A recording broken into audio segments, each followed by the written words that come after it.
How do you think I Hello. got across the... Hey! How's it going? The man of the hour. Man of the hour. I'm terrified. I love your narratives, man. I read it again before the session to get even more hyped. Thank you. I've been, Yes. writing for characters is always fun. It's a Star Wars crawl, but yeah, it's like I read it slowly. I'm just like I just hear the Star Wars theme play as I read it. Nice. I think I believe in the words of Dumbledore, a change of Discord name is in order. Oh? Oh shit. Wait, Yeah, you're what? right. We have to change our names, right? You're still Slaughterhouse. Oh, I'm still true. Wanye. I'll say. I thought you meant the entire Discord. We shall now call it Gryffindor Town. Oh, right. Yeah, not everyone has to change it. Okay, it's too late. It's too late. You incepted the idea in our minds, and now it must be. I haven't touched Yeah, this we all have character in a while. Gilmore. Yeah, I'm gonna steal Tim's idea with the bottle. Let's hope that works for helmet noises. Oh yeah. Oh yeah. Well, it's better than like putting your hands up and then you have to like do this the whole It is, time. man. It like hurts. I just stopped doing it because I was like, it hurts my arms too much to lift them up, cut my face. I was getting acne too, where I put my hands for sitting there for like 5 hours sweating playing D&D with you guys. Yeah, don't do that. I am pulling up Ubo in case Jules can't make it or Jules is late. Fuck, now I gotta figure out Ubo today.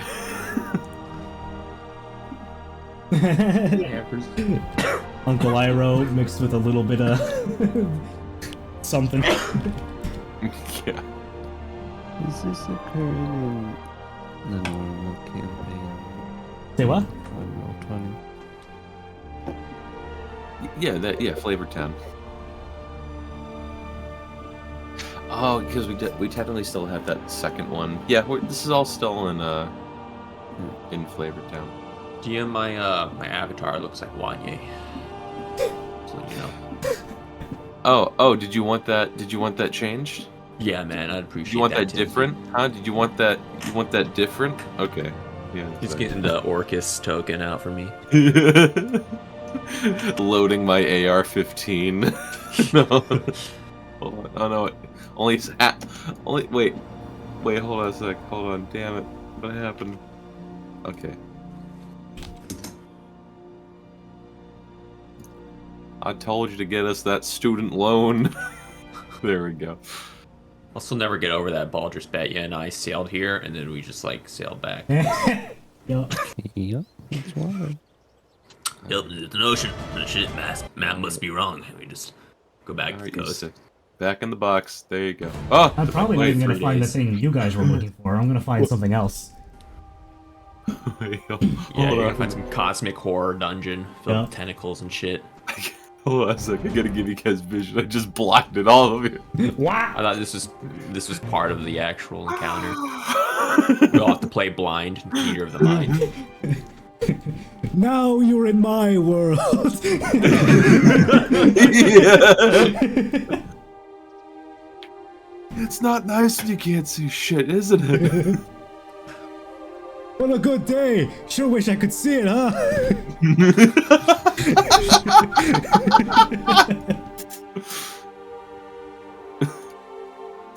Oh man. Oh, look how beautiful it is outside. Yeah, that'd be nice. It is nice. What? Oh, character sheet. I'm happy for you. I am truly at Zen. Yeah. Oh, sorry, I misworded that. I'm happy for you.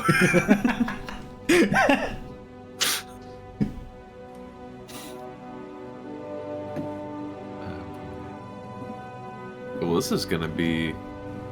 I don't think you guys are ready for what we're gonna. I'm not ready. What... I'm still Look, waking I'm up. not saying it's gonna be a mind flayer, but like we all know, guys. Nah, those are my friends. They love me. Now Krakens, Don't mind yeah, we got some problems there. Sure.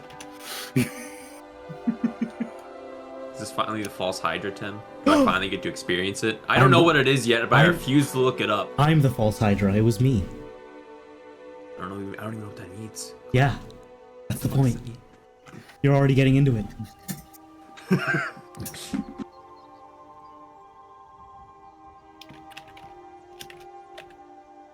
Oh boy, yeah, it's gonna be. Yeah, it's gonna be. You guys aren't gonna expect what's gonna happen. Man, That's all I'm gonna Have say. a nice tea party with some sort of eldritch deity. would you mind turning yourself up a bit, Alan? Just your mic. I can try. Sounds like you're giving us like a back massage in class and whispering in our ear. This is after class. So do you want me to turn it up? Yeah, possibly. Did you ever have like? Did you ever have? This might sound weird. Did you ever have in school a back massage partner, like a designated person, where like Not either- not designated, but there was always that one guy who just did the back massages. He just went around. You know? It wasn't there me. was a girl I liked named Jasa, and we would give each other back massages, and like it was kind of like a flirt thing, but then I moved schools. I was like, no, My back. I saw my children in her eyes with our back massages. Okay, Clyde, let's calm down. I always wonder, like, that was a choice that wasn't made for me, the moving part, and I always wonder, like, telltale game-wise, like, how different would my life have been That's true. if I never moved schools? Nah, you can't dwell on that. I do it every time I see a cute cash register lady. And you accidentally touch fingertips when she's giving you the change. Oh, yeah. Our children, I picture our vows that we say to each other. I'm shaking.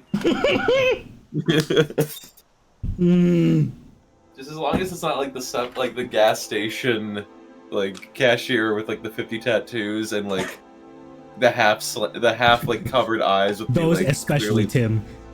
Yeah, those in particular. Without saying, I can't fix her, but she can make me worse, okay?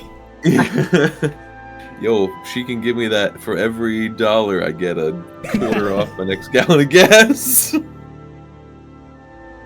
Without saying who, some of us might know the person, but before I left Florida, I went to one of the 7-Eleven gas stations in Cape Coral, Florida, Whoa. and someone that at least some of us would know from North High was flirting and making progress with the 7-Eleven gas station clerk.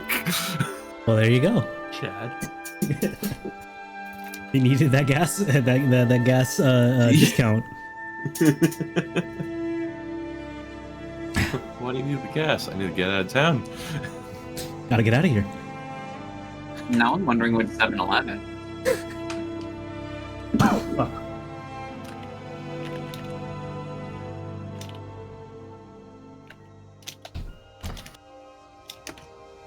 All right.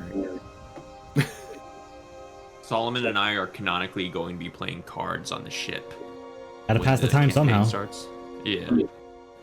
Pryor doesn't believe in gambling, so he just folds to Solomon every single time. But he still loses money because you have the buy-in. Yeah. What'd you say, Don? You know what? I should check the map before I ask stupid questions, and checking and eating my homemade apple. It's gonna be a boat. Hey Tim, Yeah. did you get my extra token? Yes. Are you raising the dead? What? Are you raising the dead? Someone What? raising the dead again. Experimenting with corpses, I see. Yes, Experimenting? that is up. It's not that difficult. Just a regular guy has joined the chat. Oh, Love this dude. That was a disappointment, Dylan. I've had a lot of stuff on my plate, so I'm just like, I know. I did give you a lot of tables to roll on.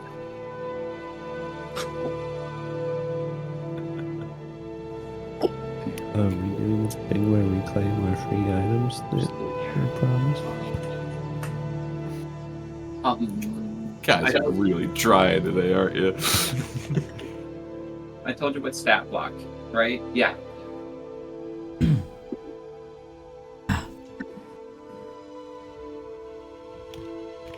And this is for me. Is it me just making sure of like resistances and stuff like that, or am I also piloting them?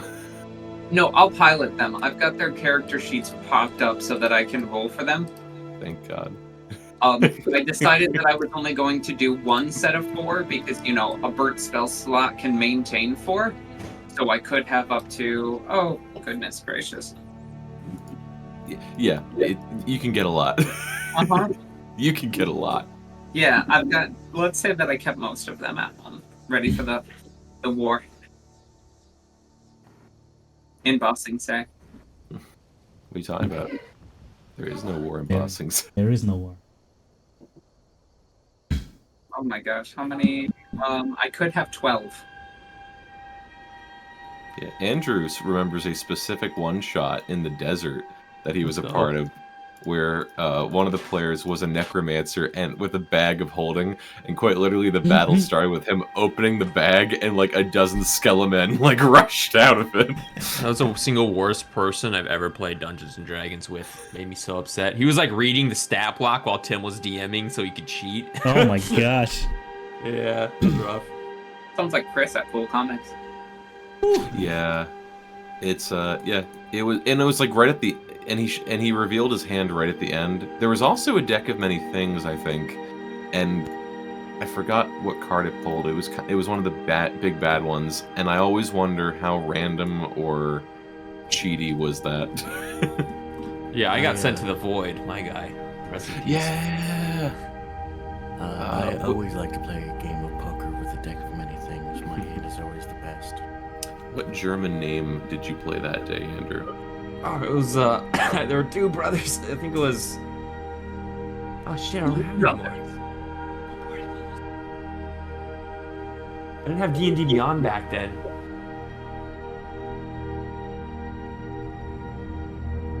Hans something. Gruber. Hans Gruber. How the fuck did you remember that? I don't We fucking weren't know. even there, Smug. I feel like you played him during our one shot. Because Hans Gruber is the name of an actual person. Yeah, That of too. a villain in Die Hard. Are you serious? That too. Yeah. I think so. So I accidentally plagiarized it. No, I think you picked. I think you took the name Hans Gruber and changed it up a little bit. I just don't remember what you did. Yeah, I did something with it. King looking for man's, but Oh? Yeah? Share it with the class?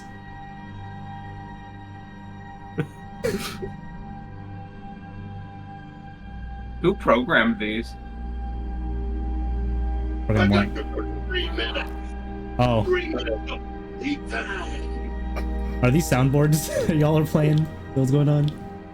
Yep. Okay, that's what I thought.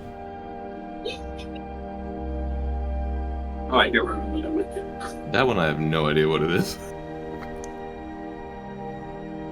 That one is one of my voice acting friends playing Ruby from Ruby in a ChatGPT made episode.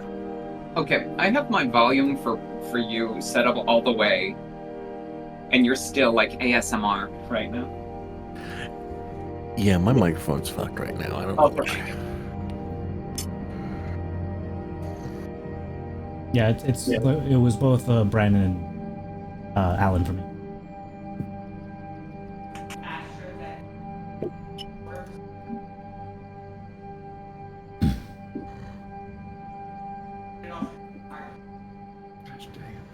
Okay, I'm just doing one quick thing.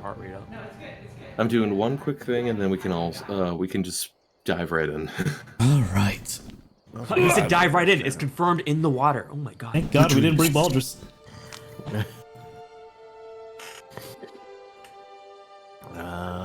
Oh, good. 27. Seltzer coughed. Cough lozenges acquired. Oh, Oh. yeah. It's More gamer luck. time. You got me sick, Andrew. That's what it was. I'm also feeling coffee and sniffly today. So hope you don't get COVID like I did. Don't recommend I it. don't think that'll come to pass. I've already had like my fever and stuff break, so I don't know. Should we cancel today's session so you don't spread it? Fuck No. no. Fuck no. I would Mr. get coronavirus, Black Death, whatever to find what's beneath this ocean. You're Mr. paying Dreams Fine. beyond reach. It's fine. Mr. Geary is immune to poison and disease. He won't get sick. Perfect. Exactly. The right man for the He's a job. ball of rice. Persephone is poison and disease. Do we like puff Persephone for immunity? What? Yeah, perhaps we have passive immunity because Persephone's always with us and she's like putting microbes and bacteria She's so into our toxic. breath. Yeah. Toxic. Fuck. Oh, that toxic turtle. Toxic Turtle kind of sounds like a cool name. Sounds like an indie metal band. Hey, what's up, that's my new League of Legends name. Turtles? 1, 2, 3, 4. Well, Persephone has another title she's working for, so Toxic Turtle can be someone else.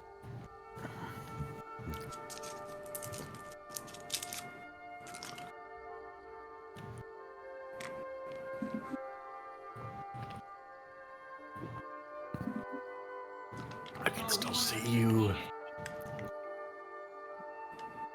Now I can't.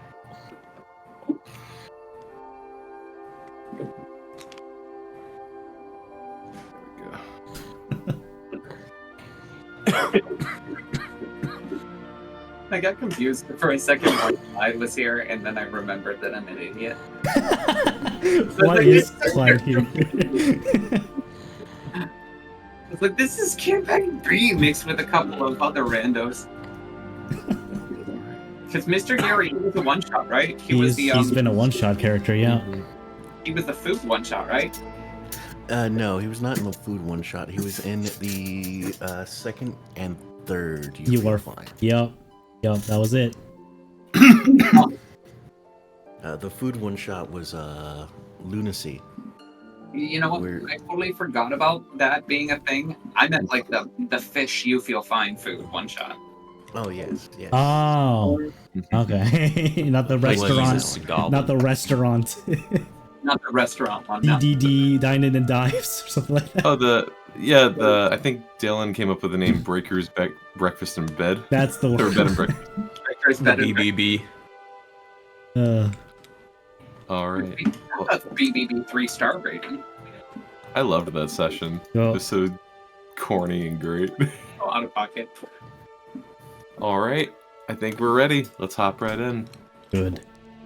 Well, Something I Ooh, need to point out about that session is my idea for Luno in that was she was just some random person who walked in and started working as if she had already had a job. You're hired. And then that became a TikTok trend. Oh God. You did it. It was you. It's you! It's all my fault. alright, we good? Yep. Oh yeah. Alright. So okay. So welcome everyone to session. We finally made it. The most important session of all. Episode 69. Let's go. I don't get it. That was last session.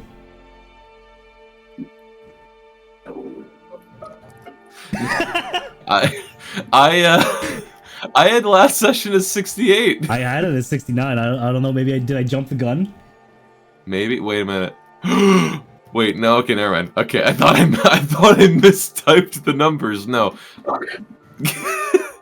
Exactly. I am seeing this as 69. Okay. I am seeing this as 69, unless I am horribly mistaken. Then that will be changed, and God damn it, on Clyde's special, of course. You get to rename it. Welcome to the real episode 69. Yeah, seriously. All right. There we go. The funny number, part 2. It never ends. All right.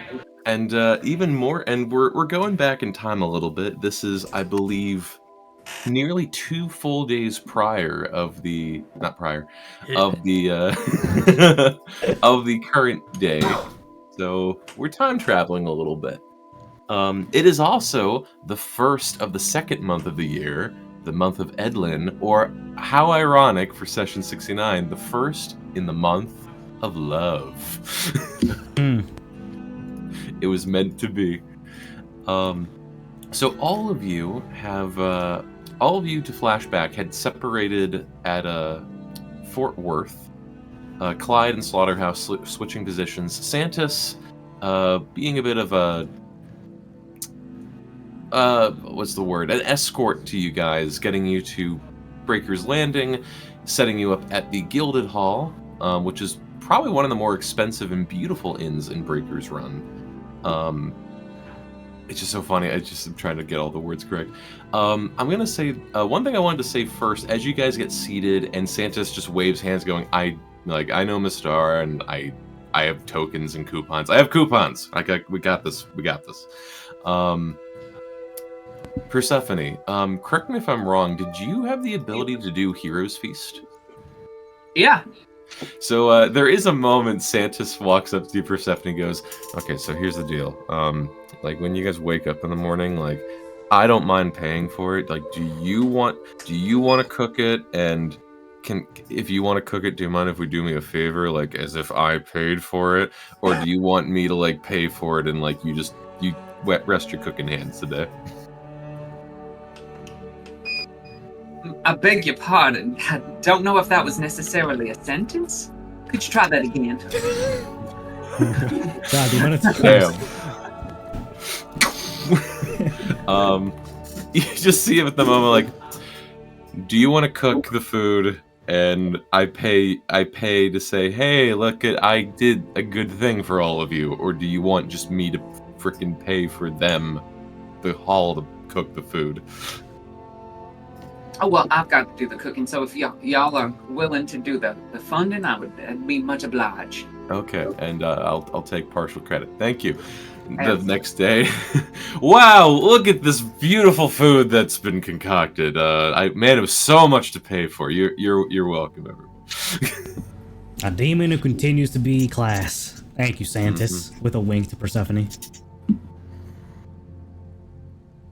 She just shrugs. Be careful around here. It's the first of the month, Clyde. You gotta be real. This town is a trap, by the way. You can't just do that on the first of the month. Really now?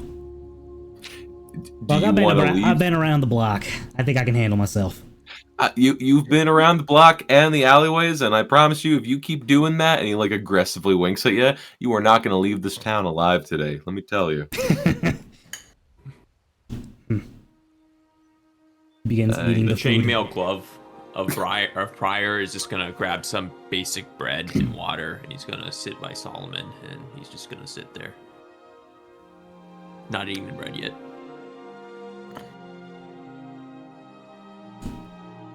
I ordered the kids chicken tendies. Prior will rip off some bread. Should have told the cook before that. We can make an arrangement. Okay, it just starts clapping his hands. It goes back to the kitchen. So, hey, you know the chicken... Remember the full chicken nuggets, chicken tendies deal that you did? Yeah, take half that shit away. Yeah, I know it doesn't make sense. Just take half of it away.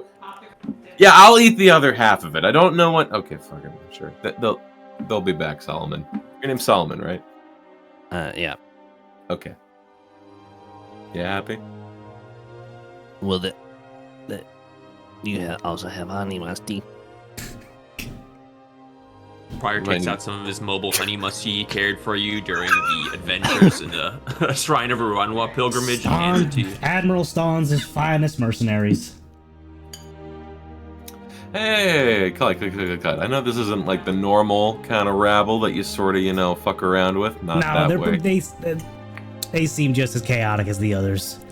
I think we'll get along. Mm-hmm. I mean, you got like Ubo as well. There's a little bit of comfort from home. That sounds about right. Ubo has absolutely mixed his drugs and drink with the food. And just sort of like pack muling, like eating it all at once. Okay. He's now immune to all status effects. Because he is all status effects. So at this point, Santis kind of like knocks the table for attention real quick. Okay, guys. I think you generally know where you're going. I hope. Pray to gods you hope. No. I'm gonna lean back. I'm gonna lean back here. That way, when you guys are done, pull back into town. I'll keep this place cozy for you. I gotta run back real quick. A couple things I gotta get set up. But when you guys are good, just come back here and we'll have a night of debauchery. Perhaps maybe some pickup on, month of love going on. Other than that, come back here and I'll whip you guys back home. Sounds like a plan. Meet you in the evening. All right. I've also, for conveniency, and he eventually walks you guys outside. Flash cut. But you guys find a modest. Oh wait, you guys have your own ship, right? Got it right here. Like he just tapped the ship in a bottle. Santa's clearly forgetting the own plan setup, goes over to this other ship going, yeah, I know I rented the boat for the day. I just need the people. Yeah, I know I forgot that they have a boat of their own. Look, just you're gonna help. Get the hell over here. So Santa's rented a whole ship with crew, forgetting you guys had a boat. We just need the crew. I'll get over it. Saves them the wear and tear on their ship. They should be grateful. They're just coming over like, are we gonna get paid? Yeah. Fine by me. Excellent. And I guess for flavor, there are some familiars of bread and breakfast crew members on the ship as well, as they are the dining crew. Oh no, bro. So I'm gonna say, as you guys get ready to set sail, is there any last preparations you'd like to do before you head out? You also have all benefited from a hero's feast. Well, gather around, everyone. Let me just make sure y'all don't drown during the course of the day. My treat. Can I swim? I mean, if you can swim, that's fine. It sounds about right. Fire is gonna perform a blessing of Ruanwa on the ship, and you see his chainmail glove pantomime the holy symbol of Ruanwa, and he's gonna take some holy water out, splash it on the bow, put it inside his chest plate, and walk aboard. Everyone gains the water breathing trait. Free of charge, since this doesn't cost a spell slot, thankfully. Oh, Clyde! I've learned something! Who is that? Is that Ubo? You see Ubo okay. looking the other direction. Over here, Ubo, but what is it? I can hold my breath for an hour, Clyde! Oh, that'll be useful. Still, better to be safe than sorry. Might be down there for longer than an hour. Okay. Would Pryor know how long the journey's gonna take? We estimated a day. Alright. Yeah, you guys estimated... Oh, sorry. Someone just starts wandering up First to off, the just back of hold the on. group. There we go. Yeah, you guys estimated like just under a day to kind of get there, and just under a day to get back. Like it fit in the time frame of how long Group A is going to be gone. As the docks are approached to an empty spot, the ship in a bottle is uncorked. I suppose the magic words are uttered for it to come out. What were the magic words? That's a good question. I don't know them, if there are any. Get the orb out! Get the orb out! Anyone else know? Because I legitimately don't know. Pryor has no idea. When Andrew you're might. Hey, Wanye Andrew, do you know? might. Metagaming. Can you remind the players? Can You're you gonna tell the have to class? call Wanye, okay? I'm not calling Wanye. That'll break the timeline. He didn't call you. Sorry, glad we're fighting demons right now.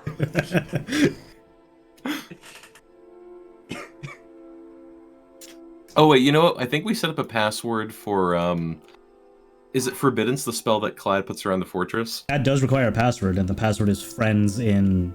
No, the password is security in Abyssal. Yeah, oh yeah, so I think we did the password for that, but we didn't do a password for the boat, so... I just assumed you open it up and bam, it come out. Okay, then I guess that's... Woo! Yep, chose a good spot for her. It also, like, disrupts all the waves, so some of, like, the smaller boats and dinghies just get, like, thrown out of the way. One of them capsizes slightly. We'll pay for that. We're not gonna pay for that. No, I'll pay for that. I'm not gonna pay for that. All right, hop on. Not that I've had experience with my dad pulling out a harbor rather quickly for a specific reason. But yes, you all quickly get on a boat. Really? On the month of love? In front of our bottled ship? You all quickly get on board, and Santos, lastly, you see Santos pull out a very lovely bottle of Chardonnay.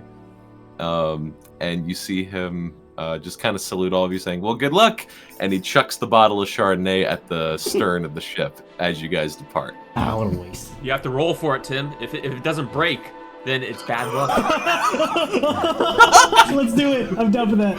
What do I roll then? What do I roll? I don't Shit, know. I don't know. I guess it's 50-50, like a coin flip. Nah, surely it's fragile glass.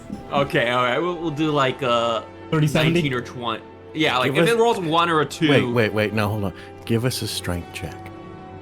Yeah, that works. Okay. That'll work, yeah. Okay, yeah, that works. He breaks Okay. he breaks a hole in the ship. All right, let me look up Santos' stats real quick. So Just the take 5 DC's seconds. 15. Sounds good. DC's 15, okay. Wow. Wow, how the turntables. Okay, so roll d20. Oh yeah. Yo, he broke a hole in the ship. He This is just a good omen. Santos just like flips the bottle, just chucks it aside. The most beautiful like Gallagher explosion of Chardonnay wine just explodes everywhere. It even gets on the camera lens. It's so good. Creates a The slight most- rainbow in the air. Literally about to say, you stole it out of my mouth. Literally, a freaking rainbow appears where the glass shattered and wine spilled. It's the most cinematic moment possible. But Santos starts waving goodbye, and some people who've gathered also wave goodbye. Just some tourists, by the looks of it. You could just drink the air like booze right now. Mr. Geary, who kind of wandered into the back of this group, is like, What the fuck? I guess that's a tradition around here. You one of the And crew? then walks. I don't remember you from yesterday. I'm here for the cruise. The cruise. I guess you could call this that. And then Mr. Geary just turns and walks over to a stall to buy a bottle of. He doesn't care what's in it and throws the bottle at the ship as well. What's strange is Pryor has seemingly no reaction to a giant rice man walking by him, and Pryor's gonna lay down pair of aces, playing cards with Solomon. You got a name there, cruise goer? Oh yeah, Mr. Geary. Huh. I mean, full disclosure, this ain't gonna be the cruise you might think it is. You think you can handle yourself out at sea if things get weird? I don't know. I'm just a regular guy. We don't got time to deal with this. Look, Abyssal Enterprises ain't guaranteed to keep your life intact aboard the journey. You sacrifice all rights to retaliate against us should bodily loss, limb, or harm come to you. Do you accept these terms and conditions?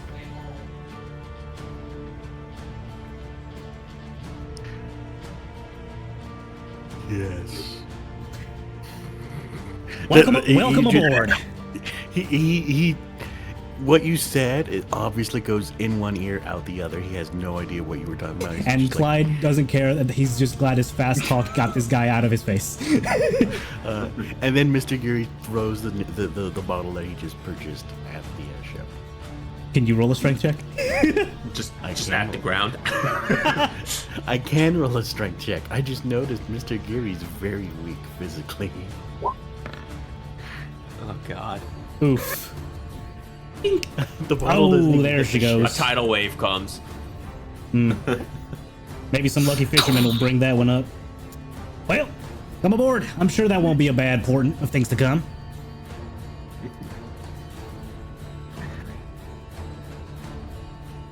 Okay. Nah, he wanders onto the ship. Hans Kruger. Fucking A, I just remembered. Kruger, that's the one, yeah. Yeah, it's Kruger. Alan posted it. Awesome. Okay. So you all, after a nice day of, I'll say this, Clyde, Yep. being your kind of the star of the hour, please make a perception or survival check. Ooh, okay.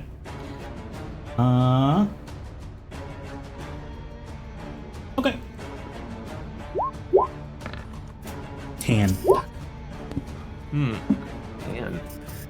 All right. I'll say you're just sort of you're a bit mile-long stare for a bit at points. You're just kind of staring out at the ocean, not entirely sure what you're looking for, but mostly confident. Lots on your mind, lots to think about. Kind of your first time away from the group since the beginning, I believe, and like other Yep. some points of like downtime. Kind of weird that the people you've been locked in jail with for over a year are kind of like not here.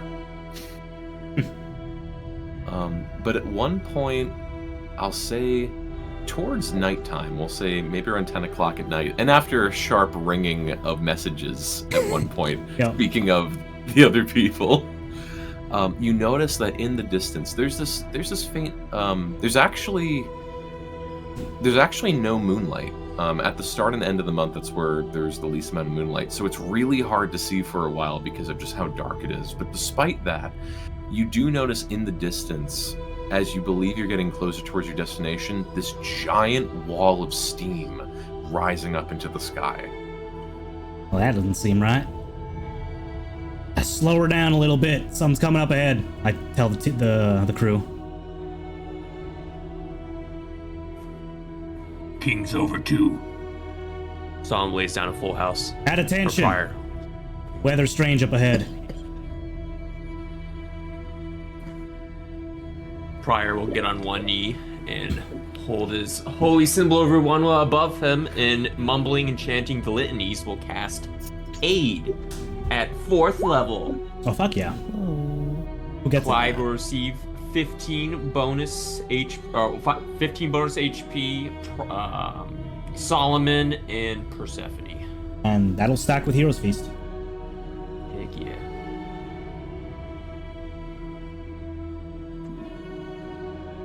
All right. So yeah. So do you guys approach the steam or no? Yes. Okay. Okay, so you guys start sailing a bit further and further and further.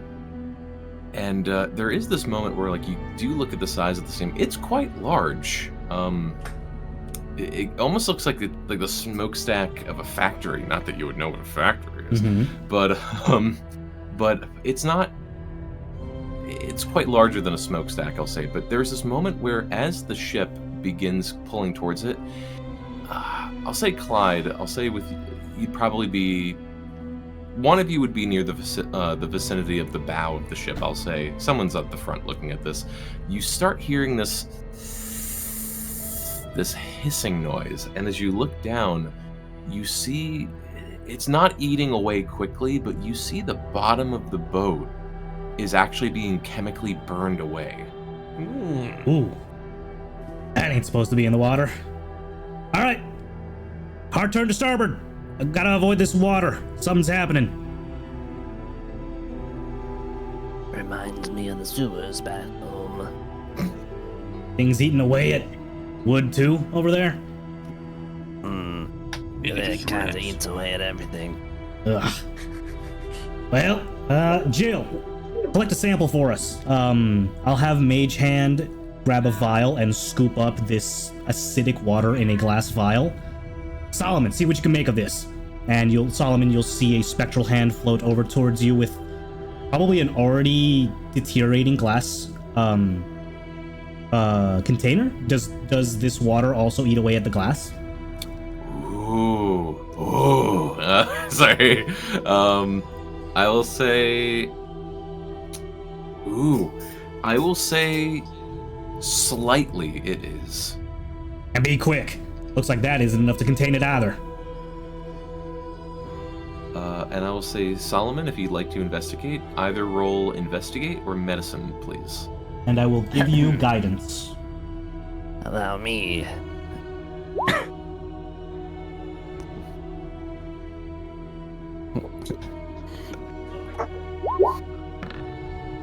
What's a D4?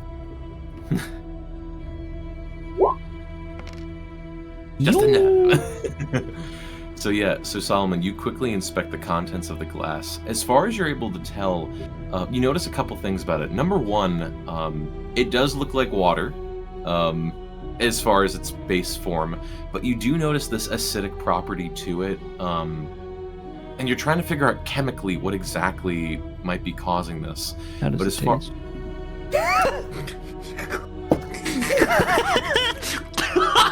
Specifically for you, it's going to taste like 2 acid damage. It is this it's like bathroom cleaning chemicals, like multiple bathroom cleaning chemicals mixed into one. Like it tastes like Windex with Tide. It's not like I know what that tastes like. Why? Tide Pod Chow. No.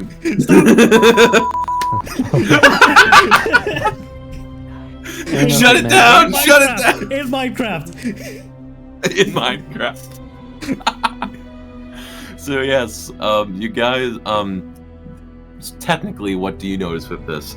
For the most part, it looks water, but you do realize that something has leaked into this. Some sort of chemical has leaked into the water, and that maybe in the water it's not as bad, but as soon as it hits the surface, it becomes this incredibly more volatile chemical. So upon like touching the air, it starts burning a lot heavier. Would Pryor know how deep this water is and how far out we are? We are open sea. Exactly. I'm not exactly. I'll admit, as a DM, I don't have the brain power at the moment. You're far. I just want to make sure it's not like 3 miles depth. Or something. Clyde scratches his head. Y'all think it could be some kind of underwater volcano? Give me a ritual cast and I'll be able to find out. Interesting. DM, could you remind me, as Persephone's doing that, my scrying orb given by Santis, it lets me cast Sanctuary and Arcane Eye. Is that per long rest? Only once per long rest each spell? I forget.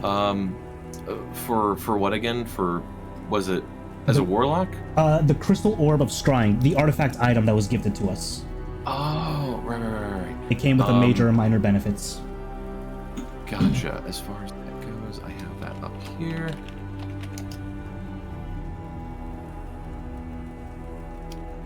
There we go.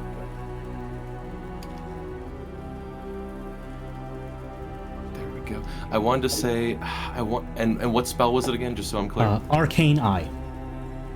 Arcane Eye. I believe Arcane Eye was one that you could just do, like you could just keep doing. Okay.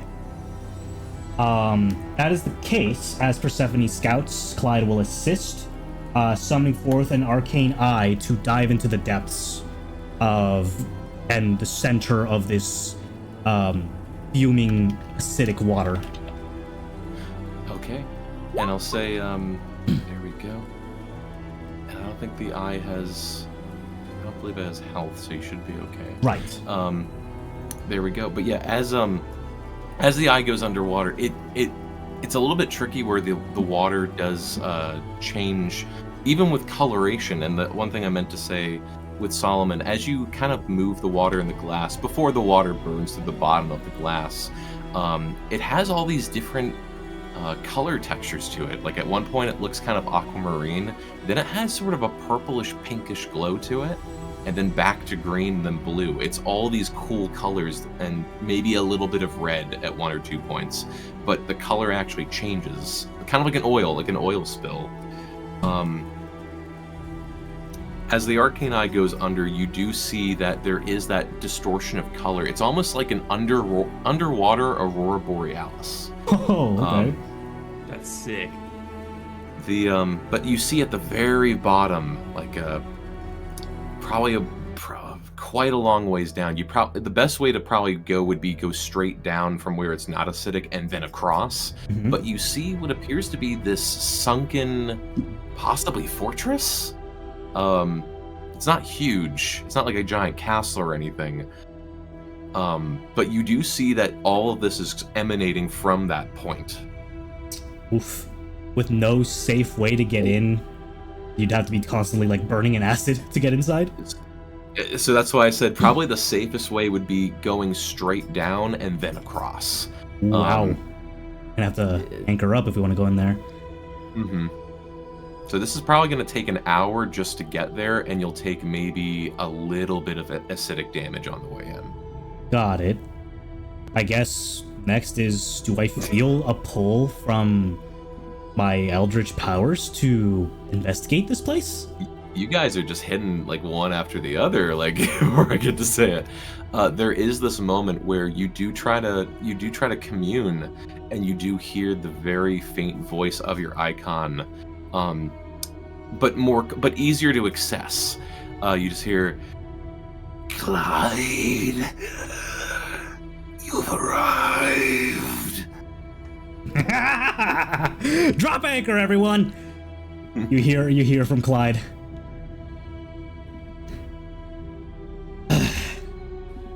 All right. Clyde giddily starts tapping on the side of the ship. We need to dive down. We need to circumnavigate all this strange acidic water. But I've got a good entrance location. This is what we came for. Is everyone ready? You want us to dive in the acid water? Not exactly. Down. We're currently situated right at the edge of it, so it doesn't burn our ship and us. We're gonna dive down first in the cleaner waters. As we approach, there's some pockets that should have relative safety. Can't guarantee we won't have some splash, though. I guess my scales could use a little cleansing.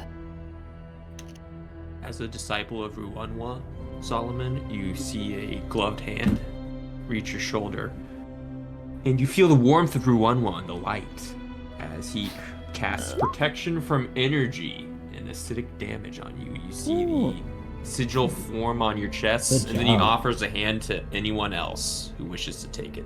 I don't believe that. It's concentration. Oh, acid. Oh shit! I can't do multiple. All right, it's okay. I'll It's get okay. Solomon.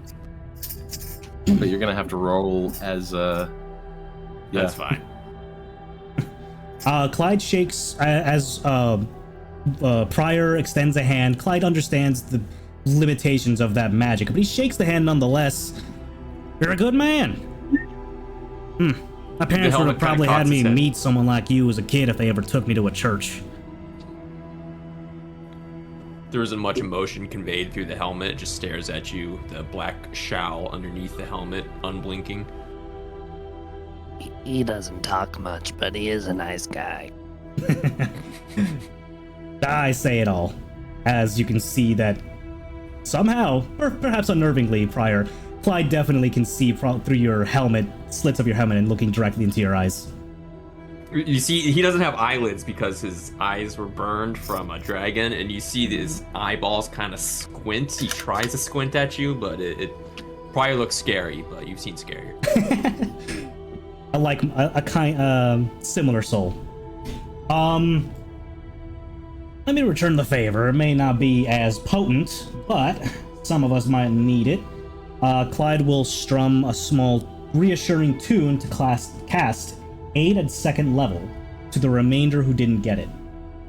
Yo, let's go. So Ubo, Persephone, and Mr. Geary receive 5 max HP for 8 hours. Okay, so not Prior. Gotcha. Right, because Pryor already has it on himself, right? No. Oh, my bad. Then Clyde would know this. But Pryor and we have Prior doesn't need it. You can see. Who did you cast it on then? You can tell he's confident in his abilities. I cast it on you, Yeah. Persephone, and Solomon. Oh, then Pryor, Ubo, and Mr. Geary. That the math should add up. Okay. I was getting lost.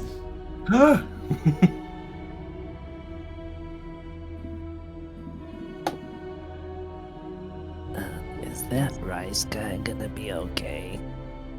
The helmet looks over, chainmail ruffling. What is Mr. Geary doing as Clyde has been sort of feverishly commanding people? If you're muted, by the way, Brendan. So, you had talked about swimming. Mr. Geary thinks that we're going to go, like, scuba diving. And he's been standing in the back just doing stretches. Seems like he's gearing up to go.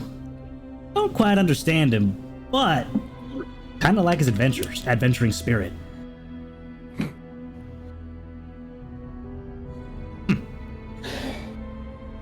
Just a regular guy, huh? As the tunes from Aid spread to Mr. Geary to help his constitution out a bit more. All right, everyone's ready? Follow my lead. All right. So as you guys jump in the water and go down, thankfully you're in a section where the water isn't as acidic. You backed up. But they're just, over the course of almost an hour, you guys do pretty much a straight down dive. And then hugging the bottom of the seafloor or near the bottom, you start going horizontal. Basically like just an exact 90-degree angle. And as you go down, you see these other creatures and other fish-like creatures and beings. There's some things you've never seen before, but it seems like they don't want to pay you any mind. There is some foul work at play here, and this is not the place to get busy. But I'll say at this point, you guys get to as close as you can and below of the small fortress. It kind of looks like an underwater turtle shell, like dome in size. Ooh. But you guys are now as close as you can get to it, and there's some light on the inside as well, without taking any acidic damage. So I leave it up to you guys on how to proceed. Prior's gonna unsheathe his Holy Avenger longsword, and you're gonna see a rim of light and 30 feet around him start glowing in the twilight of the ocean. We can't really talk underwater, can we? Not necessarily, but Clyde can communicate to all of you. Okay. So Prior's gonna follow Clyde around since he's team leader. We just find the heckin' trait. It's in here somewhere, I know it is.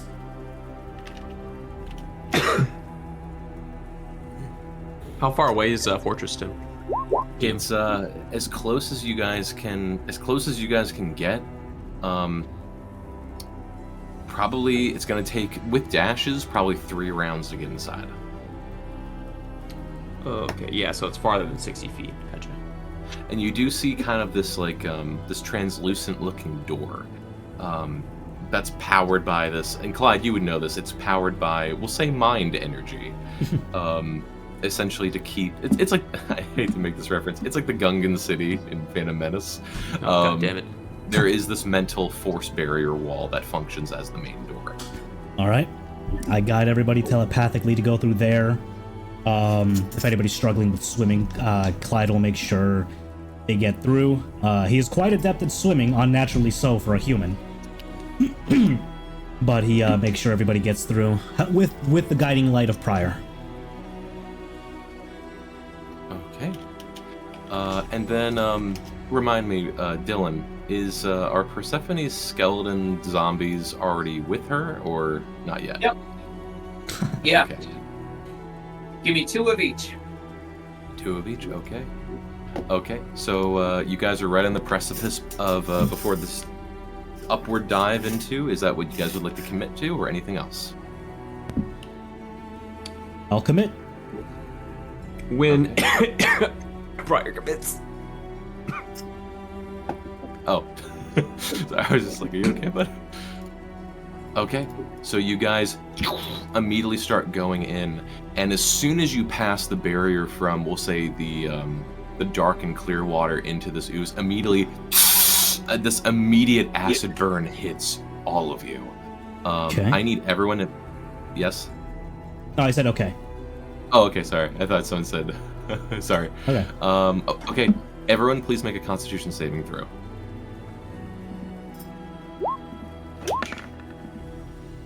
Damn. Damn. Damn. Damn. Damn. And then... oh. That's what happened. The zombies rolled nat 1, 2, 4, and 6. What? What's Nice when we had them. for me? Wait. I was about to. I was pulling up their sheet. Unless you like to roll them. Would you like to roll for your zombos? Now we do. Let's try this again. I mean, yeah, but it seems a little cheap to do so now. I'll allow it if you'd like. All right. Zombies are like, immediately. Help me. Help. All right, 2 pass, 2 fail. So everyone who failed, the DC for this is a simple 10, actually. If you fail, 7 points of acid damage.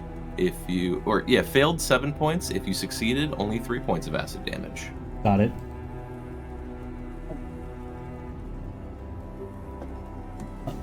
Did the zombie rolls pop up for anyone else? Yes. Huh. Weird. They say 2 GM. I don't know that's why. Wisdom. Just a I'll test. fix it later. Okay, sounds good. Let me calculate HP. Mm-hmm. You said 7 and 3? Yep, 7 for fail, 3 for success.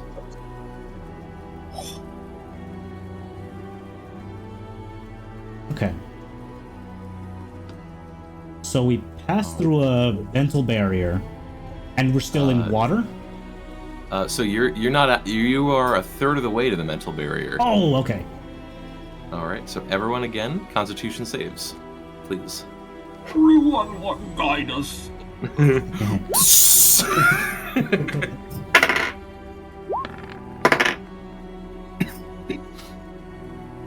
Solomon barely passes. What the heck? Dice shot 14. You also have resistance, Solomon. It has been accounted for that. Okay. Good. Well, You this is know, gonna be- I as I'm looking at my saving throws, there's a very beautiful side about them. There we go. And then we just need, and then also Persephone's. Do you want me to roll con save for my resistance for Solomon? Oh yeah, because it is Yes. concentration. Yes. even for my nat 20 last time. It's a lot of rolls. I'm not. I'm You're gonna fine. say yes. Each one. Okay. One of my skeletons just dissolves out of nowhere. Oh, Alright. oh, they die and die. The we're gonna say for failures 9 acid damage, for successes 4 acid damage. Yeah, the zombies unfortunately are fizzling on the way. There's more calcium in the water now. Or the And skeletons. you said I did succeed. You, yes, 10 succeeds. Alright.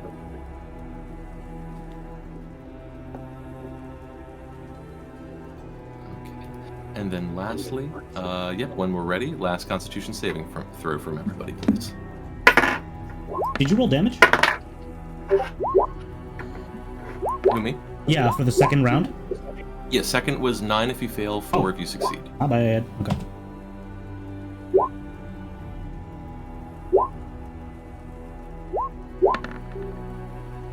Oh, Okay. It's over. it's over. We're dead. Alright. And then for this one, it is, we rolled max on this. It is 12 if you failed, 6 if you succeed. Got it.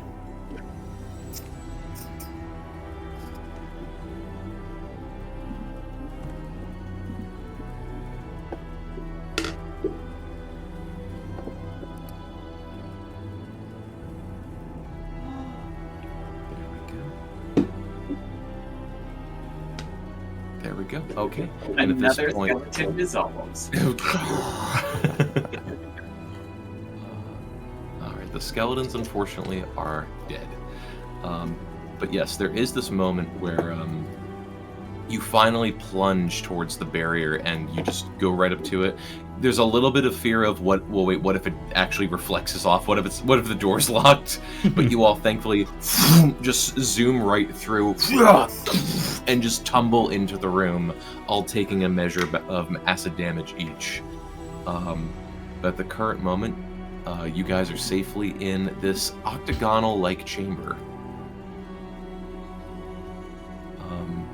Anything that you would like to do initially upon impact?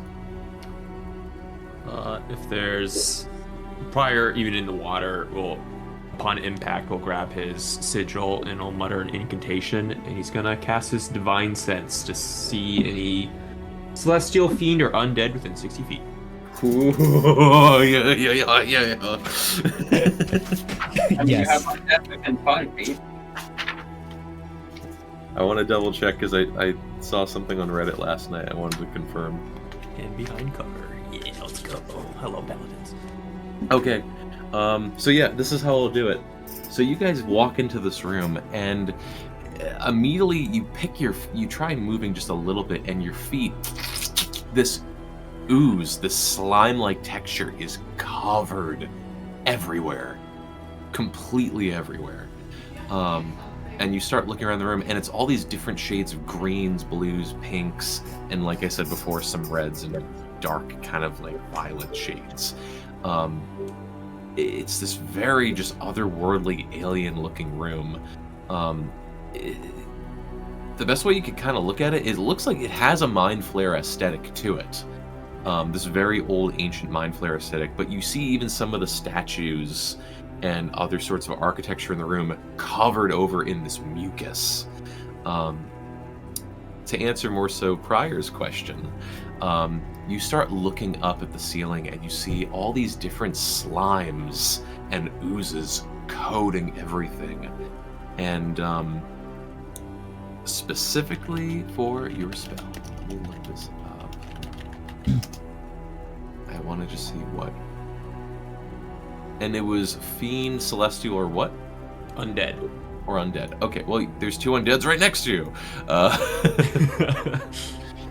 But specifically, you only sense 1 Fiend in the very center of the room, and you all would see this, but only Pryor would be able to detect that this is not an ooze, but a fiend. You see this large, demonic, black, inky, gelatinous ooze that is perched somewhat from the ceiling, hanging, just barely touching the floor, with all these black sticky vines, like viney-like textures moving around and circulating, or just kind of wriggling around very slowly.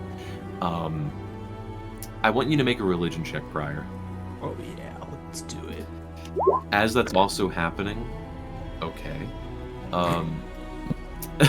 Clyde, you get this immediate sense. You hear Clyde, and from behind and above this large black ooze, you see these three, we'll say pods, hanging up in the ceiling, and you sense your icon literally wrapped and developed inside this ooze pod on the opposite end of the ceiling of the room. Kind of like Alien, just like stuck to the wall. Yep. That's gnarly. Whoa, we gotta get you out of there, partner. Prior, as you look at this this fiend of sorts, you're trying to figure out exactly what it is, and you're not sure, but you know it's something ancient, as you start seeing like something moving under the skin of the black ooze, and then another, as this giant red and orange circular eye opens up on the center of it, and then these multiple reddish orange eyes begin opening up on the surface of the ooze, and all of them slightly bend out and look at the six of you. By the gods. They're responsible for this mess. And it sort of hisses at all of you. But what's interesting is that you hear it telepathically.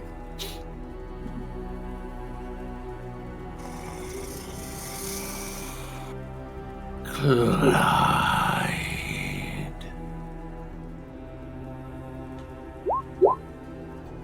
I allow it to enter my mind to talk. And all of you would hear this. Took a while, didn't it? I've been busy. Another word for distracted. Doesn't help when an undead demon is after you. Several, myself included. Well, here I am. Gotta say though, I don't like what you've done with the place. Thank you. I put a bit of me everywhere. Perhaps once I'm done with you and Orcus is done with the rest of you, perhaps I'll make my way to the surface world in time.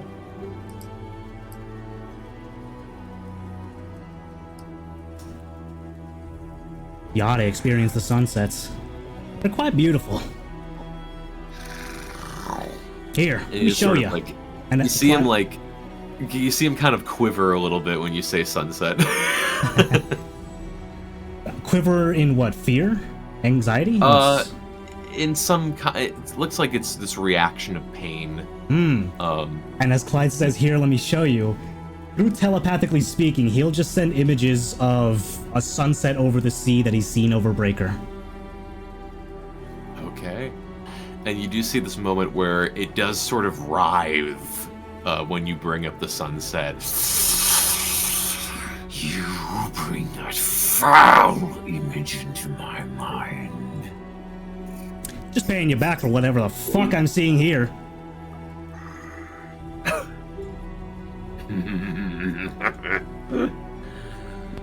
What you see here is the god of consumption.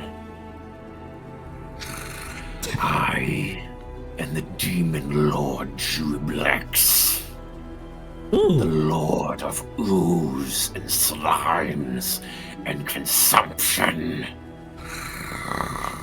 So was that Devourer a spawn of yours?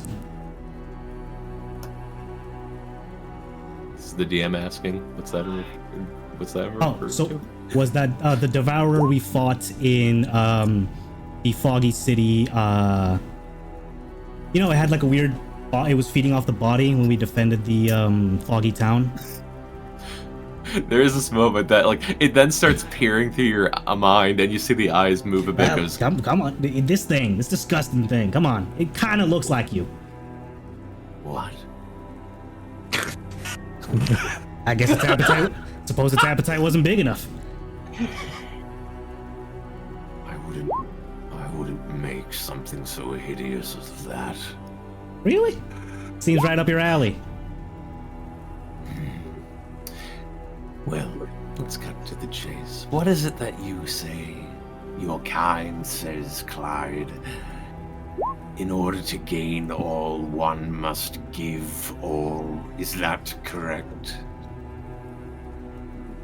Some have said that. Wonderful. Now allow me to give you all of me.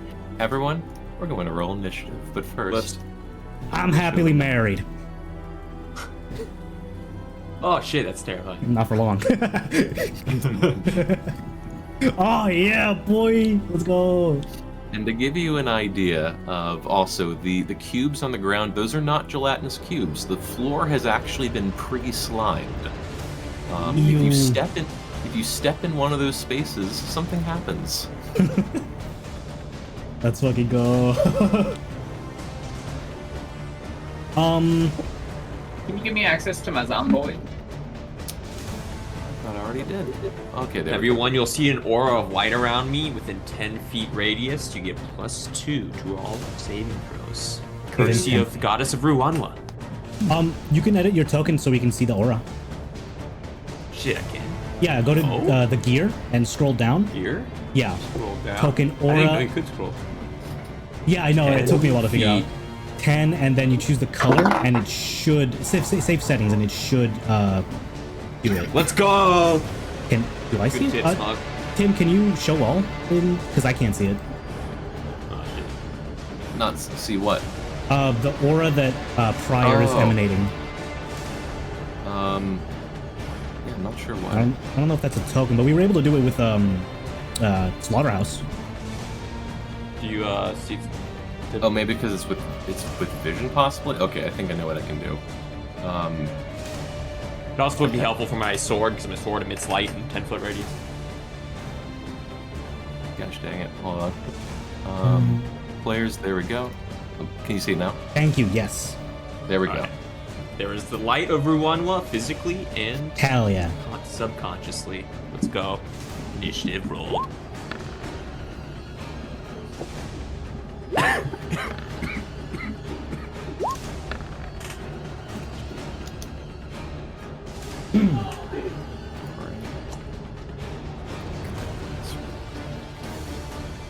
Actually, I got it there. Don't mind me, just doing this for initiative order stuff. Don't mind me. What'd you say this demon lord's name was? Dewey Blex. Jublex. Fire so many dice. And then for Ubo, of course. Jules is gonna come in a hot. What's going on here? We're fighting a god. In the goddamn. Exactly. Just Lord of Consumption here. Yeah. He's consuming. I'm gonna consume. gonna He's consume. jacking right now. Stop. I'm gonna. We're like I'm pointing at gonna. and soy jacking. No, Jimmy. I don't feel so good. Disgusting. Alright, well, this is how it worked out. Wow. I got a little lucky on this. There we go. Oh, and Collab goes first. How funny. Okay. So, first things first. Top of the round. And perfect. Clyde. For continuing forward, will my icon, perhaps other trapped beings, be a part of this battle?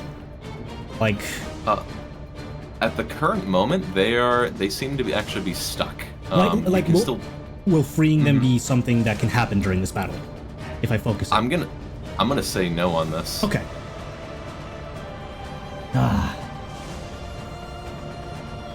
Well, alright. Hope you're hungry. Eat this! Let's just start the waters off with an Eldritch Blast. Alright. 4 beams? Oh, I'm level 17. I can shoot 4 beams. Yeah, feels good, doesn't it? 1, 2, 3, 4. Holy. Minimum of a 23. 23. Yep, all 4 hit. All right. 1, 2, 3, 4. So 20, 31, 39 force damage. 39 force damage. All right. So yeah, so you immediately just unload and just immediately pop into this thing for, was it 39 you said? 39 force, yeah. Okay. So yeah, you just immediately start shooting at the eyes as it starts hissing, as there's no mouth. But you start hearing it curse and scream in multiple different languages. I understood that one. All right. Go get him, team. Show me why Stans trusts you all. Bonus action, Sanctuary. Bonus action, Sanctuary? Mm-hmm. Cool. Alrighty. That'll be my turn. Actually, no. I shall move. Is movement speed hindered at all? At the current moment, no, it is not.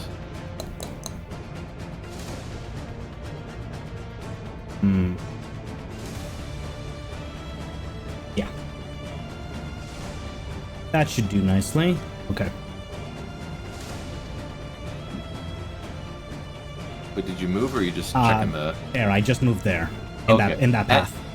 As you walk across that direction, though, one of the globs in the ceiling unlashes and starts to fall. There's a green slime above your head. Okay. From the direction you picked. I need you to make... Let me double check. I need you to make a dexterity saving throw, please. Got it. Oh, wait. Wait. Oh, wait. I think it actually just hits. No attack? Let me see. No, I think it just lands on you. Oh, okay. Damn. Yeah. There we go. Oh, good thing I didn't focus on anything. Alright, so you are going to take 3 acid damage. Got it. There we go. And then to let you know, the damage continues on each of the creature's turn until you use an action to remove or use an action or fire to remove or destroy the slime. Got it. Go. Yep, and I believe... There we go. Okay, sorry, I just had to get this pulled up real quick. But yes, okay, so yep, you are... Basically, you're kind of stuck with this acid burn on you. Got it. Does it hinder movement? Or I can just keep going? Yep, you can keep going. Cool. All right, that'll be my turn. All right. Legendary action. Dublex is going to do an acid splash on you at 17th level. Is that an attack roll? This is an attack. A ranged attack. Wisdom saving throw first. Ooh. Let's see. Wisdom save. And other spells. And is this a spell or magical effect? This is Sanctuary. Okay, 32. Ooh, that passes. Okay, and then the roll to hit, that was a 29 to hit. That hits. It's not a critical, Okay. right? No, it is not a critical. Okay, hits. Alright, you're going to take 46 acid. Let me just do this here. Or D6. Okay, good. That's still pretty high. 46 acid. No. So casually. Alright, yep, 17 acid damage to you. Got it. Alright. And if that is your turn, which I believe it was, it's going to be Jublex. All this happens in unison. It rolled a nat 20 for initiative and doesn't have dex modifiers. And then because this is its lair, it also gets lair actions and everything. Nice. So we're gonna do this kind of thematically. You see Jublex sort of like wriggle and writhe, and one of the arms, so to speak, lifts with this purplish arcane glow. Come to me, and swirls it around the room. You start seeing these 6 spots close to all of you start emerging from the wall as Clyde, you get a little bit uneasy as you see your compatriots in ooze-like form appear from the wall.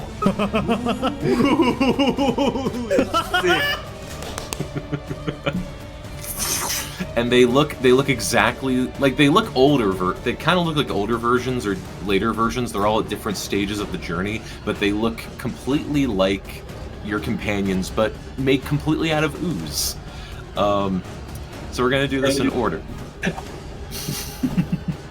So, Jublex is going to, let's see how close. Actually no, it can go right there. Oh, So fuck. it's going to move 30 feet, and it's going to make 3 acid lash attacks. On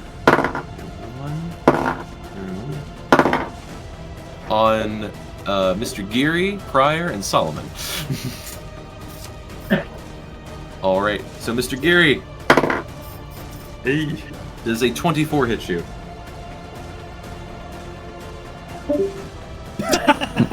It literally hit Brandon. He's Damn. gone. Mr. Geary only had 1 HP. There we go. So, Mr. Geary, you are going to take the ordinary man 27 acid damage. My Discord fucked up. Why am I taking 27 acid damage? You got hit by the giant goo monster. Unless your AC is above 24. No, it's not. So 27, you said? 27, yes. Alright, there we go. And then on Pryor. Ooh, 22 to hit. That hits. Alright. +7. 27 acid damage. Fuck! Oh, wait. Oh, wait, no, wait. It rolled. Yeah, it rolled. Oh, yeah. Oh, duh. Yeah. Wait, that's crazy. Yeah, I just rolled 27 again. Yeah, that's what I'm saying. Alright. And then on Solomon, that is 28 to hit. That hits. Alright. 27 again. 23 acid damage. I got a meme for this shit. Should Pryor roll his con save to see if I still resist this? God damn it. Teacher. Yes, you will resist. Oh, teacher. Alright. That is Jublex's turn. Next up are the slimes. And they are going to rush each of you. This one, well, that one can't really move. That one's gonna rush right there. And then this one's going to just barely miss Solomon, unless, hold on a sec, does it have a reach of 10? Slap. There we go. Is it a range of 10? Is it a range of 10? It is a reach of 5! Solomon, you lucky bastard. What? Alright, so we're just gonna dish this out. There we go. Gotcha. Okay. I just had to double check the damage. Get this dice. Wrong dice, damn it. Okay. It's stuck inside. My dice are stuck inside its container. I believe in you, Tim. Well, I guess they're not going. That makes one of us.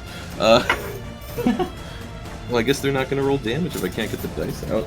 Yeah, I feel like That's too I bad. feel like that's true. Yeah, it's like when a teacher doesn't arrive in 15 minutes, you're allowed to leave. Alright, so we're going to do this left to right. Clyde. Dang. Does a 22 hit you? It does. Alright. You are going to take 5 acid damage. Got it. Oh wait, sorry. Specifically, this is not. Yes, this. I'm trying to remember. Yes, it is all acid damage. Sorry, I had to double check. Okay. From the one stat I was looking at. That's on me. On Mr. Geary, that is a 24 to hit. Yeah, that hits. You said 5 acid damage? 5, yes. Okay, thank you. And then another 5 to Mr. Geary. To Ubo, that's gonna hit at 24. On Yes. Ubo, you'll see Pryor's shield because he's within range. Hop Ooh. over his head and apply disadvantage to the attack. Ooh, Protection. friendship. That was kind of. Oh, it was cocked and it rolled the same number. 18 to hit, which does hit. And wow, 5 acid damage. All right, next up is going to be on Prior. Natural 20.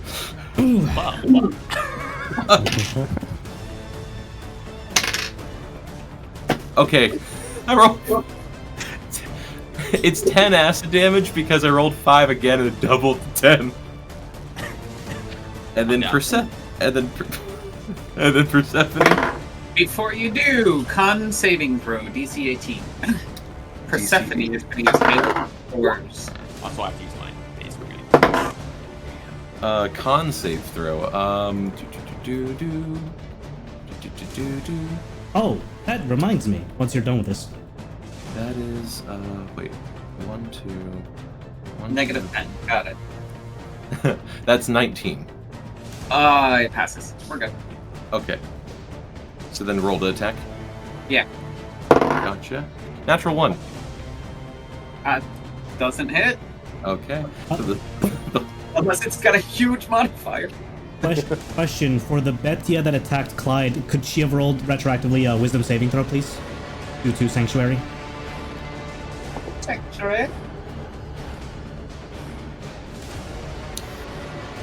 message from everybody, right? Everyone's messaging me. Yeah, it's a lot.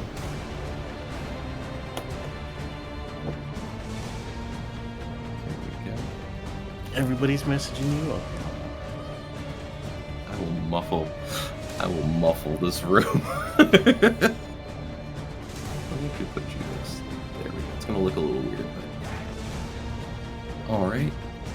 So then, at this point, that's their turn. Or am I waiting for anything else? Could we retroactively roll wisdom saving throw for Betia's attack, since I had Sanctuary on? Sure. But she has to do it. Or, Blob of Betia has to roll it. Alright. Dylan, is Dylan still here? Yeah, let me pull up character sheet. Oh, okay. Sorry. Oh, I walked he uses away. he uses their stats? That's cool. Wiz save. Yeah. Mm-hmm. Oh, I'm sorry. Wait. Does this mean that Ooh, the fails. Sierra clone is using the Sierra's sheet? Nice. So then I get back 5 health because it wouldn't have been able to hit. Okay. That's all. Alright, you got your 5 health back. There we go. Alright. Congrats. And then... Alright, I think... Are we all good? Yeah. Okay. And then lastly, for its lair action, it is going to slime part of the floor. Let me see. Okay. So it's going to slime right underneath Clyde's feet. Ah.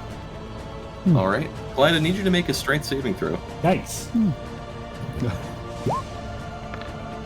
Only a 14. Okay. You are restrained. Got it. Immediately the ground reaches up and just grabs both of your legs and kind of twists you by the legs a little bit. When a creature enters the area for the first time, the restrained creature is stuck as long as it remains in the slimy area or until it breaks free. The restrained creature or another creature can use its action to try and break free and must succeed on a strength saving throw. Or a strength check. It's the worm all over again. Mm-hmm. Alright. So that is all of their turn, I believe. Solomon, you are up. Well, let's see what these things are made of. Solomon pulls out his crossbow and he aims at this Clyde look-alike that thankfully failed to hit it. And I am going to use my sharpshooter feat when I do this, so subtract 5 from this roll. Alright. Does a 32 hit? That does hit. Alright. So, 8 plus 10 piercing damage. Piercing damage, you say? And just to double check, is this magic? Oh yeah. Alright. I don't know why that happened. I was trying to. I have a crossbow. And you said 18 damage? Yes. Okay. And as you shoot the bolt into the slime, all the other ones react accordingly. They are all linked to one another. Souls interlinked. In that case, I'm gonna do 2 more at the Clyde slime with the sharpshooter thingy. I am a level 12 fighter with the triple actor attack. Love it. So a 16 and an 18. Both hit. Lovely. So that's 23 plus 18 damage. It was 18, so 41? Yes. Okay. Sounds about right. Yeah, so you I just start pumping this thing full of lead, but yeah, it's still standing, but all of them are looking pretty messed up at the current moment. Alright, sweet. And I, as a level 3 rogue, am going to bonus action disengage. Alright. And then I'll just back up 5, 10, and stand in the back of this aura. Gotcha. Alright. Anything else? And that's my turn. Cool. There we go. Legendary action. You always say cool legendary action every single time you take a legendary action. That's his tell. There's no way to... the 1 second tell. Okay, it's going to do 1 acid lash on Ubo. What? Natural 1. He ducks. Yeah. Just like... God, it was the greatest. Oh, I found a nickel! Why is it sticky? Yeah. Frickin' drunken master at its finest. Alright, Mr. Gary, you are up. Oh boy. I don't know who this person is that's attacking me, but I guess I gotta fight back. So Mr. Geary is going to pull out his longsword. And I'm just double checking everything that I have.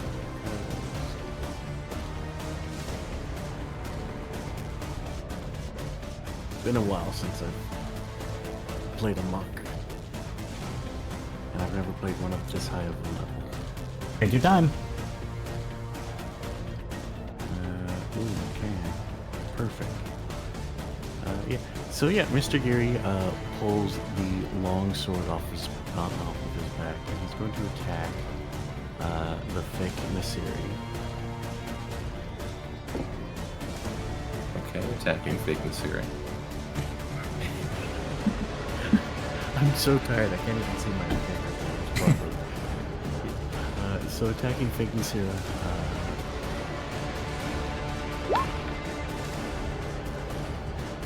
Alright, that hits. Excellent. For 10 damage. 10 damage. Brandon, how when I turn you up you get softer? My I'm in reverse. I don't know. What can I say? That's what blows.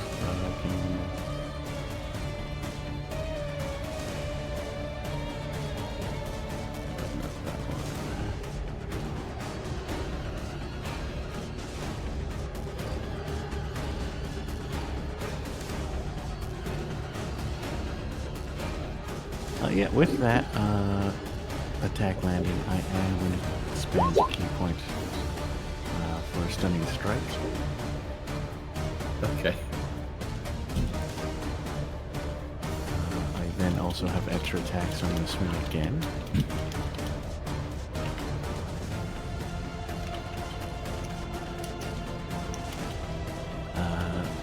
I guess I'm rolling the Constitution save from this era.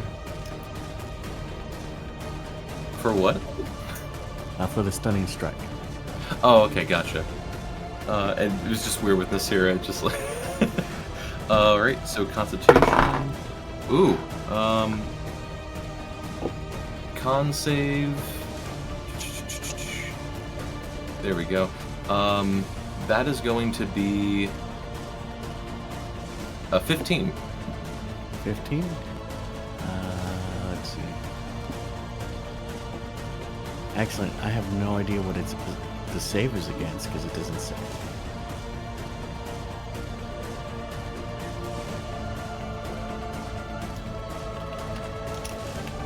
Oh no, here it is. DC 18. Okay, then that's a fail for that one. Excellent. I'm going to use my extra attack and attack again. Okay. Does it give advantage? I have no idea. Let me hold on. They are stunned until the end of my next turn. Oh yeah. Okay. Is it? Oh shit.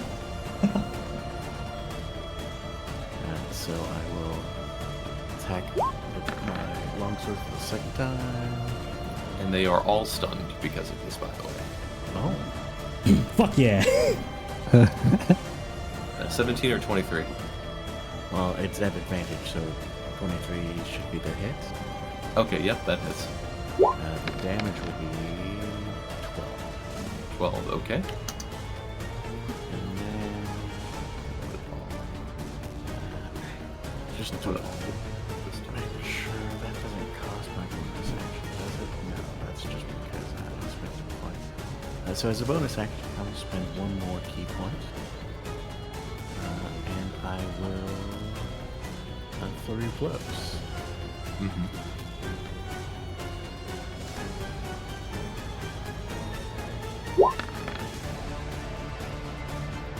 Twenty hits. For 8 damage. 8 damage. Okay. So yeah, you stun and just immediately start walloping in on this thing, and with the stun, all of them freeze up in unison. And I'm going to take a step backwards into this glowing circle that looks like it's very nice. And in my turn. Let me just see something real quick. Okay. Alright, end your turn. Cool. Legendary action. Yeah! He has that many. Oh wait, he did. You paid attention. That's okay. Just for stunning the goo, yeah, it's gonna acid splash Mr. Geary. That is 25 to hit Mr. Geary. You're saying this is Eldritch fried rice? Yes, 25 would hit. I'll make that one with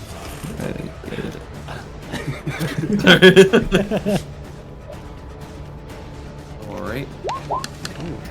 There we go. 19 acid damage on Mr. Geary. Ouch. Prior, you're up. Mr. Geary is blooded.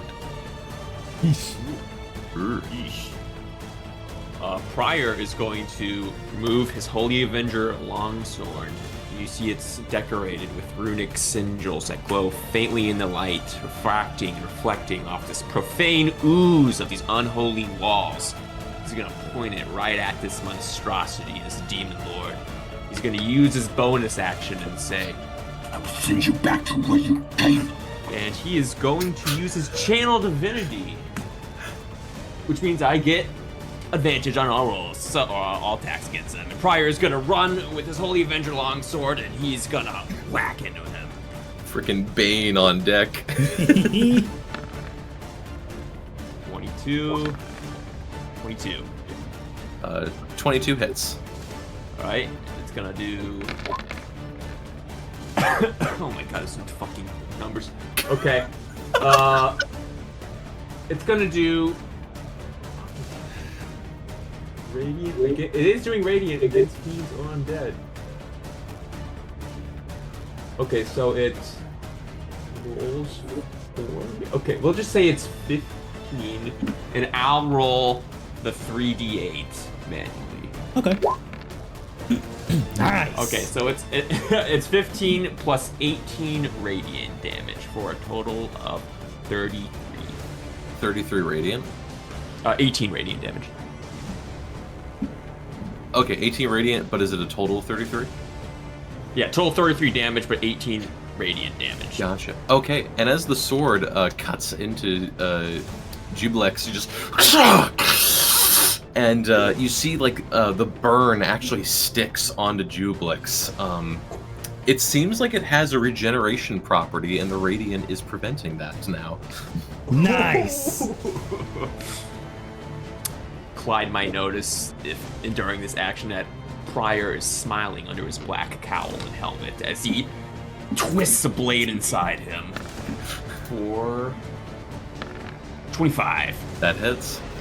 Alright, this one is gonna glow extra bright. You're gonna see it flash through the room as this oozes, pores light up with radiant energy. It's gonna do 3d8 radiant damage plus 4d8 radiant damage as Pryor uses the Smite of Ruanwa. Can you just do that on your attack? Say what? Does it take a bonus action, or is it just on hit? The Smite's on hit whenever I want. Oh, that's so cool. Right? So sick. So in total, 34 radiant damage, 16 slashing magical damage. 34, so 50 total. Yeet. All right. So yeah, you just cleave into this thing with 2 strong attacks, and it is, yeah, it did not expect that much hit in one go, for sure. Pryor It is- is his turn. Particularly angry at you. It angry now. All right, Ubo. I got Ubo now. So Ubo's gonna be like, you know what? Ubo's gonna. I got it. Being that the slimes are kind of right here, he's gonna take a step back just to get out of range of Jublex. Don't worry, I'll just take care of this thing. And just starts like grabbing the slime and beating him in the face, being like, "You look familiar! I don't know why though!" You can't Says see the him. blind monk. I'm looking at him with my hands, Clyde! Oh, well, that maybe I'm the blind one. Sorry. Alright, so Ubo gets, I believe, with burning key points as well. Alright, let's roll these out real quick. Patience, thank you guys. It's all good. With the quarterstaff plus 9, let's see if these, let me just roll to see if they all hit first. First one, plus that, plus 9, I can do math, I went to college. 14.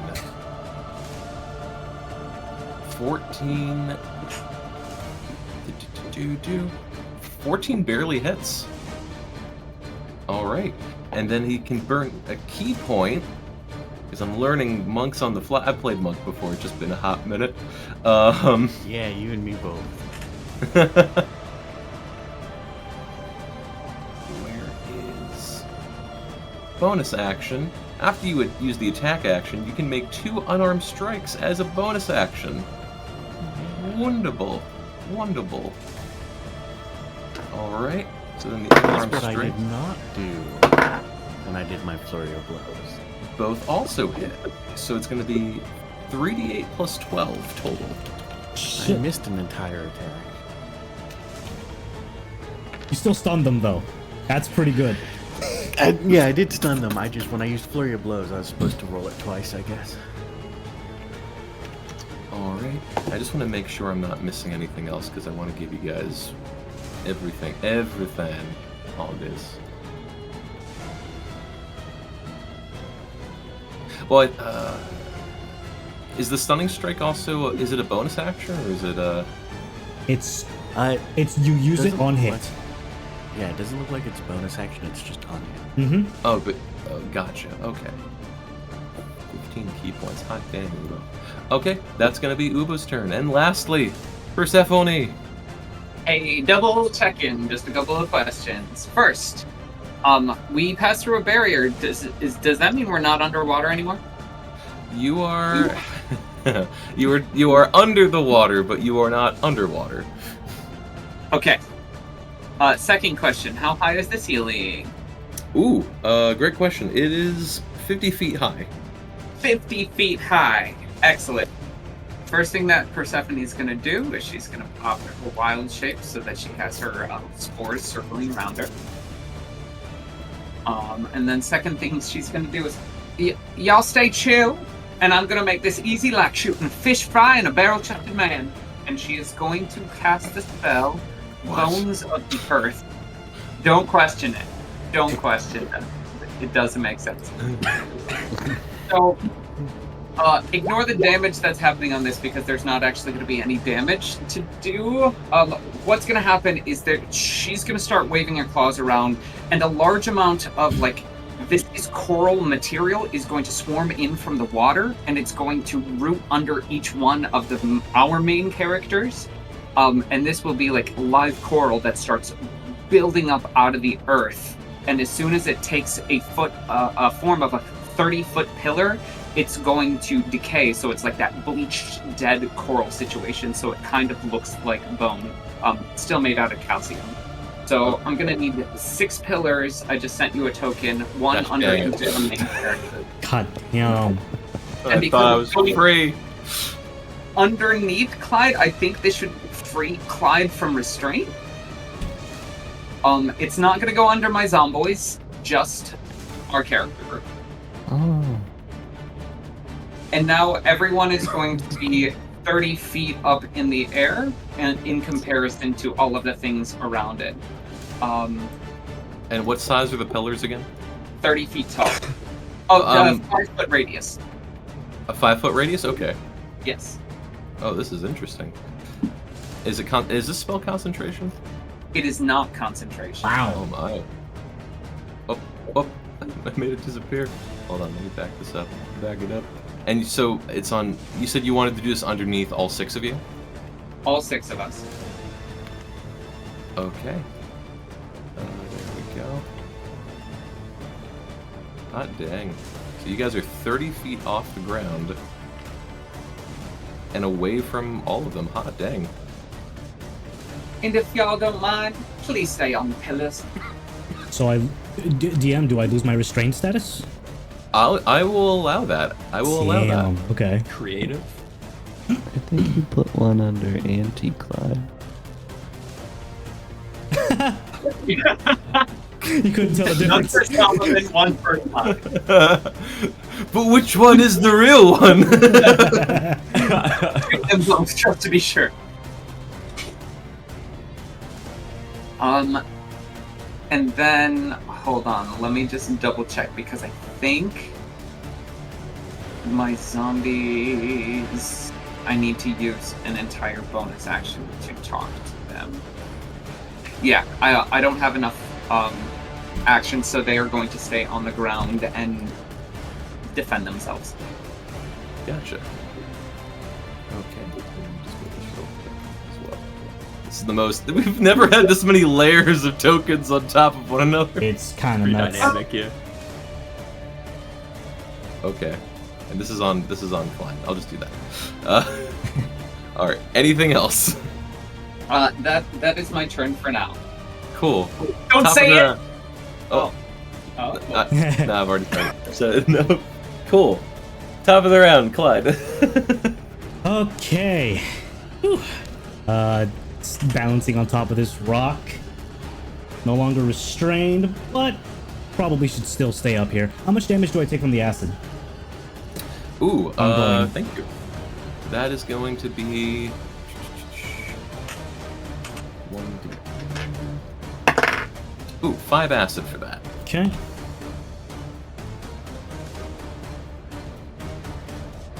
And as an action, at 5th level, I will cast Summon Aberration, mocking the state of creating duplicates of my friends as I summon a Slod in the form of Folgers. Oh, let's go! And you'll see a slot appear right here. I don't know if it does it take. Let me see how much. It's medium size. So many tokens. let's do here right on the edge of Prior's aura. And if you just want to make it easy, you can just put a slime on there. It doesn't have to be. Yeah. And then where again? Right here. Sorry. Ping here. Left side. Perfect. And it's gonna make that'll be Clyde's action. Bonus action. You said he was looking bloody. How far are you? You're within 30 feet. I will cast Healing Word at level 2 on Mr. Geary. Woo. Oh wait, no, that's a leveled spell. I can't. My bad. Less woo. Let's woo. No, I'm sorry. No bonus action then. The slot will instead attack. Okay. So these are at Juiblex. No advantages, right? No, not a Jublex. These are 2 attacks then. Oof. 13. 31. 31 hits for sure. All right. This is mundane slashing damage. Like non-magical. However, the Slod's claws emit an eldritch after effect. Okay. Should somehow the radiant magic not do the anti-healing property, the Slod's claws also don't allow it to heal until the aberration's next turn. So wait, so if the target is a creature, it can't regain hit points. So basically, neither one can heal, is what you're trying to say? The So Juiblex. he's like double grievous wounds. Yeah. The Gotcha. Juiblex now suffers non-healing from both Prior's Radiant and the Slod's hit damage. Gotcha. Okay. And you are correct. It is, if it's non-magical, then it has no effect on them as Got far it. as damage. Got it. I don't know if you want to rule if it doesn't take damage, the effect doesn't go through. All it just states, if the target is a creature, that happens. I'll say, yeah, I'll allow that part because Okay. it's the after side. Excellent. Some sort of disease approach. And then that is no longer restrained, I suppose. Nah, that's my turn. Okay. All right. Next up is going to be Jubilex. What do I? Whew. It's not what I want to do. It's who do I want to do this on? Do I roll? Do I risk this at disadvantage? Oh wait. Okay. Cool. It's going to use Eject Slime. No. Prior, you look up and see this giant monstrosity. Now that it can't, well, fiend. You have to be careful. You're 30 feet up. You now are eye level, literally eye level, with all these multiple eyes as it stares you in the face. How dare you bring the sun in my home? And you see this hole open up in it as you see this disgustingly dark black and purple globular immediately get ejected out at you like a cannon. I need you to make a dexterity saving throw. Oh, all right. I have a. I'm gonna make it. Made it. All right, I have Shield Master as the light of Ruanwa's sigil is on his shield facing his deprecated eye. I don't know why I said deprecated. But I get +2. Is this one of those spells that it's half damage or it's just damage? It's well, it's not a spell, it's an attack. There we go. There we go. In that case, it's +2. Okay. So what is the saving throw? Or It's 12. 12? Okay, that's gonna be a fail. Unless you have like bless. Do you still have bless? Oh wait, it's 14. I forgot. I have Aura of Protection because Okay. Paladin. All right. And then also, just so I can remember, because I need to add it to Ubo. I know this is kind of mid-combat. What was all the bonus health and Heroes Feast health that everybody got? It was 2d10, which I thought was like So, fine. everybody that ate Hero's Feast got 15 HP. Okay. No, sorry. Temporary HP. Everybody that ate Hero's Feast got 10. Then Persephone, Solomon, and me got 15 from aid. The rest got 5. Rest got 5. Okay. Just wanted to double check that. So prior, if that's a 14, that's going to be a fail. So yeah, the slime is going to get ejected at you immediately. You're going to take some acid damage, my friend. Ouch. And something else that you're not going to like. Specifically prior. 60 acid damage. That's not good. It's a way above average, goddamn.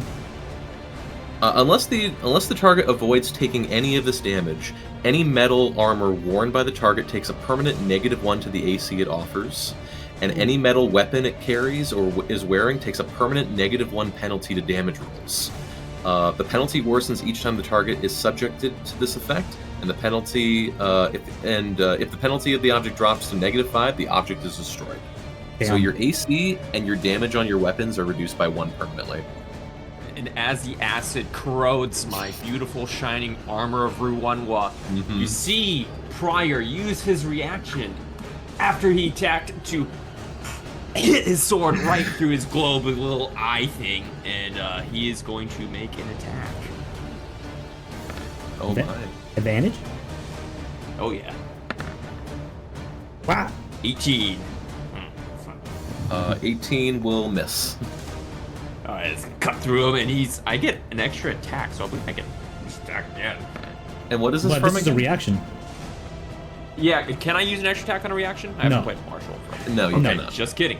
This is from Soul of Vengeance. So I used my Soul of Enmity on him. So as a reaction, once this creature attacks someone, I can use my reaction to attack it. Okay. I put it up down there. I can't show it on the actual digital, but Gotcha. Okay. So yeah, so you are now corroding quite badly.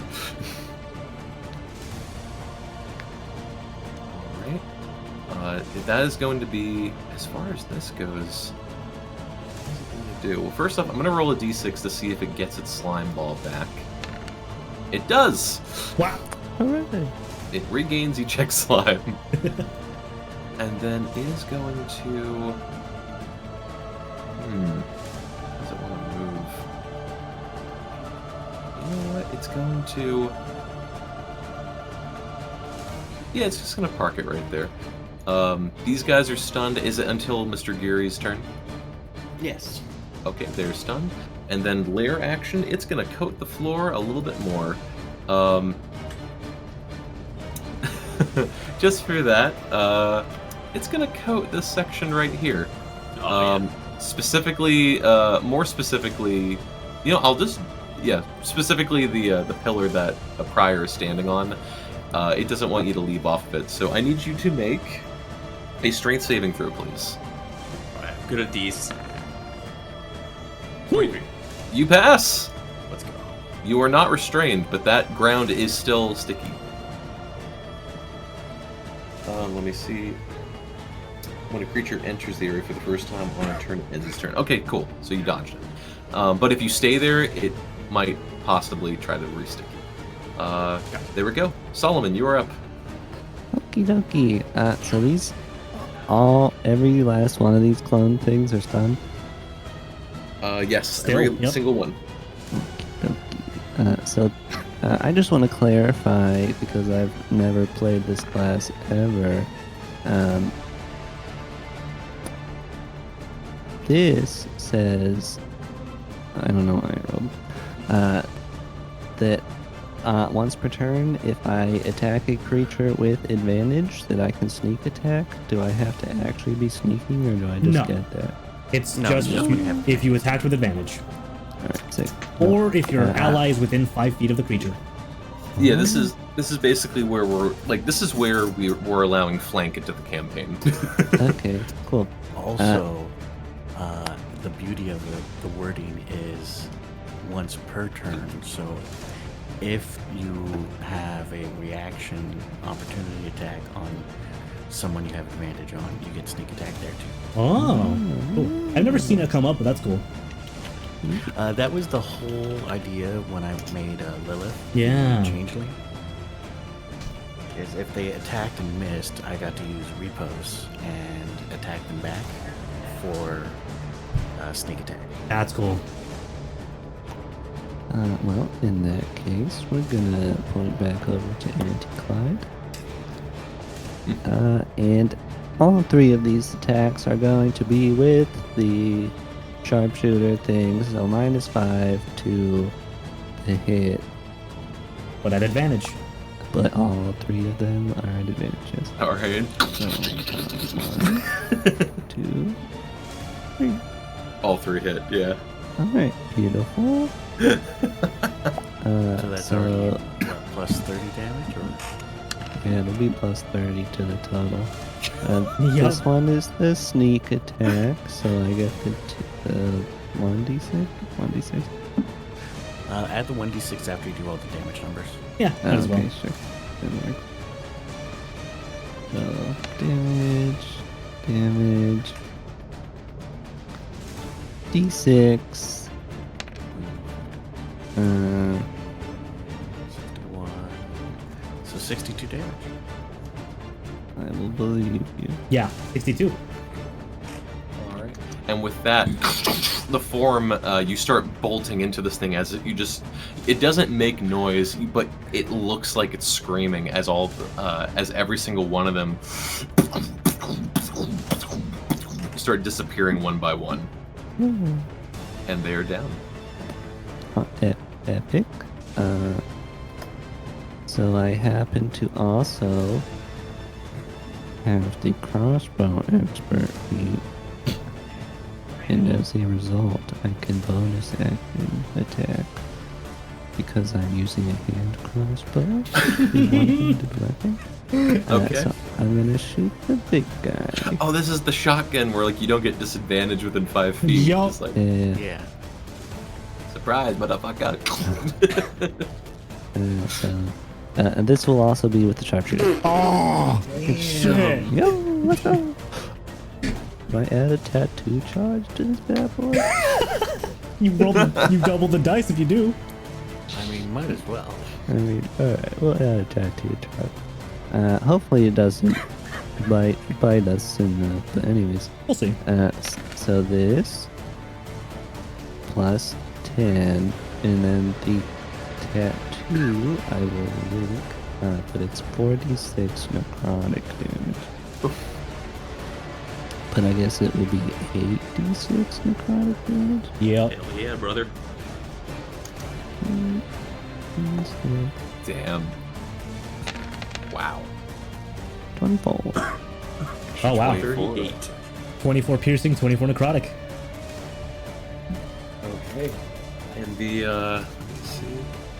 Yeah, you just start, like, you unload on the slime and be like, one more for you. And you just do this perfect flourish as you just shoot. Before the hole closes that ejected the slime, you shoot it in there.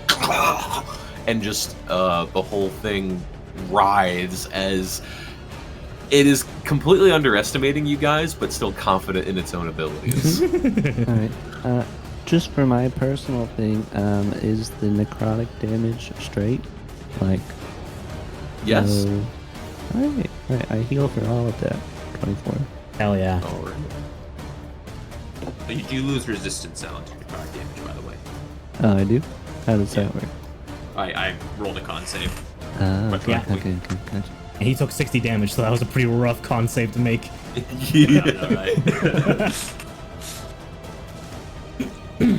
Anything else, Solomon? That is my turn. I will stay on my pillar as instructed. Okay. Legendary action. Corrupting touch on Prior.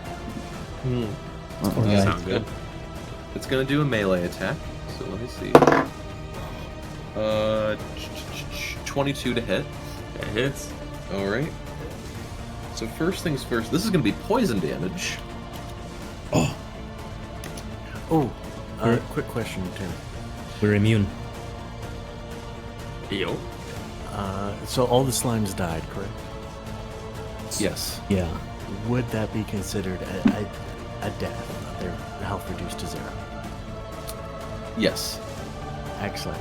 I get covered Let me see. And what does it say? When a But it has to be creature, you. when I. When you reduce a creature. Damn. Okay. So Prior, you do not gain. You do not take any poison damage, Prior. Fantastic. However, you are slimed. Until the slime is scraped off an action, you are poisoned, which you can't be. And any other creature other than the ooze is poisoned within 10 feet. Okay, so you so the slot is poisoned, if possible. Yes. Oh, actually, wait. I think you're up on the pillar, so it's down there. Yeah. So I'm gonna say actually, unless the zombies can be poisoned, yeah. Okay.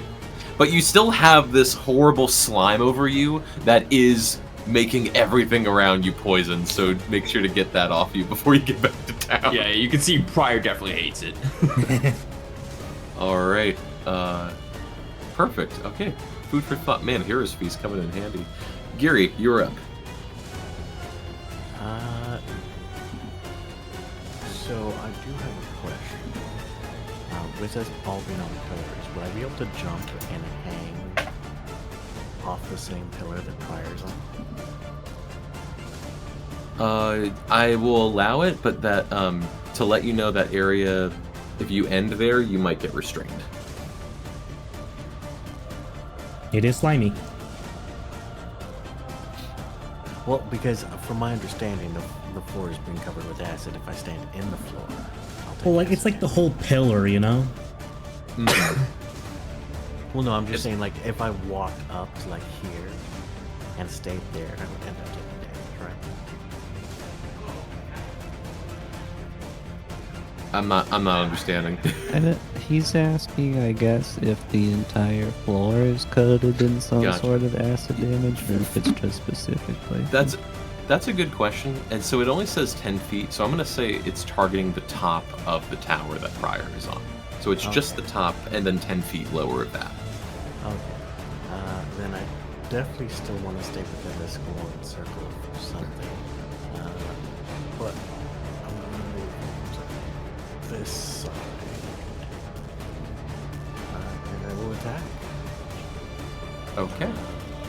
I will start with a regular attack with my longsword, also attempting a stunning strike. There's that, and then the DC 18 con save. Is the longsword magical or non-magical? The longsword, I don't believe it would be considered magical. It's a dedicated weapon due to the monk feature. Okay, so since it's not magical, it's going to do no damage actually to it, but you can still try to stunning strike it.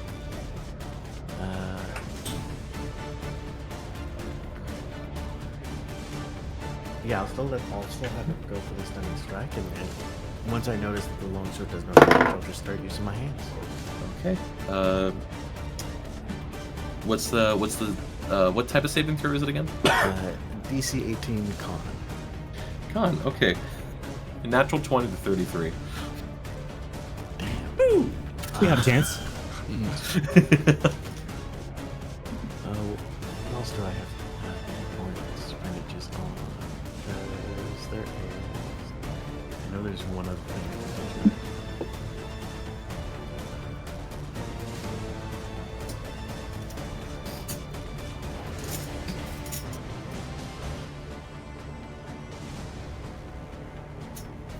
What the heck is that? Oh.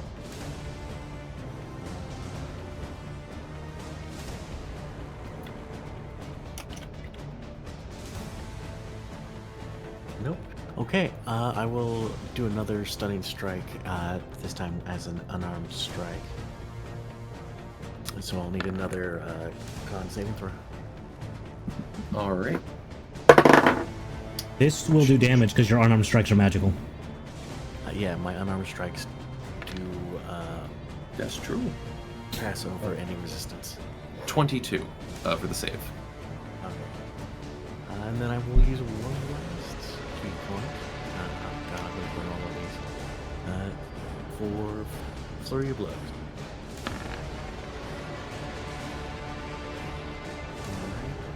Alright. 15, 16 to hit? Yep. Both miss. Okay. Anything else? Nope, that'll be it. Okay. Legendary action is going to do one acid lash on Pryor. Oop. Being you were right in its face. 29 to hit. That will hit. Alright. How you looking? 18 acid damage. Solomon, carry on. No, he's still good. You are eating this thing. Alright. Speaking of, Pryor. See, I know what Andrew would do right now, and he would use Lay on Hands. But that's not what Pryor would do. As he grabs his sigil to Ruanwa, guides and trusts in her faith, and he looks at his rice companion and casts Shield of Faith, giving us +2 bonus to each of our AC. Then, with his right hand, he guides the sword of Ruanwa into this creature's vile heart, and he is going to... Is this -1 to attack or damage, Tim? Specifically, let me double check. And metal weapons carrying takes a permanent -1 to damage rolls. Alright. 23 and 30, those, or if it's one attack, that hits. Yeah, this is 1, and this would be 16 plus 3d8. Radiant damage.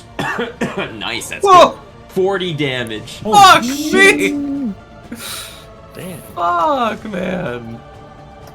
With Radiant, yeah, you are on your crusade. And Pryor, with the sword still in this vile beast, is going to ring it upwards. Attacking again. Give me a nat 20 so I can smite. 24 hits, though. Alright, 24 hits. Dealing 13 damage plus 14. And then everyone around will see its eyes light up ever so brightly as he does a smite from Ruanwa, this time dealing only 3d8 damage. Radiant energy encapsulates him as he does 26 plus 13, 39 more damage. Dang! 79 damage? Oh, yeah. 39. Damn. Officially, literally on the nose. Jublex is looking rough. Perfectly on the nose. Pryor, though, bleeding and covered in slime, and it seeping and melting his armor, manages to smile, and he ends his turn. Alright. Ubo! Well, that was easy. Let's get up here in this thing's grill. Yeah, it's gonna start haymakering him. Let's see. Plus numbers. Plus 19. That's gonna miss. Now, can the key attack... Learning monks on the fly. After you take the attack action. Okay, so 2 more unarmed strikes, burning another key. Miss. And, ooh, that's 26. That hits. Now like you should Ubo- also have an extra attack, Tim. Yeah, I was looking for extra attack on there, but I wasn't seeing it, actually. Let me double check. Is he only monk? Extra attack. You can attack twice instead of once whenever you take the attack action. Okay, cool. Alright. Gets a second attack. It's great. We're both playing the same thing, so It's true. like, yeah. It all works out. Okay, so then one more. That's an 11. That misses. But can they... I want to try and give you guys as much as possible with this. So one attack is a hit. Can it burn anymore? As a bonus, as a bonus, as a bonus. Man, all this is a bonus. And then I'll see if it, and I'll burn another key point to see if it can get a stunning strike. So let's see if that works. No. So only one attack hits. For the... It's weird to try and kill my own monster with... 6 points of damage. 1 out of 4 attacks hit. Gee. Alright, so that's up in the grill. Persephone, you are up. Oh wait, would the slot go in Clyde's turn as well? Yes. Okay. Did the slot miss the turn? It's the odd. No, it goes after Clyde. Alright, knowing that they're chump change anyway, Persephone gives a mental bonus action command to the zomboys to charge. And they do so, both of them attempting to slam into Juablex. Alright. There's 1, and there's 2. Both miss. Upside. As they just run right into it. It is what it is. But now for the main event. She knows that they're going to die anyway with this die again anyway with this next. She again starts motioning her claws around, and instead of like viscous coral material coming in, all of a sudden a huge rush of water starts permeating through that barrier and floods into the chamber, circling around Juablex as she casts Maelstrom. And then let me pop this into display VTT because it's more about what it looks like and what it necessarily does.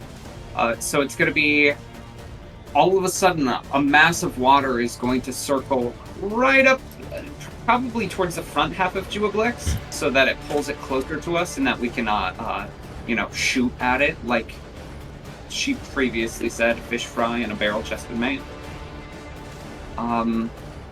But it looks like it essentially mostly navigates around that strength saving throw. Okay. That said, it's weird because it looks like it should take half damage, but it also doesn't look like it should take half damage. So yeah, let's draw a 30 foot radius. Unless you want to. Sorry, it's just lots of math. So basically you're trying to make the area around On the ground that turns into like this maelstrom. Okay, yeah, I can make a circle real quick. Okay. 30 Unless foot you want me radius. to come up with a water token. I've got some of them. Okay, so 30 foot radius, hot dang. Mm-hmm. 1, 2, 3, 4, 5, 6, 7. Hot dang. So That's if we so did much.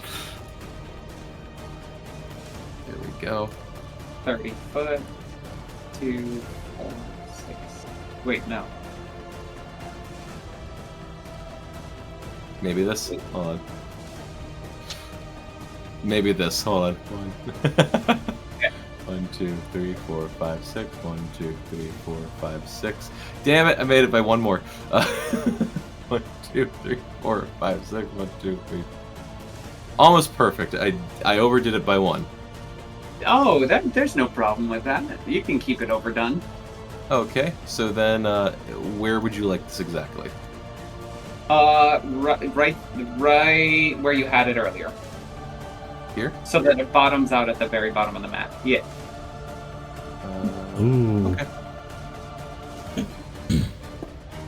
Alright, so this 5 feet deep water has suddenly just radiused and circled in the entire area. So,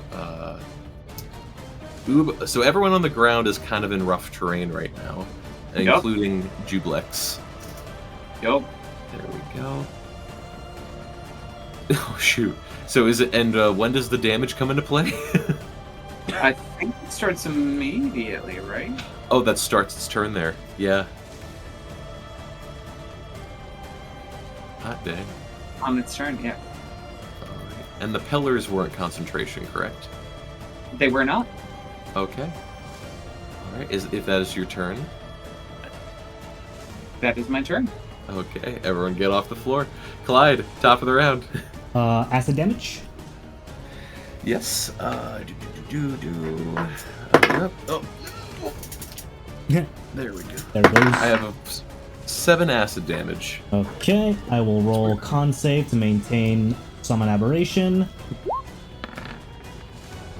Cool.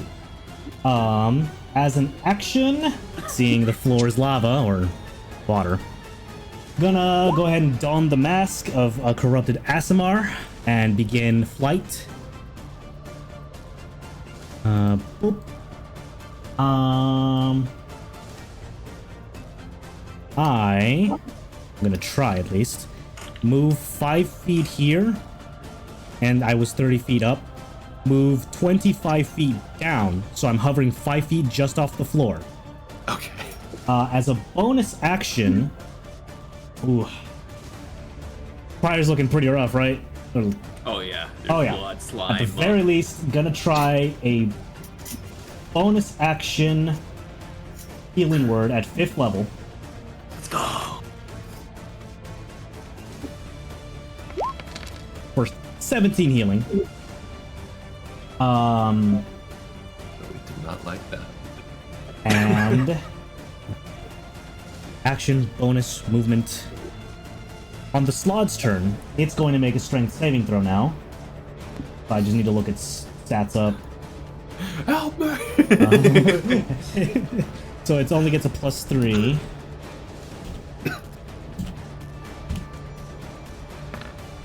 Uh, 16. Does it pass Maelstrom's DC? I think Dylan stepped away. It says 18, so fail. Ah, okay. So, what's the damage? 66? Could you roll that? Sure. Ta-da! All 19. right. Oof. It's pretty sturdy. So it'll take the 19 bludgeoning. No resistance to that, so bam. And then this is rough terrain, so I can only move, sadly. Wait. 15 feet. So, can you move it to this square so that it's adjacent to me? Alright, so 1, 2, 3. Yeah. I'll accept any attack of opportunity that it might incur. Oh, yes, of course.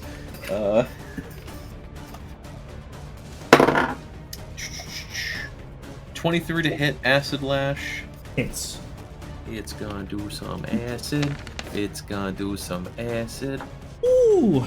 23 points of acid. It is still standing, and Clyde commands the Slod to remove the acid slime off of him. Ooh! With an action.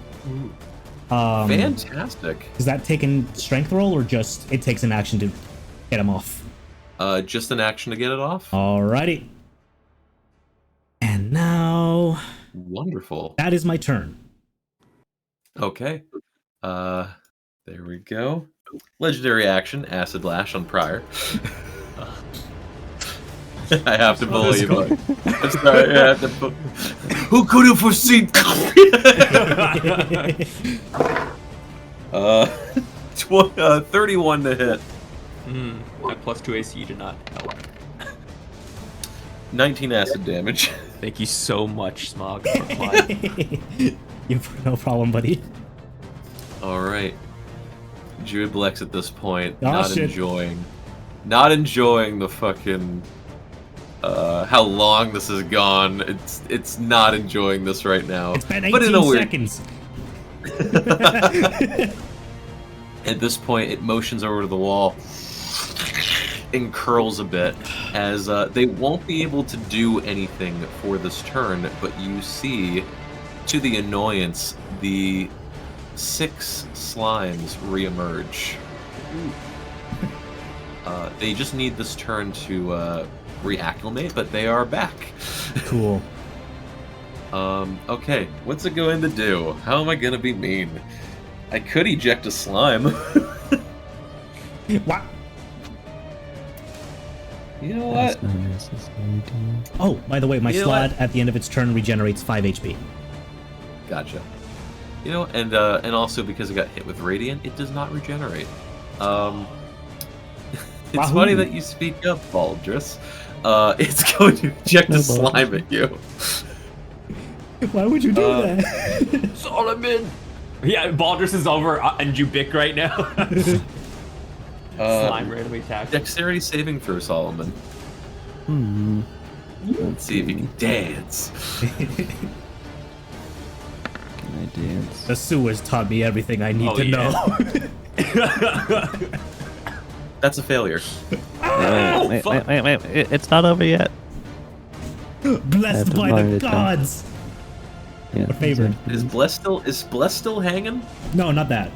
We don't have Oh, No, bless. Ruwanwa has guided Solomon. with- Okay. I'm God powers. touched, DM. All right. If I fail a saving throw, I can roll a 2d4. Okay. Fine at it. Possibly changing the outcome. Rolling Ooh! 26 to save. You pass. Let's yeah. go. Seeing his friend attacked, can I do a reaction? Does it have to hit, or is it just if Oh, an just attack stacked. is made? Okay. Yeah. You got your reaction. Oh yeah, the sword's going in, chopping a tentacle off. Fuck yeah. All right. Hell yeah, brother. That hits. Does the advantage still stay? He's vowed. Yeah, he's got the enmity. Yeah. Only for prior at least. Yeah, it stays for like 10 turns. Yeah. So it would be, oh yeah, 24 damage, and then the sword glows with just ethereal brightness. At 38 more radiant damage. Let's go. 39. 39. Okay, yeah, it wants you dead now. It wants you dead. Oh boy. Oh wait. Wait. Prior, you stayed on the goo, right? On the tower. Oh yeah. I need you to make. Let me see.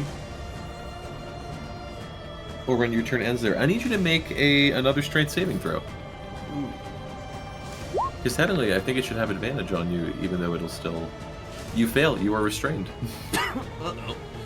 So it should have had advantage on you for a potential nat 20.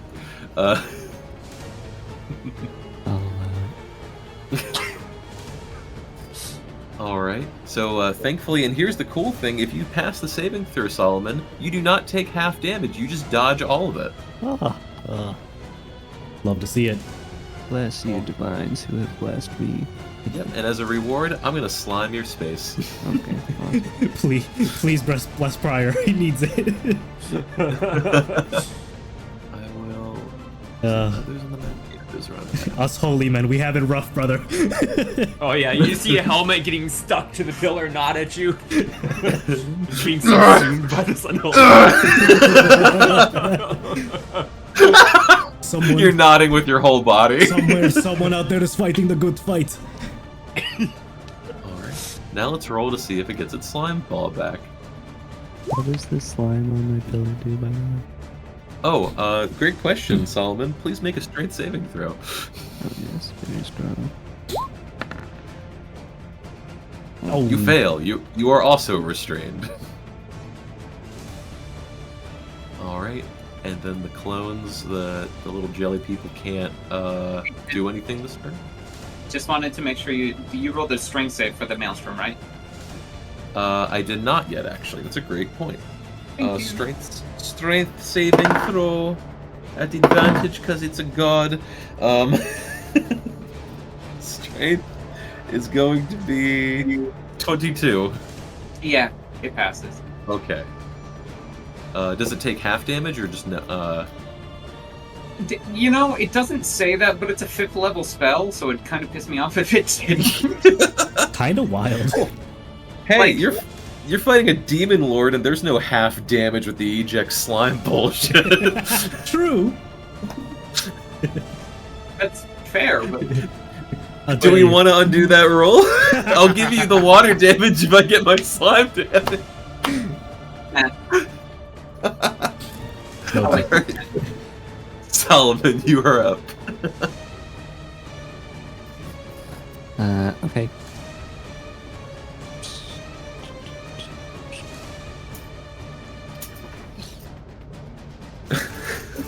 Alright, yeah, I'm going to, I guess, since I just got slimed, I'm gonna lock and load at the Slimer. And, depending on what these rolls are, I might do some things, so, you know, just give me a second before you announce their success. Anyways.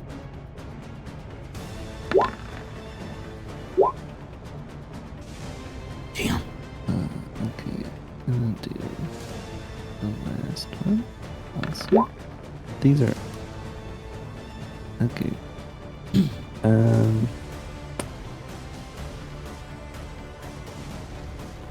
On the first two, I am going to use my Epic Battle Master feature, and I'm going to hone in my crossbow or whatever, and I'm going to make those precision attacks, which allows me to add a D10 to their roll Nice. to hit. So the first one will be a 20, and the second one is a 21 to hit. And I guess the last one's a 19. Okay, 19 misses, 20 misses, 21 barely hits. Okay.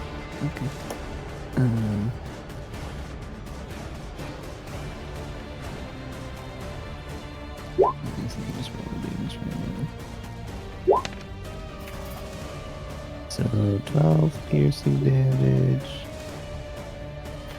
I'm gonna add a tattoo charge to that. So plus 15 necrotic damage. So 27 total? Yes, and then let me check one thing, because I just added it. Okay. Oh wait, there.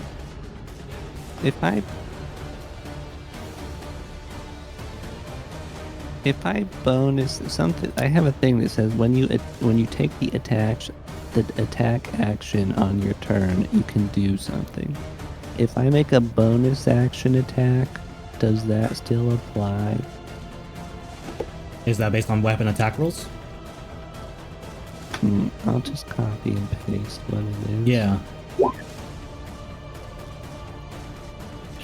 Like if I do a bonus action crossbow attack, can I No. forgo the attack? Okay. Because yeah, Right. And then I bonus action crossbow attack.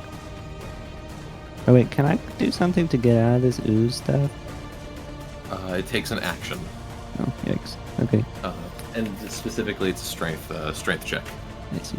The bonus action crossbow again. At disadvantage. Oh.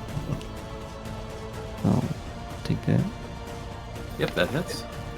11. And I'm gonna save the tattoo part.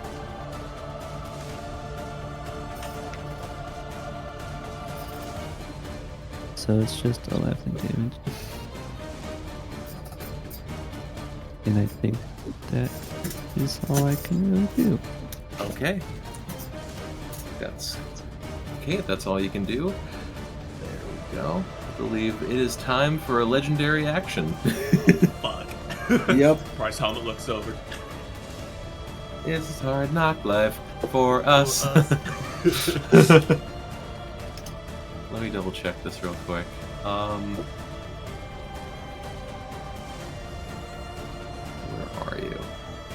Yeah, it's gonna do. We're gonna change it up a little bit. We're gonna do an acid splash on Solomon. That is a 20 to hit. Solomon as a reaction.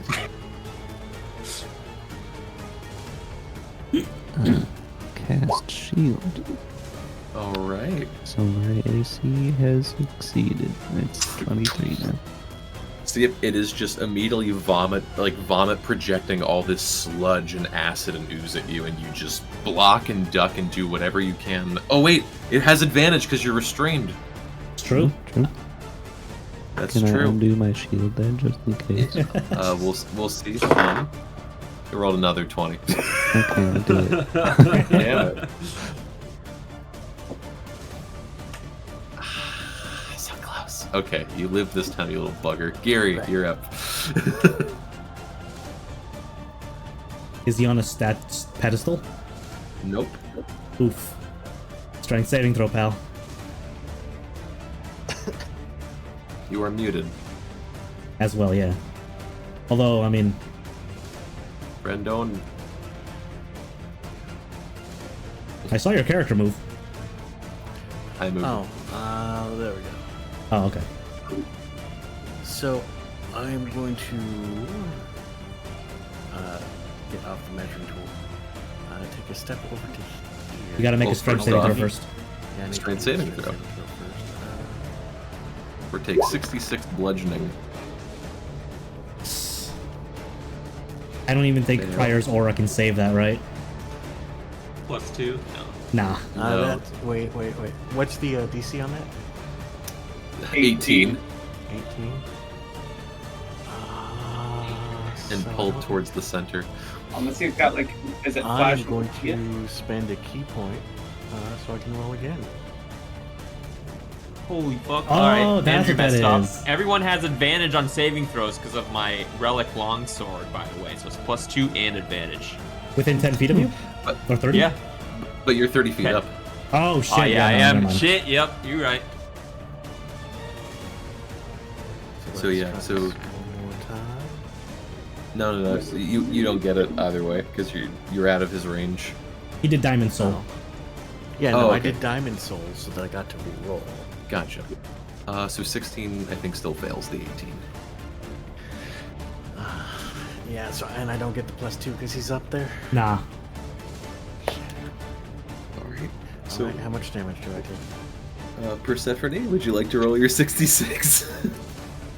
I don't want to, but I will. Okay. Do It's it. your spell. Kill him. Wow. 17. Oh, Wow. yeah, I suck. But in a 17. good way. 17. As you were pulled also closer into Jublex's form, you are riced onto ooze. Don't worry, y'all. I have a solution. Okay, so 17 damage. Now I'm going to move. Because I need to make sure that I can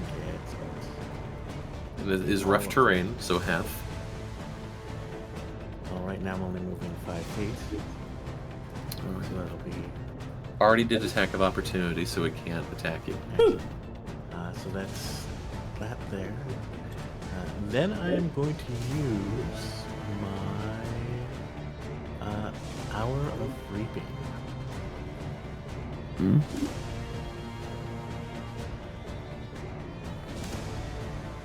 So all the enemies have to make a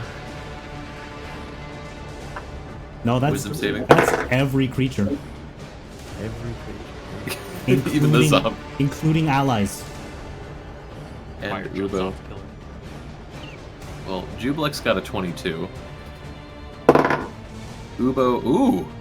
Except Ubo, he can't see him.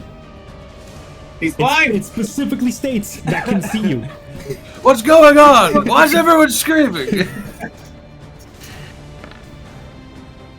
Nice.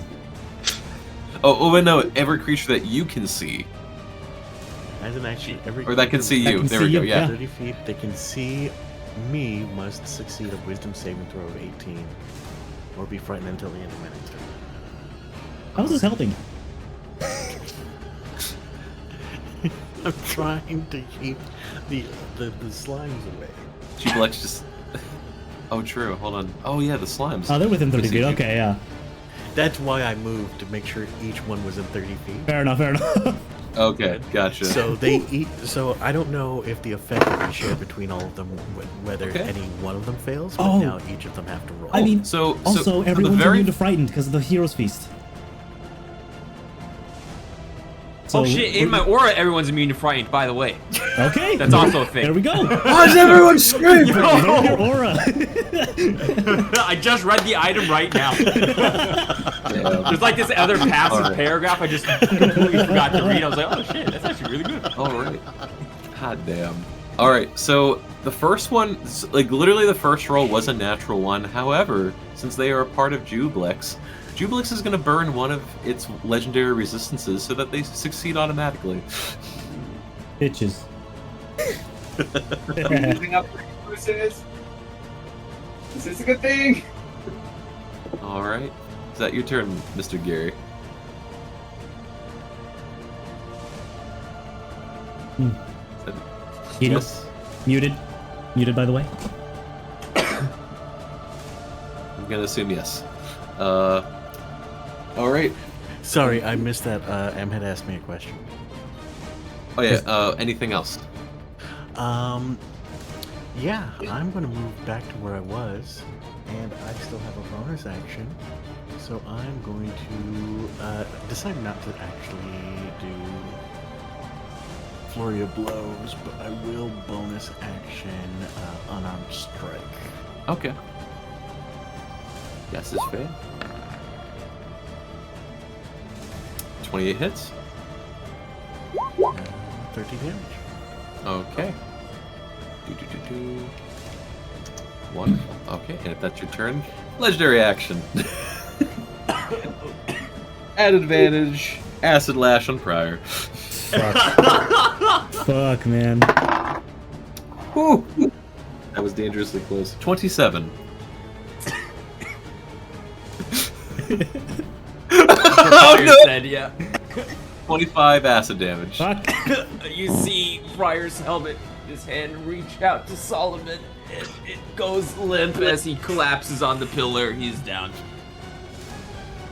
Okay. Oh boy. Prior. Death saving throw, please. I can see the light. Solomon, she's here with us. Shit, I didn't get my drug. She's here with us, Solomon. Good. Good job. One success. Very good. And it doesn't have any more legendary actions for this round, so thank goodness.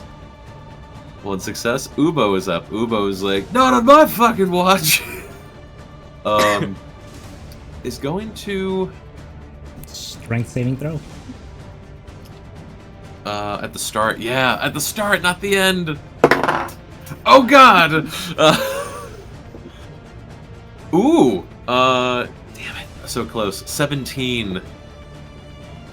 Ubo is a +9. Fucking A. Fuck. Can he walk on water? I don't know if that helps. I can swim in it too! Not very well, apparently. 66, please. Pretty safe only. Let's see if I can suck again. 18, okay. Not great, not bad. 19. There's some good effort in it! Ubo is going to do what Ubos do best and punch, and then is going to try and climb up the pillar just so to get out of the spicy water. Oh no. Alright. Attack. First one, miss, burn key point. Alright, second one as well. Second misses. I want to say it's like higher than that. No, just +9, okay. And then burn key for 2 unarmed attacks. Natural 20. And last one misses. Okay, so one good natural 20 at least. Let's roll. D8. There we go. All right, that is gonna be, yikes, 6 points of damage. As Ubo just tries to, try to punch into this thing, and I'm gonna try, for the hell of it, stunning. We're gonna do the stunning strike. Let's see if that possibly goes through. Natural 20. Okay. All right, and then Ubo is just going to, with the best of his ability, jump up. With the how much movement speed? 65 movement speed. Fuck it, hey. Okay. What the fuck, Ubo? Okay. Welcome to Monk. Ubo's gonna get on top of the pillar, I guess. His is 65 though? Yeah. Damn, I've only got 55. Oh, you can bench 100? Damn, I can only bench like 90. Fucking hey. Just chads on. What? Listen, I now know that if we're in danger and have to run away, Ubo's not the one that I can sacrifice as I run. It's like the 100-meter dash. Like, listen, I don't need the endurance. Whoever can escape the serial killer, that's what matters. Persephone, you are up. Okay, so remember how I said that the zombies were screwed anyway? Yeah. Okay, they're dead because they don't have enough HP, and they're just dead. Okay, so you've asked me a couple of times, and let me get on my pedestal, my 30-foot high dead coral pedestal. You asked me if the bones of the earth was a concentration. It's not, and the reason it's not is because each of these can fall, like they can be destroyed. So they've been taking the damage of the maelstrom, and since they don't have the strength saving throw, all of the pillars that are currently within the maelstrom wouldn't be able to withstand enough damage, so all of them would fall apart that are outside of the maelstrom. So now the one underneath Briar is gone, so he's no longer restrained. Same thing with the one that I'm on, same thing the one Solomon's on, all of them. And they essentially turn into rubble, and though all that rubble drops into the maelstrom and gets pulled towards the center. I don't know how you specifically want to do damage, but if there is a calculation of damage if the killer rises and crushes something in 30 feet. What does that mean for Pryor, who is unconscious? Mm-hmm. But wait. He's dead. That means nothing for Pryor, who is unconscious, because essentially he would be falling directly into the water, at which time Persephone is going to cast... What the fuck? Water. Oh my god, I'm just floating there like a fuck. Yes. But the thing is, you're floating there on top of the water, and since even tumultuous water has a certain level of surface tension, you are on it as it is harmless, so you're not being pulled in. So everyone, including this La'ad, are now able to walk on water. And Clyde's fine because he's flying and he's out of my range. Yeah. So basically, we're all fine. You're just laying there on the water. That's a hilarious mental image. This is You're great. definitely pulling a Naruto right now. Yeah, you Now- all just. I was about to say, you all just like Naruto'd on the ground, I think. So, with Maelstrom, I don't know how you want to do, because the bones of the... Maelstrom does the pulling throw, so it's automatically going to succeed pulling on the rubble, but Bones of the Earth, let me pull up that stuff. And I think it should pull up this entire description when I do it. In the first This is paragraph, why we play online rather than in person. Just each pillar has a diameter of 5 feet. Where the ground where the pillar has to be wide enough, has 30 HP. When reduced to 0, the pillar crumbles into rubble, which creates an area of difficult terrain. We're already in difficult terrain. 10-foot radius that lasts until the rubble is cleared. So the rubble is being pulled towards the center. Each 5-foot diameter portion takes at least 1 minute to clear by hand. But it's not by hand. We've got a maelstrom going on, my dudes. If you don't know, pay attention. If the pillar is prevented from reaching its full height, then it can take 66 bludgeoning damage and be restrained and pinched between this stuff, but we weren't at that height. So I don't know how you want to. If you want the rubble to cause damage as it pummels Jublix in the middle of the maelstrom, but I'll leave that up to you. But this is the how damage goes with the bones of the earth. Yeah, I was gonna say like, because it's being pummeled in the middle of rubble water. Well, and that's the thing of like the damage seems like if you're like pressed up into the ceiling. Right. It's less about like the rubble being moved. It's more about like the actual act of like literally being bodied by a pillar of rock. So I leave that up to you because it's getting. We'll see. Yeah. It's a little bit. I mean, doopty. the way I see it geometrically, there was a pillar here, here, here, and what? Here? They would all be forced into the center. This one would if we do choose it to make it take damage, Briar would probably be getting hit by this pillar at least, the one that Solomon was on. It's a whirlpool. It's not like a pulling inward directly. It's like spinning. It's like I'm thinking we simplify this of like let's just simplify this. Like the pillars break, you guys don't take fall damage. Prior doesn't take extra free death saving throw failures. Like let's just keep it simple. The pillars are gone. You guys are on the water. Okay. Because otherwise, we'll take this a math session. And we're gonna calculate the trajectory of the spot. Is this a Newtonian fluid, DM?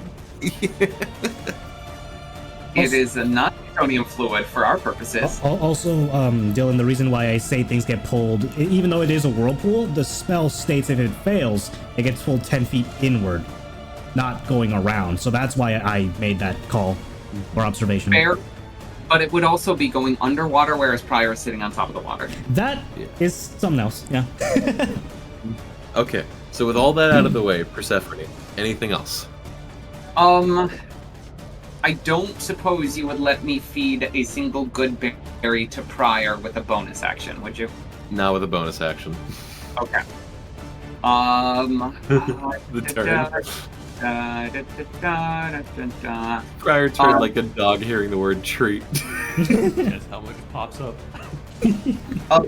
I am going to use my spreading spores to hurl some spores in a 10-foot cube within 30. So, right down, right down here, I'm going to throw spores, and they have to do a con save of DC 18. Hold on a The sec. two slimes. Which saving throw is this again? Con. Con saving. Okay. This is a lot to keep track of. Yeah. You're welcome. Con. One was natural 20. The other was 13. Okay, so then the 13 is going to take some damage. I don't know if this is... Nope, that's not going to do it. Fuck. Pardon my French. Then it's going to be... And they all take a damage Halo. collected. Yes, this will be Halo of Spores damage, I believe. Yes. Normal roll. Did it roll anything? No. Oh, it's gonna take 10 damage. What kind of damage again? Necrotic. Necrotic. Okay. Alright, so they all writhe in pain as the necrotic damage kicks in. Yep. Alright. If that is everything... Clyde! Alrighty. The floor is also... the floor is also sticky, by the way. Let me see, is it at the start of the end? Or it ends its turn there, just to let you know. Oh, I'm flying though. Oh, okay, never mind. I am gonna fly 15 feet up, putting me at 20 feet in the air. 15 feet in this direction. Okay. Landing here. I'm gonna extend my hand back towards the slot, and the slot will begin to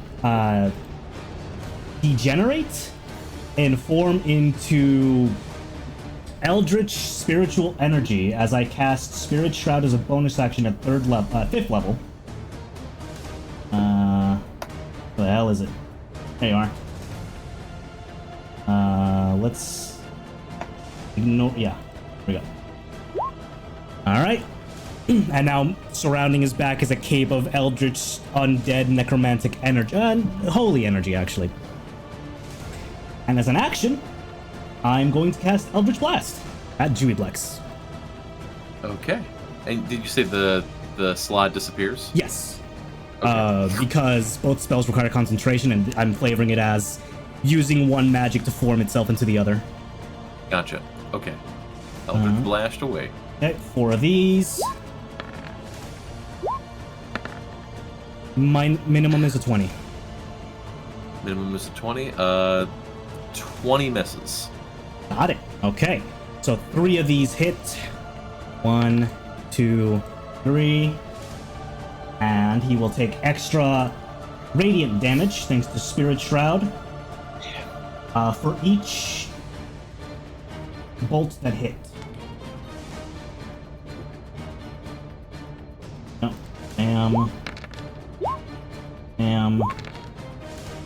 Bam. In total, 23, 29 force. 29 force total. 29 force plus 14 and 22 radiant. 22 total for radiant. Yes. Okay.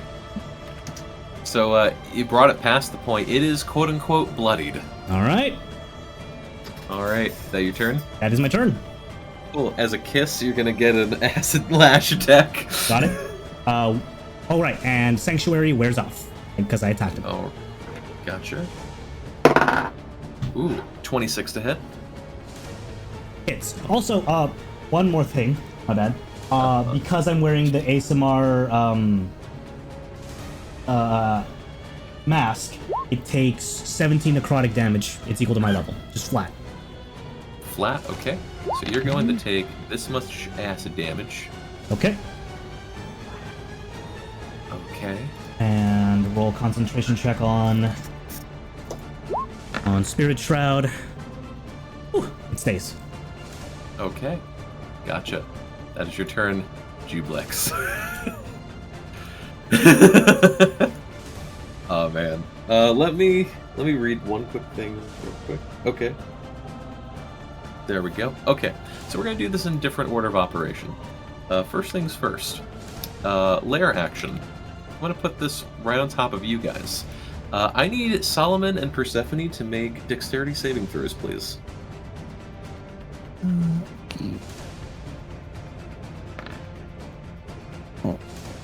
Alright. Persephone? Dylan, Yeah, walk away. was das? Yeah, dexterity to save, please. Yeah, I got you. What's the thing? Oh, you both failed. Oh, does it take a strength saving throw as well? Deweyblix?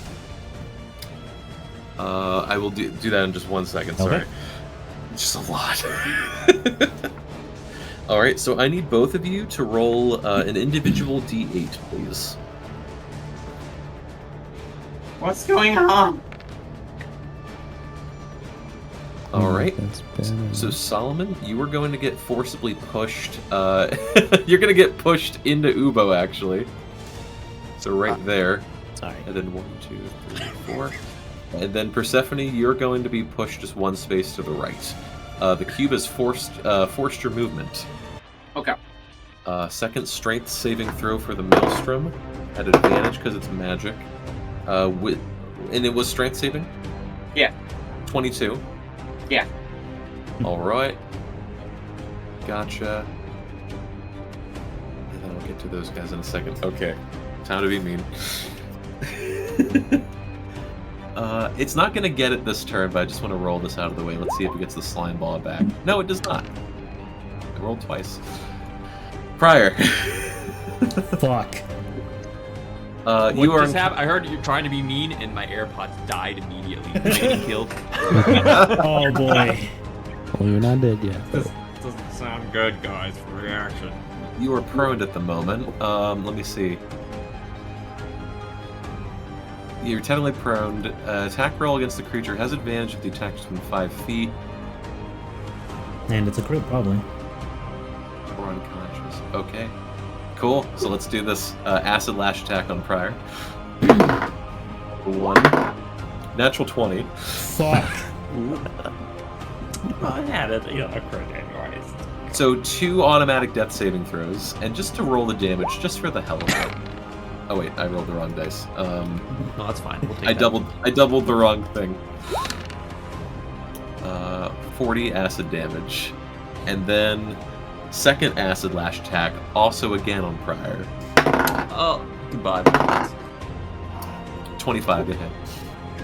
As Prior is subsumed by the acid and it melts through his armor, piercing his internal organs, he thinks of Ruanwa. His helmet will look towards Solomon, and you will see that the acid has melted away his black cloth, Solomon, and you will see the eyes of your friends with tears in his eyes. He reaches his hand and he melts away and he dies. As Prior begins crying, it's even worse than that. Manly tears. Specifically, Solomon, you see your friend Prior not just get dissolved with acid and looking the most burned he's ever looked. Specifically reading Acid Lash, any creature killed by this attack is drawn into Jubilex's body and the corpse is obliterated in a minute. So you see Prior go into Ublex's form and get snuffed out. You said in a minute? In a minute's time, Prior's body will be fully consumed.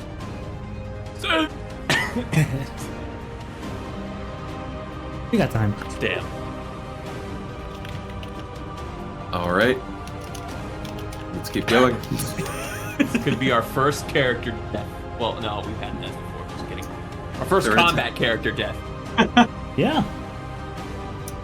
Third attack onto Mr. Geary.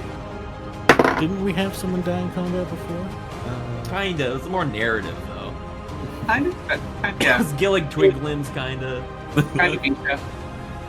19. 19 to hit Geary. 19 misses. Well, no, we The one we had shot the, we did. Yeah, we had the doesn't one count. shot with. Wow, that doesn't. All these characters are from one shots. Thank you very much. Yeah. Not They're One-shot dying? character. Yeah, it's not Campaign B. actually. Excuse you. But no, the. God, I wish I remembered his name. The artificer with. Yeah, that was Gillig. They said it. Yeah, Gillig Twiglims. Yeah. Yeah. Okay. There we Yeah, go. he died in combat. Alright, yeah. It was all Hot kinds of day. fun. 20. We're arguing over how not sad it is.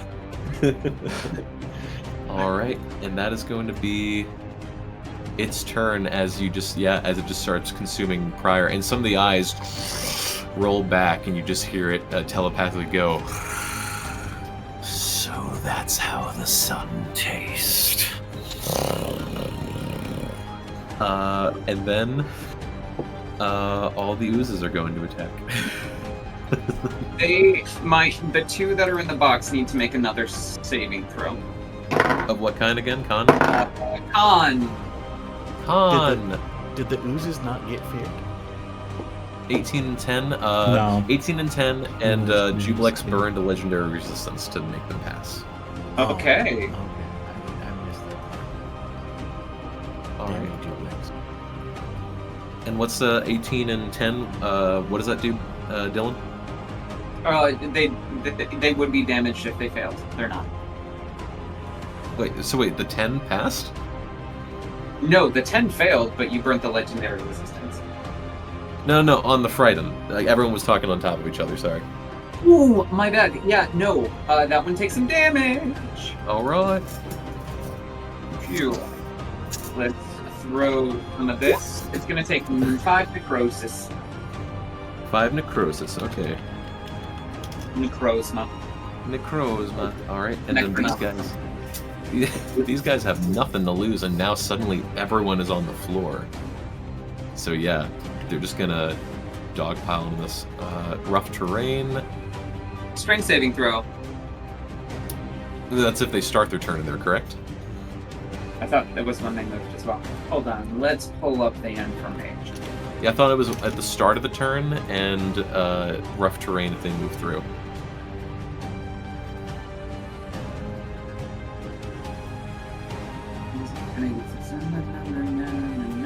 Yeah, you're correct. My bad. Okay. So these guys are gonna rush in. Really quick lag. And they got nothing to lose. So okay, that one just was a little bit too short of Geary. And so they are all going to do attacks. Roll this over. Oh, dang. Now, mind you, they are in the 5 feet of water we are on top of. Not that that makes a difference. Yeah, these goo monsters of the Campaign A people just sludge through the water.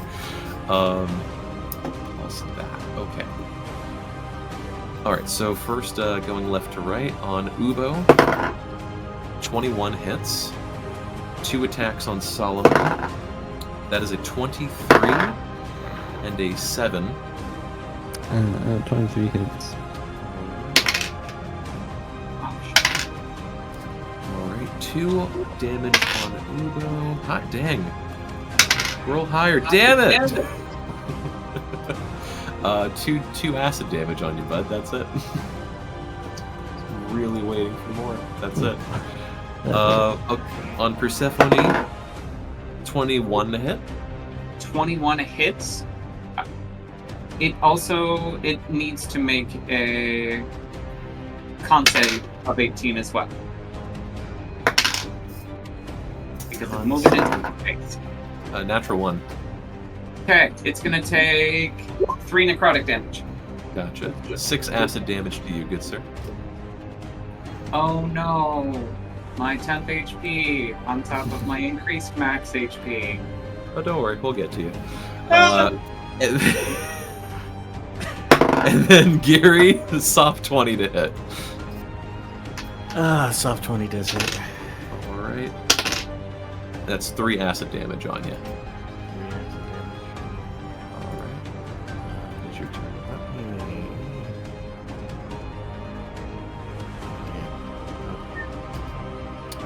Are you sure it's a melee attack and not just throwing something at you? Nope. No deflect missile here. Solomon, you are up. Okay, to clarify, am I no longer restrained after the pillar thing fell and I got moved? That should be the case. Yep. So yeah, Okay. Maelstrom. Right. In that case, Solomon, also having tears in his eyes, looks up towards the giant slime demon monster, and he says, That was the first man to ever show me kindness. and he sort of crouches down a little bit to stabilize himself, and every last one of these will be sharpshooter attacks. So let's get that started. So you all are dodging the Maelstrom damage because you're above water, correct? Yes. Gotcha. That's up to you. That is awesome. I'll take it. Thank you. I put some thought into things. Alright, so first 3 attacks, shenanigans possible, depending on how they hit. So 1, 2, 3. I will, having come close to hitting him before, I will make that first one a precision attack. Or actually, I have to make all of them precision attacks, don't I? I will make all of them precision attacks. And so what is it to hit again, just so I'm clear? I have to add first. So they are all currently -5, but precision attack allows me to roll a d10 and add it to the hit. So for the first one, it's 19, which I think misses. Misses. The second one is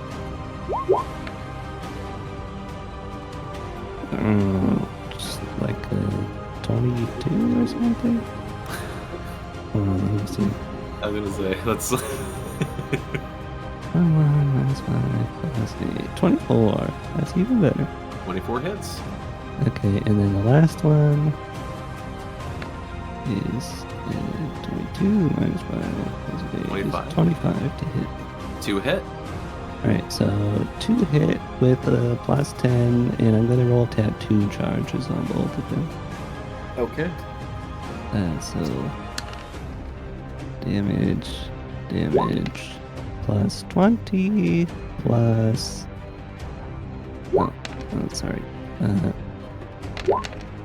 That's the D6 for the first one, so 10. And then 10? the second D6. So that's 22 plus 10 plus 17 plus 20, 69 hit damage for the first thing. And then we're gonna bonus action crossbow expert to shoot him again. Also precision thing, so -5 to the hit for a 23. That hits. 13 plus 10, and I'm adding a charge of the tattoo to this also. Okay. So that's 1, 2, 3 charges. 46 necrotic damage. And I'm a fighter, so we're gonna add an action surge on that. And we're gonna do it again. Okay. All of these will also be sharpshooter attacks. Let's go! So Solomon's like fanning the hammer with the crossbow, if that's possible. So 1, 2, Fire something down from heaven, smile. 3. Oh, that's an actual one. Okay. 20, okay. I have from the martial adept thing, I have one more superiority die, which I guess I will add to the last hit. Because that'll be a 19 plus this, which 27 to hit. So hold on again, because it's a lot of math. What were the 3 in total? The 3 hits. Yes. It was a natural 1 going down to a 10, then a 12, and then a 24 down to 19 plus 8, so 27. Okay, so if the third one was that 27, then that one would hit. Yes, the third one was the 27. So that's 12 plus 10, 22. I had last tattoo charge. So 31 necrotic damage on the Okay. last hit. Okay. And Gotcha. that is my unleashed attack. Okay. It's still standing. Stay here, I think. Gotcha. Fantastic. But yeah, you just in this fit of rage, seeing your friend get consumed, you put the crossbow on automatic as you just unload on it completely. All right, Geary. Actually, last thing. Speaking of, it replies legendary action Acid Slash on Solomon. Or, Lash. 28 to hit. That will hit. All right. 22 damage of acid. How are you looking, by the way? I'm looking pretty good, honestly. Okay. Geary, you are up. Well, the first thing I'm going to do is I'm going to attack the small slime thing that's next to me. And great news is that these ones, the longsword does work on, so I will swing with my longsword and go for a stunning strike.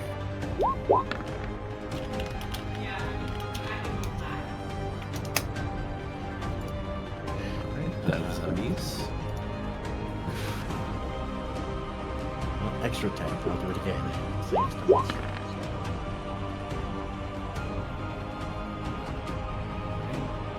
Arm strike. If that's a 23, that hits. And then a DC 18. How are you getting softer?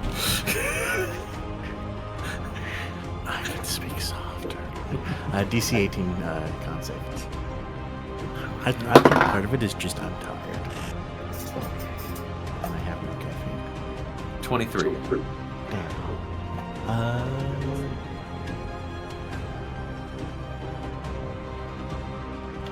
Bonus reaction, unarmed strike. No, bonus action. Bonus reaction. 18 to hit. 18 misses.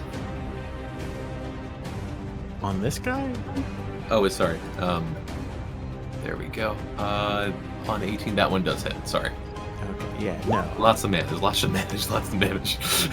It's like, I know the big god's gonna be harder to hit and harder to stun. That's why I'm like, well, if I can stun Yep, one of the keep little going. guys, I can stun them. No, that's it. That's my turn. Alright. Then legendary to action, it's going to use Acid Lash on Geary.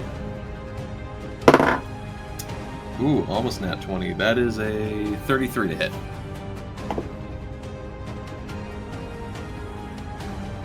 There we go. And that is 23 on Mr. Geary. 24 damage. Mm-hmm.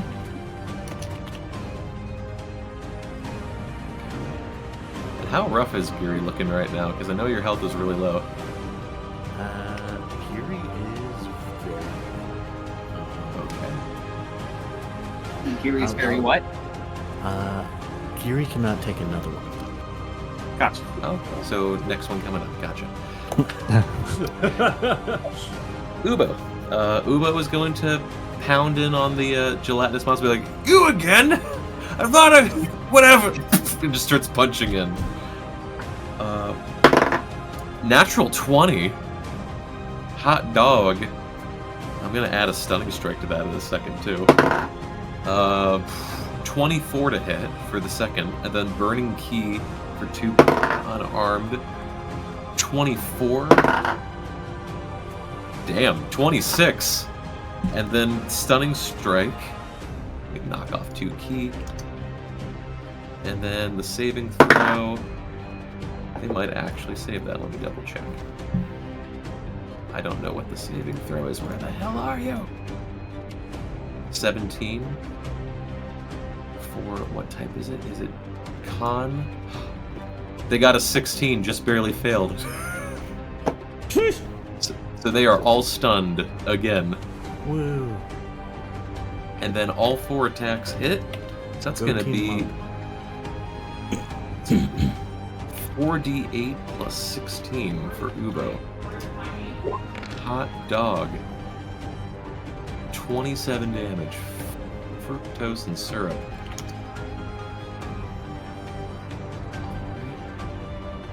That'll be Ubo's turn. Alright.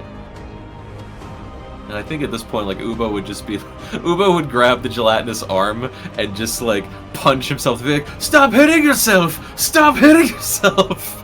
And then all the gelatinous forms just... You just see their faces getting caved inward. And then Persephone. So you said that was a stunning strike. They're stunned, correct? They are stunned, yes. They fail strength and dex saving throws, meaning they fail the maelstrom. Good, good to know. That's gonna be fun. Good to know. That's All gonna right. be 36d6. Well, then we're gonna have Persephone's gonna grab some more spores off of her shell because she's obviously surrounded with them. And she's gonna toss them in this little corner so she can get the fake Wanye and the fake Baldrus and Juiblex all in one.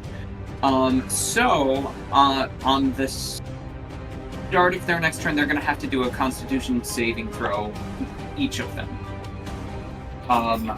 That's gonna be that. Additionally, you said Geary's not looking great, but Solomon is. Solomon's looking, I mean, he's damaged, but he's good. He should live Okay. another turn. Geary does have a few things that can help him in situations that may come up. Okay. If you have something better, Geary will not be going down soon. Okay. I do have something theoretically better. Hold on, that's far away. I'm gonna upcast the spell called Wither and Bloom. and I have to decide whether or not I want to balloon Geary or balloon. Yeah, let's balloon Geary. So let's display some VTT so you have this because I wasn't necessarily familiar with this one. Basically, within a 10-foot radius on a sphere, which is essentially going to be like right here in the midst of Geary, the two spores, and Juiblix, I'm going to surge life and death both in this area. So I get to choose which creatures take the damage and choose which creatures are going to heal. So, Juiblix, and then the two slimes are both going to take con saving throws. Obviously, those slimes are going to do that with their slight bit of disadvantage. Is it, let me see. Well, I don't think it's disadvantage because it's a con saving throw. Oh, sorry, never mind. That's strength and dex. Okay, yeah, they have... Yes, so they take they do a con save throw. Okay. Let me see. So for Juiblix, that's 23 for con. Fair. And then for the smaller oozes, here we go. What's that? It's 11 and 14. Okay, so both of them, let me actually cast this. Both of those are going to take full damage because they were less than DC 18. So they're going to take 14 necrotic damage each. Okay. And then Juiblix is going to take 7 necrotic damage. And then Geary is going to be able to spend, I want to say, 3 hit dice of his. Ooh, okay.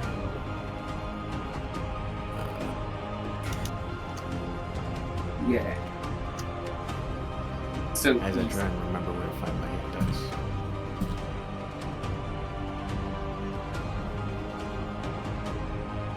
Yep, 3 hit dice.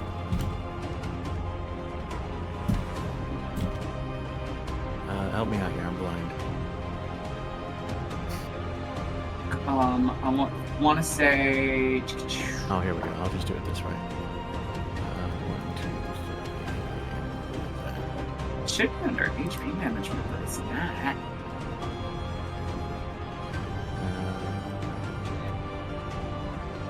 Okay. I spent 3 hit dice and rolled them. Doesn't look like it. Put it in the chat, so I'm just going to put it in session. Okay, and then it's plus my modifier, so 5 on top of whatever you roll. Excellent. Or, hold on. Yeah.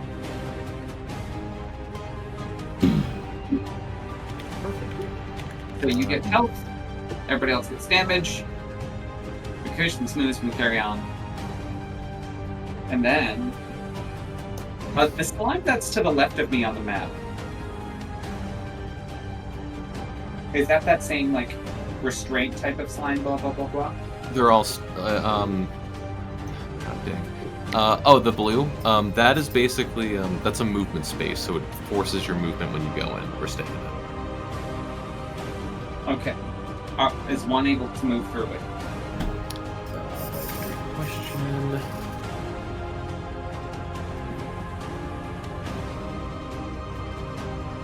And enters the area for the first time on a turn or ends it there. So yes, if you go through, you have to make the deck save. Gotcha. Then let me...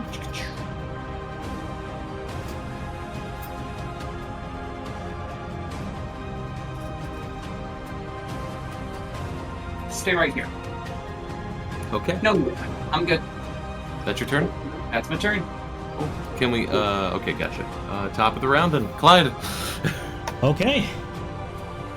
You see aberrant tendrils sprout from Clyde's cape shroud, seeming to overcharge whatever he's about to do next, as he spends 2 sorcery points to cast Wiccan Spell, and he will be casting Eldritch Blast as an action and bonus action. Oh, wow. Readying the tendrils focusing their ends on Juiblix, Clyde says, "Strangely enough, I find some morbid kinship in your veracity. I'll be taking that ambition. that desire, that gluttony to consume all the knowledge the great unknown hides from me. Here we go. 1, 2, 3, 4 as an action. 1, 2, 3, 4 as a bonus action. The 17, 20, and 18 miss. The five others hit. Got it. So I will roll force damage 5 times. The artillery strike goes out. 4, 5, and radiant damage for each one that hit. Woo!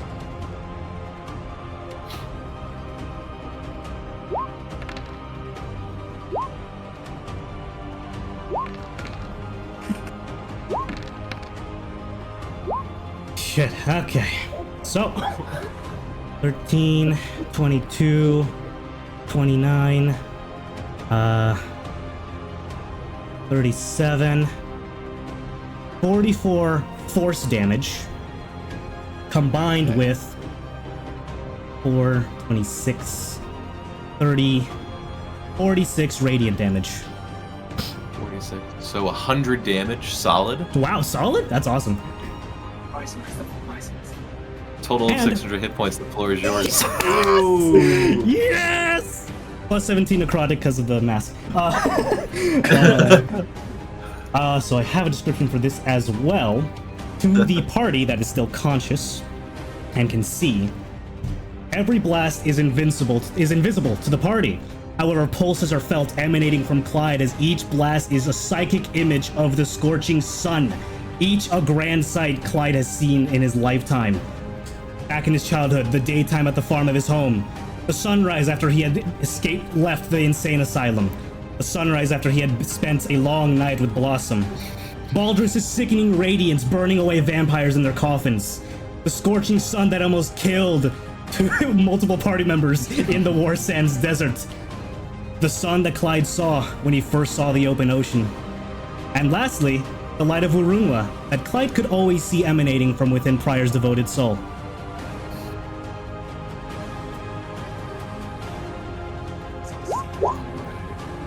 So yeah, with this mighty speech and unleashing and just all of the arcane eldritch energy activating at once, you see Jublex just turn to look at you, about to make you the next target, knowing you had the radiant damage. But before it has a chance, the other funny technical thing I was going to say is I almost made its health 666, and you brought it to 665.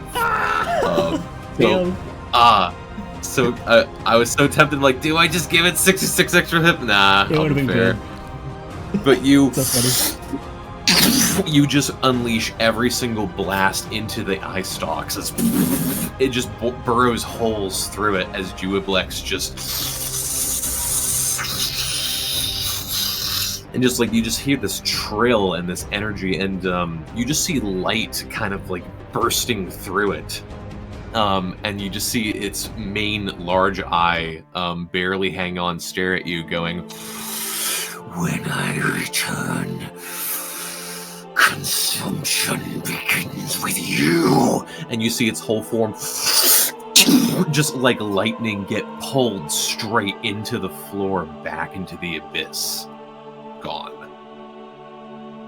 And on the floor, you see, covered in goo in like this horrible cocoon sack, but you see it completely all over its body. You see the body of Pryor completely covered in this gelatinous ooze and encased.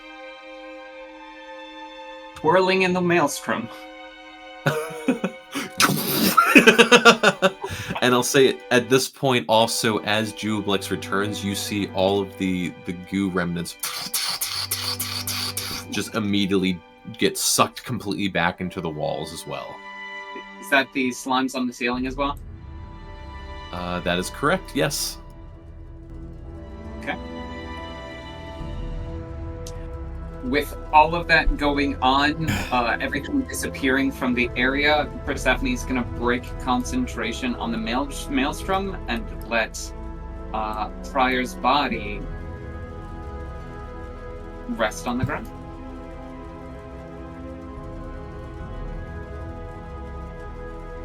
I trust y'all be capable of handling him.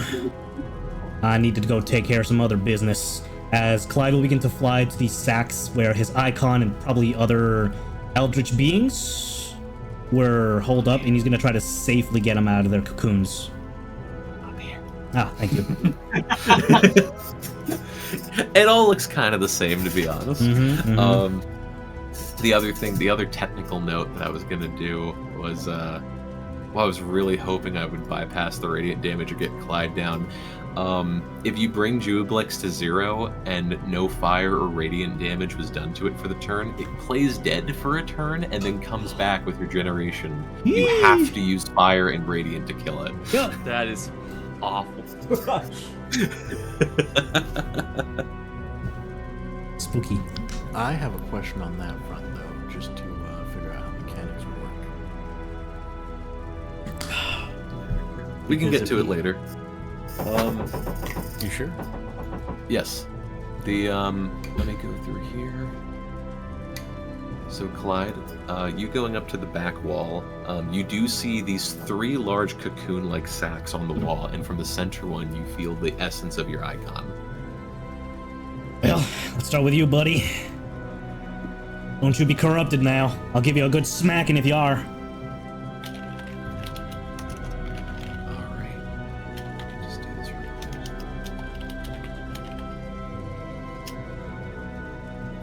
So yeah, you get right up to it, and you do see, like, staring through it, you do feel the connection to your icon, and you do see this very faint, like, figure kind of reaching through, and you hear for the first time, not with your mind, but with your ears.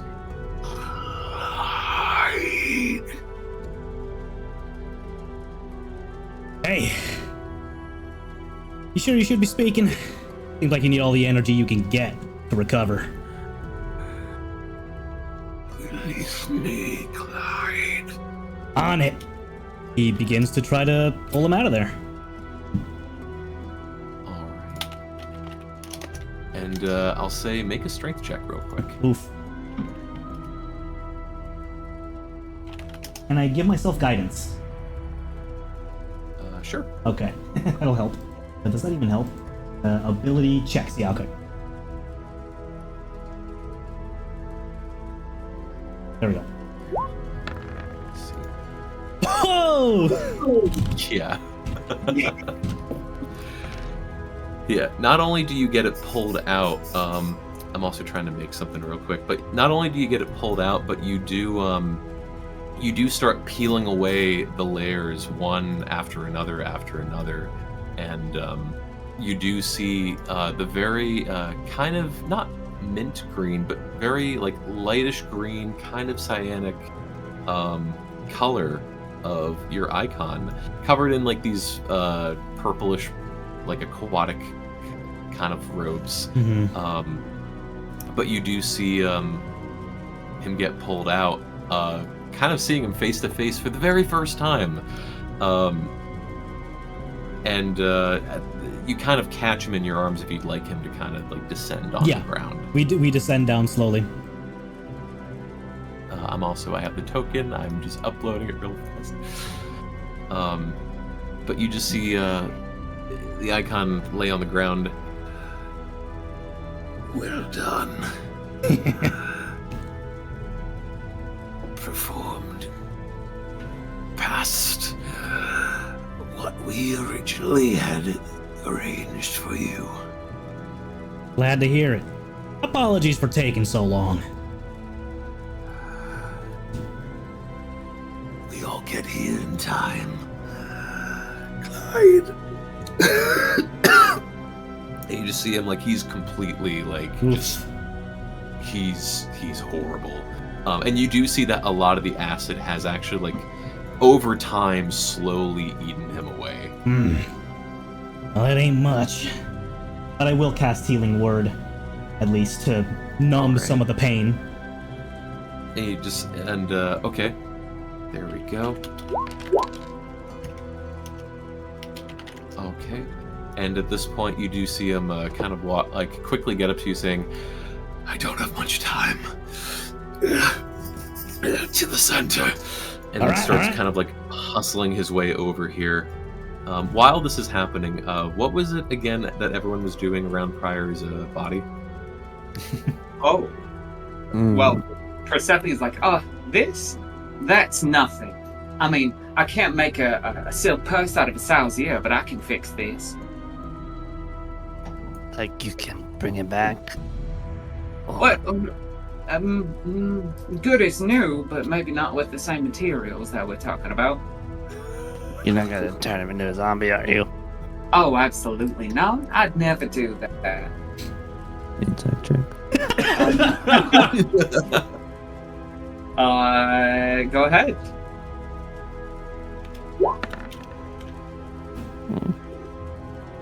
She's genuine. Oh, Now, you- the young man with the strapping muscles and the shell for days, could y'all carry him, please? And then, in the meantime, she's gonna cast Gentle Repose just so that I'm on the wrong character sheet. That's bad. Yeah. Woo! I have muscles. Wait, I'm a turtle. No, I'm kidding.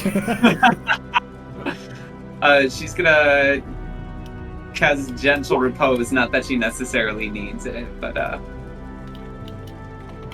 have Ubo carry the body. Okay. Can't be undead. Okay. So you're just preserving the body, basically. Essentially, yeah. All right. Hot dang. All of the bring back to life spells usually have a specific limit and material need, and the fact that we still have the materials is good. I'm just making sure we have that and extending the time limit. There we go. Gotcha. Okay. And then at this point, the icon you see him motion the ground, and this sort of sarcophagus. He steps back away one step, but right there, this large sarcophagus opens up. And at this point, the icon looks at Clyde and goes, I don't have much time. I offer you 2 gifts with what time I have left. One, you should take. The other is up to you. and you just see him quickly Nods. just sort of open the pod real quick. This pod will enhance your mind and protect you from Orcus's control. I suggest you get in and do this before it's too late. The second, And you see him reach into his pocket and kind of pull something out of it. if you wish to use this, you may. The power will be insatiable, but I know you have your life on the surface. I'm not sure what you are comfortable with. And you see him hold out his hand, and you see in the palm of his hand a tadpole. Oh, If you choose, may also become like us. Gain all of our powers. But you will be permanently that and nothing more of what you are. You do not need to accept this gift, but if you do, I recommend do not link yourself to the Elder Brain. Then Orcus will be able to gain control of you again. he looks to the tadpole. Any expiry date on this little critter? Now or never. Now or never.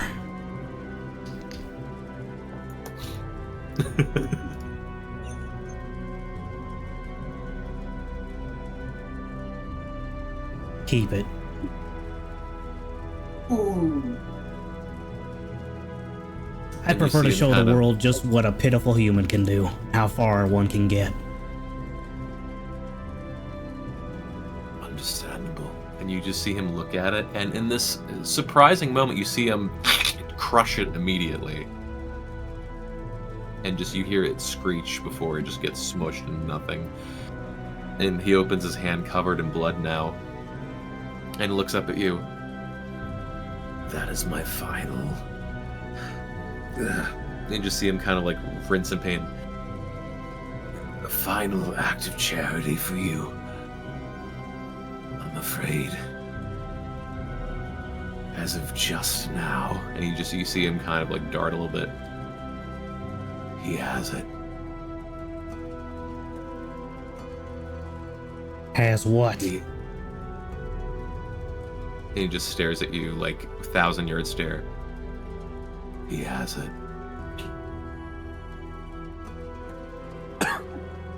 Guess we'll have to take it from him. You won't do that. He'll never let it out of his sight or hand again. And you just see him like, you see his hand like shaking as he reaches into his back pocket to pull out a knife. It seems with his first act, he's revived our elder brain. Everyone, please roll initiative. Nani?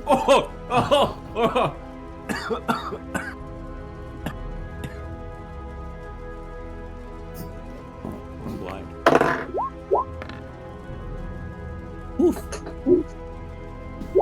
Unless Clyde would like to take this on his own. I could. I'ma do it. I'ma fucking do it. Alright. I'll say, unless someone would like to step in. Wanya cast. I'm here! Fucking A. Unless someone wants to step in or just let Clyde kind of have this. So first off, Solomon, do you intervene? Intervene with. It looks like this literal mind flare is gunning towards Clyde to kill him. Well, I was hired to help Clyde, and my intelligence is 8. So I'm not sure I would cue in on whether or not Clyde wants that assistance.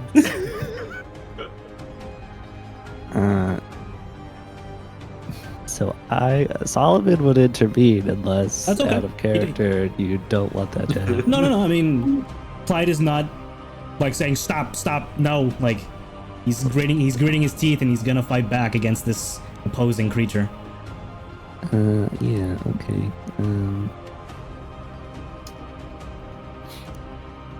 Then I will intervene. I have to read something though. Alright. Let's see. Clyde's like, how do I wish to murk the mind flare? Nah, I spent all I had on Jubiplex.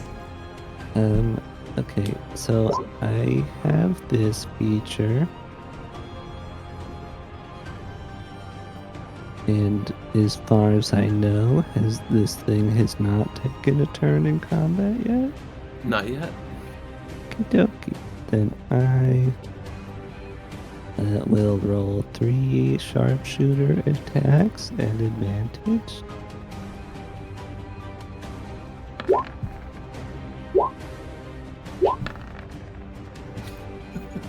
So the lowest is a 20 to hit. All 3 hit. Okie dokie. And the first one gets 1d6 for sneak attack also. Alright. So damage, d6.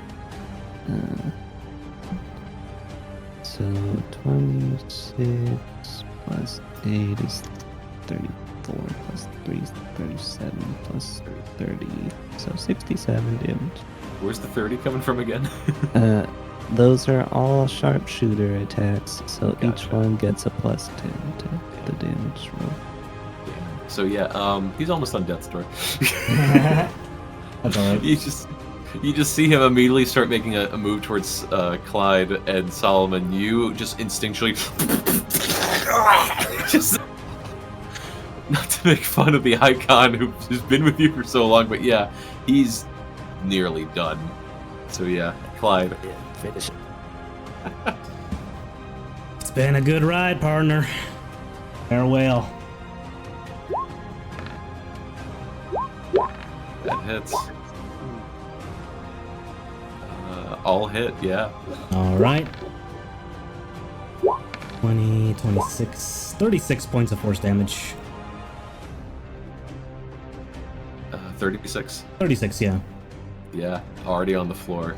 And you just see him. You literally see the bolts, and then you kind of shoot where they are, and literally tear holes through his body. He doesn't even get a chance to act. And you just see him like kind of fall backwards. What a ride, as you'd say. And emotions, and you still see him like in this forced act of defiance, still kind of like fling the knife at you as it just clatters at your feet, and just with one arm motion towards the pod. You only have so much time. Do it now before it's too late. I get in the pod. Clyde. He just like has this last look at you. Carry it on. And then falls over dead.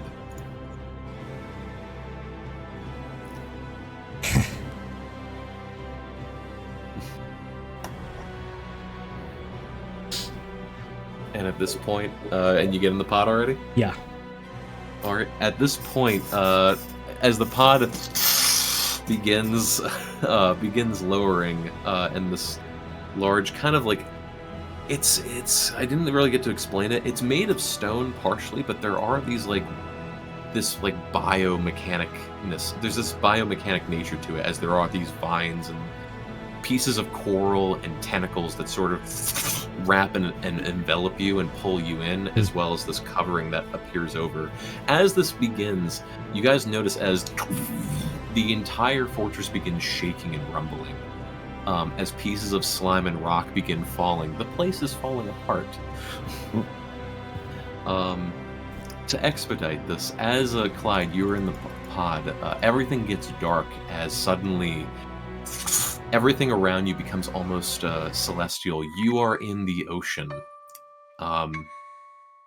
as if you're flying or floating with no resistance. You are in the ocean, and your mind expands and just as if you can touch the entire ocean, with your body, but also with your mind. Your knowledge has just increased steadily, which there's some stat stuff with this, which I will supply you. Of course. But to tell you just as technical as possible, number one, you are now immune to Orcus's mental control, so he cannot rip your warlock abilities away, as he threatened. And number two, your Eldritch insight that you had before, you can now do this on your own. And similar to how your icon had done it before, you can do it once a day. Ooh. So you can just pick pieces of information from the universe. Yeah, baby! I disturb the peace within this abyssal underwater realm as a lone cowboy giddy-ups gleefully within this eternal realm for what he has been gifted. And then he composes himself like 6 seconds after. Yeah, you hear coming from inside. But yeah, you have literally been given access to just the knowledge of the universe. So, two things. Number one, is there anything immediately that you would like to know? Now that's the funny part. Any question? Anything?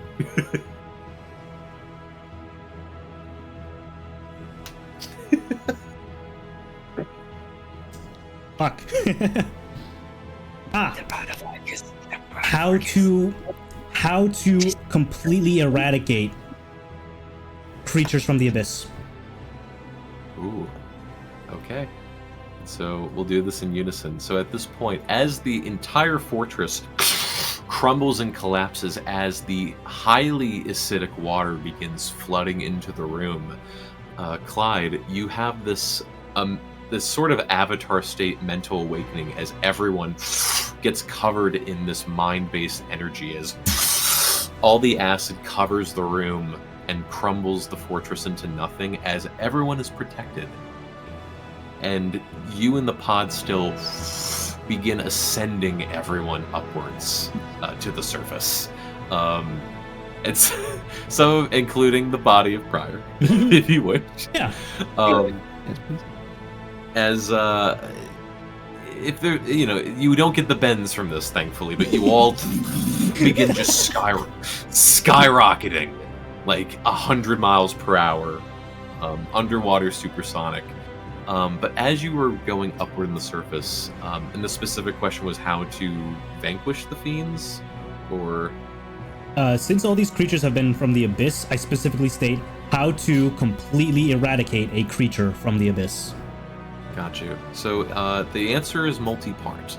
Number one, any fiend of the abyss, including Orcus, if you kill them on another plane of existence or in the material plane, for example, they immediately go back to the abyss. Mm-hmm. If you kill them in the abyss, they permanently die. That's the one. The second thing that you do know is that in certain measures, especially if they are, we'll say, mass-produced, a lot of the fiends are chain-linked to a specific source. So if there's a portal, or let's say a specific demonic overlord, them being upon beaten or destroyed or locked in the material world would send all the others directly in connection to it back into the abyss. So you're thinking in terms of Orcus.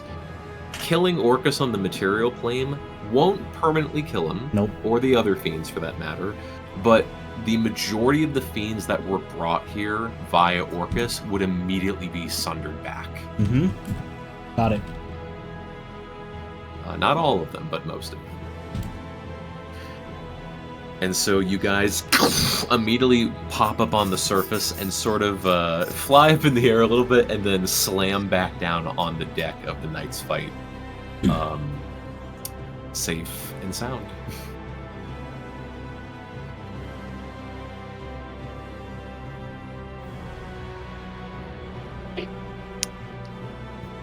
Not everyone all at once. Well, I'm facing a hill here, sorry ass, so I gotta get back into my chambers. Pretty soon we can get y'all a Prior again. I don't want to speak for him, but I don't know if he would want to come back. Well, that's actually built into the spell. You have to be willing to come back from the dead. So if he chooses not to, it's not going to force him to. Okay. What? I'll leave you do it then.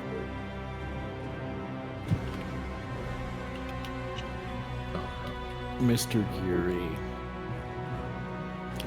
in a moment of Mr. Geariness, is going to try and offer Solomon 2 rice bowls to try and cheer him up. Or maybe not cheer him, but console him. These aren't you, are they? No, why would you ask that? Solomon looks up at his body entirely made of rice. Oh, thank you. And he sort of sadly takes a bite.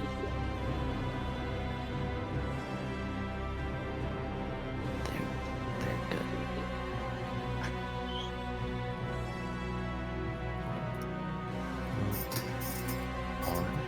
And immediately the crew's like, so what happened down there? I got exactly what I came here for. Start pulling up the anchor, boys. We're going home.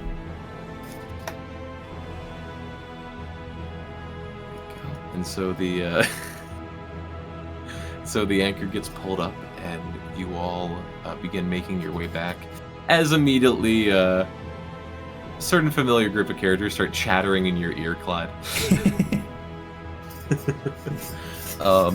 As there's a lot to think about, of what is to come, and also being told. I'm assuming you would communicate this, but number one, that Orcus now has the wand officially. Yep. Number two, as you guys land back in port, and I saw this time-wise, you guys would land back in port. With just enough time for a long rest. You just got confirmation as you guys get back to the Gilded Hall with Santis waiting in tow. You get confirmation that the Campaign A characters have made their way to Jabik after securing Rosemary. So at this point, last part of the session is, and this is kind of like all, I was going to say 12, but now 11. All 11 characters, half of you in Breaker's Run, the other half of you in Jubik. What would you all like to do? With an invasion just over 8 hours away. How long was our ship back? Like, how long have you been at port? How long did it take us to go from the underwater now ruins back to port? Time. If it's at least an hour, then the question remains: hey, did he want to come back? Did Pryor want to come back? Pryor will give his answer later on Discord. Okay. Ooh. Well, Clyde would communicate to Admiral Stans through Scrying to garrison up soldiers to this city and any cities that will be targeted soon, thanks to Campaign A's acquirement of the plans. So he would be like telephoning back and forth invasion plans to bolster up defenses. And Stans immediately would reply, immediately just go, I understand. It's such short notice, and I'm not sure exactly who else I may or may not be able to predict or persuade, without proof especially. I'll do whatever I can, but I can't promise much. Well, at least the team stationed down here, we're gonna do our best to try to clean up whatever mess is gonna be made. And with Slaughterhouse and others of Campaign A back at the Temple of Kratos, what would you guys? Did you guys basically choose to long rest right away as well? I think that would be the plan. Yeah, we were pretty badly. We were messed up. Yeah, it's basically there's 10 hours. There's 10 hours left until invasion. And so 8 of that could be used for a long rest, and then you guys have 2 hours remaining to figure out Got it. what you guys want to do. So yeah, I'll have Slaughterhouse take a long rest. I'll just do that. I just imagine now that Nasira takes 3 beds and pushes them together. Yeah, she kind of has to.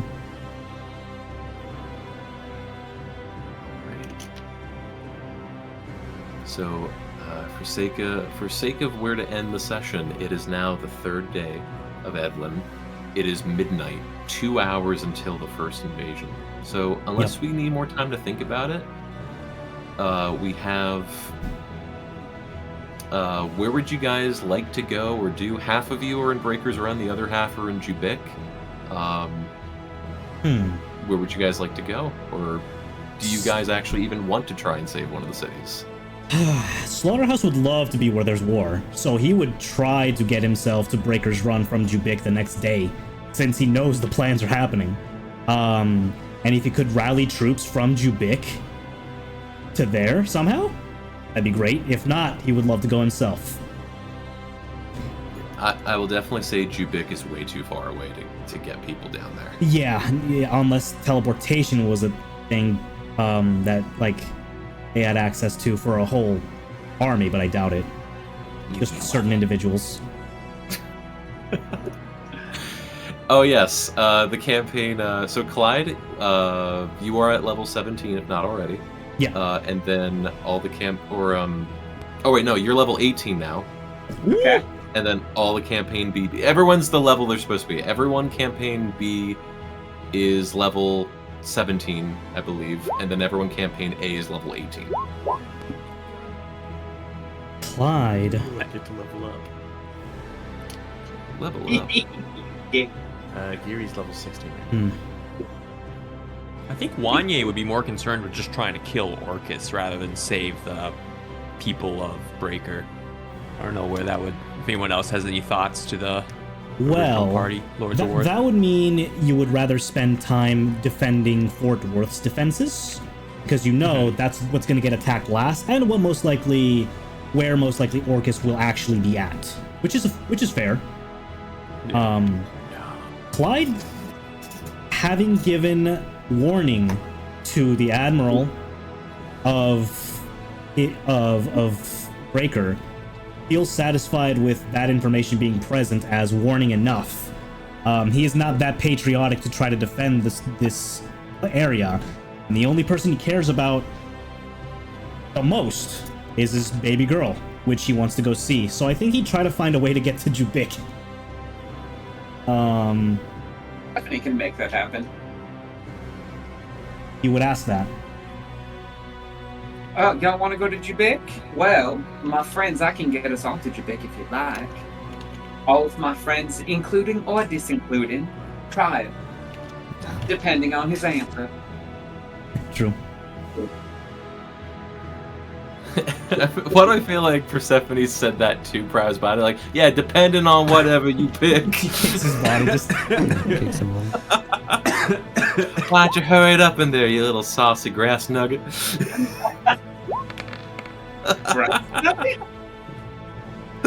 Oh, Grass? Oh no. Oh, what? You're confused at me pulling a Persephone? Yeah, it doesn't feel nice, does it? Okay. It wouldn't be a grass nugget, it'd be possum chicken. Possum chicken, okay. Grass nugget. You're in timeout, mister. You ever see those videos of like people is videos of people speaking English, but what it sounds like to not speak English, hearing other people speak English? Yeah. Like Sweet. Alright, so yeah, it's a little bit to consider because there's a lot happening in a soon amount of time. But yeah, just to ask again, because it's just, my head is rattled with information right now. Did we have an idea of immediate feeling of, are we going to Breaker's Run? Are we going to Jubik? Are we allowing the invasion to happen uncontested? What's kind of the overall feeling?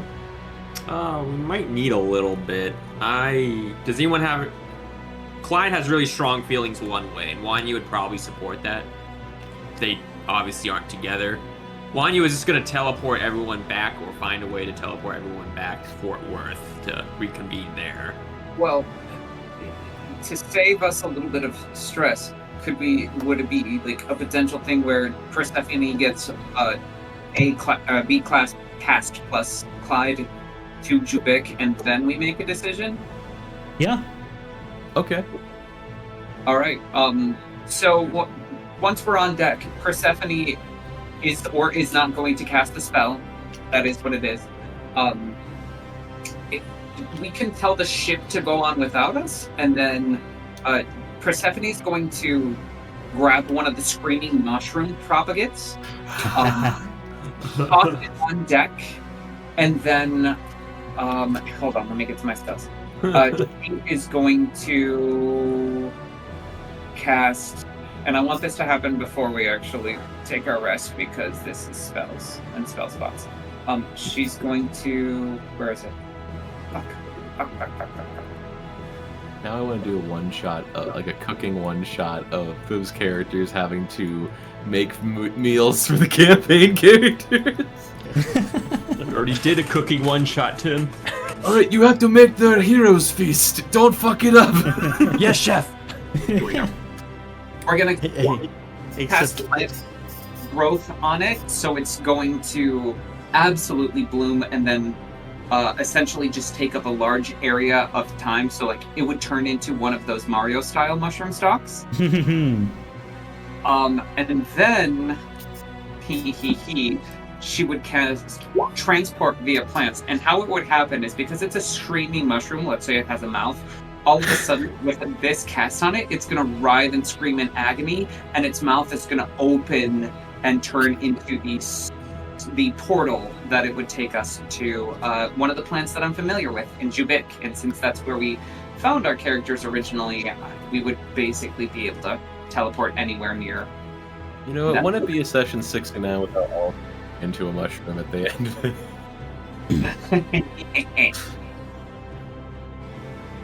So yeah, we are in Jubik. Okay. Okay. Either the 5 or 6 of us. If Clyde is reconvened with his daughter, and it is explained what has been marked upon her, since it's the next day, I like to access Eldritch Insight to learn how to remove that from Rose. Hey. All right. Now let me ask. Without killing her. I can take care of that. No, I'll. It's literally at midnight. Come on. I need my milk. Right as you wake up. How do I get this thing solved? Oh boy, 3 a.m. Going literally that. Literally. 100%. Oh boy. So I'll ask, because there's a little specificity on this. I think I know exactly what you're gonna ask, but it's so there's 2 symbols. There's the birth symbol, and then there's the secondary symbol. Did you want to know more about one of them, or did you want to learn how to remove one specifically? For now, this is going to be like a multi-pronged effort that might go past the campaign once Orcus is potentially defeated. For now, this question is simply, since we know about the birth symbol, I'm going to ask how to remove the birth symbol. Okay. So specifically, there are a number of ways to get this thing removed. Basically that. There are a number of ways. The main ones that you look into. Number 1, it can be done manually by the person who is marked on the symbol, essentially going on their own Naruto journey and having to figure it, like basically do the work themselves. Got it. The second one is specifically how did this you need something of equal power and combination of ritual in order to be undone. Specifically for this ritual, what were the material components that were put into this? How many people do I gotta kill, Tim? Say to give you a number. Quantity and quality. So specifically, what was the material put in this? Number 1, Rosemary was the source, which was a baby, quote unquote, an innocent, accepting host. Number 2, Blossom. She was the mother of the source and used as a material sacrifice and fuel to burn for the ritual. Number 3, because you are her father, she has an internal eldritch magical component, so it was extra fuel to help power and sustain the ritual. So powerful eldritch magic, mother, baby. Number 2, number 2, part A and B. Several drops of a demon lord's blood, Orcus specifically. So Orcus's blood is literally in Rosemary's blood. Binding, which was used by the coven of a very powerful witch coven. Damn, that's crazy. And then, specifically, you guys interrupted the last component. There's one more thing that didn't get to go through. But these were implanted using dark speech by the Vrock priestess. Mm-hmm. So Baby, Mother, Eldritch Magic, Bloods of a Demon Lord, Binding of a Powerful Witch Coven, and Dark Speech Magic. That is a lot of magical components, like components and material, morphed and combined and used together, just to not only do something unholy, but to lock it and secure it. So you need something equally good, if not better. Like, let's say the blood of an angel, or to be bathed in like a pool of pure divine energy. You need a lot of good material components to even undo this. And that's just one of them. And that's as an outsider, not the person themselves trying to remove it. Correct. Yes. Okay.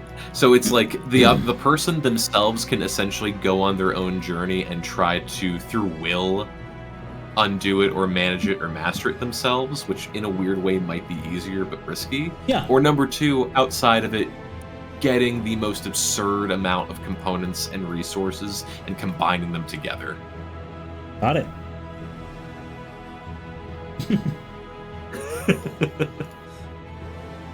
So yeah, that's why I was a little bit concerned when you guys said, "Hey, let's go dragon treasure diving real quick." Could that sickly? All right, so without further ado, that's where we'll end the session for today. Yeah. Holy shit. So physically, we're ending at Breaker with 2 hours remaining on a potential attack. Correct. Yes. Okay. Wait, did we make it from Jubik to Breaker? Sorry, my bad. I meant Jubik. We were ending at Jubik. We can discuss what we want to do throughout the week. I'll definitely post my ideas. We can reply what we do next, General. Mm-hmm. Yeah, exactly. Yeah, let's do that. Holy shit. Thank you, Tim. Yeah, that was awesome. What CR was that monster? With Jublex specifically, a Jublex alone was, without the bonuses I gave it, a 23 challenge rating. Yeah.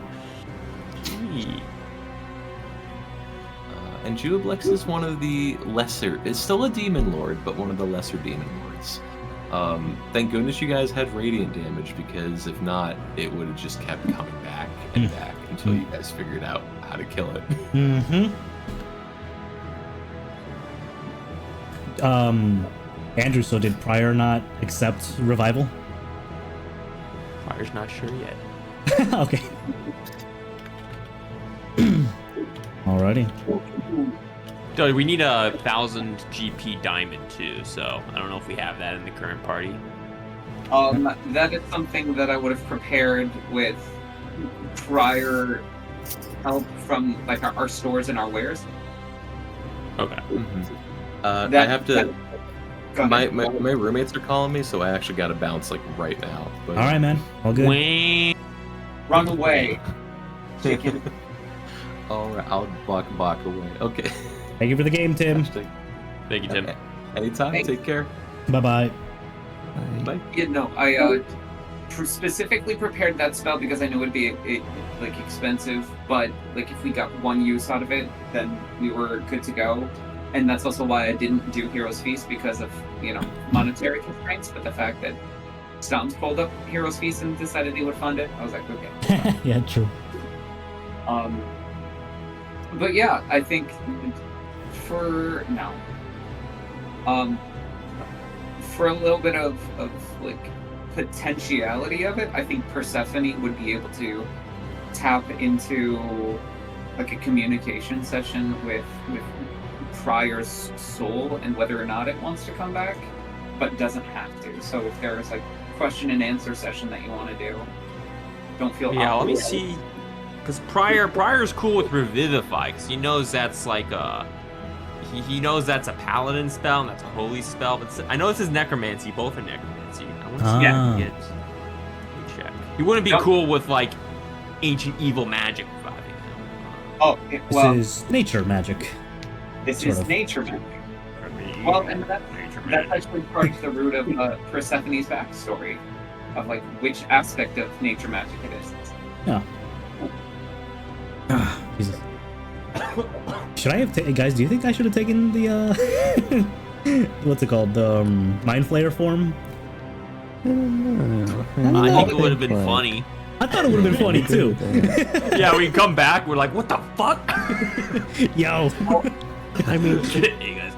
just think of what our party would become. We've got a vampire, we've got whatever the heck I am, Yep. and we have a mind flayer. And a dragon. And a dragon. And a bear man. And whatever And a changeling. She's a bunch of stuff. Kind of a changeling, Kind of. an extra dimensional being. Mm-hmm. I kind of do like that you chose to be mortal, though. That shows humility. Well, She it's was. like Mind Flayers aren't immortal. You're not? I don't think They're so. more mortal than most mortals are. They might have a right? I mean, longer lifespan. just to be human. It's that. I think it was a decent choice either way. Honestly, I've never fought a mind flayer, so I'm just kind of curious what abilities you would have got. True. That's true. I Mind Flayer vampire. It's fine. That would have been sick. The entire time I was thinking this is like one of the traps of the villains from Animorphs. Huh? Like what? Yeah, That's they're pretty esoteric. Oh, fuck. Alan, you're right. Yeah, you made the wrong choice, Smog. You could have been a literal vampiric mind flayer, which is an actual creature. I'm not accepting vampirism. That would have been, but a vampiric mind flayer may, you know, if you're mind you're flayer, not your Clyde brain's... anymore, so you know, your mind would have changed. You could have been a were creature mind flayer. Damn. Nope. Human it is. Yeah, that's fucked up. Man. Absolutely fucked. I need to go decide on my level, because funnily enough, the way I had planned it, my next level is going to be Sorcerer. Really? Yeah. I need to get Shield. My AC's so low, bro. Oh god, I thought you were gonna have like a narrative reason, like he found his inner spirit was the one guiding him all along. But no, you just need shield. God I damn. could do Warlock, and then later I'll do... later I do Sorcerer. But I need that Shield, dude. What's your AC right now? 16. Yeah, you need that shield, don't you? And Absorb Elements. You fuckers have been doing that this whole time. It's too so good. nice, man. It's so Incredibly fucking good comfy. spell. In God fact, I have damn. like 60 spell slots too. So nice now. Yeah, my first through like second level spells are all just there to cast absorb elements. Yep. Pretty much, yeah. Absorb elements and shield. I've casted shield at level 2 as well, just because it's such a good spell. Could have been Clyde. Nope, I'm good.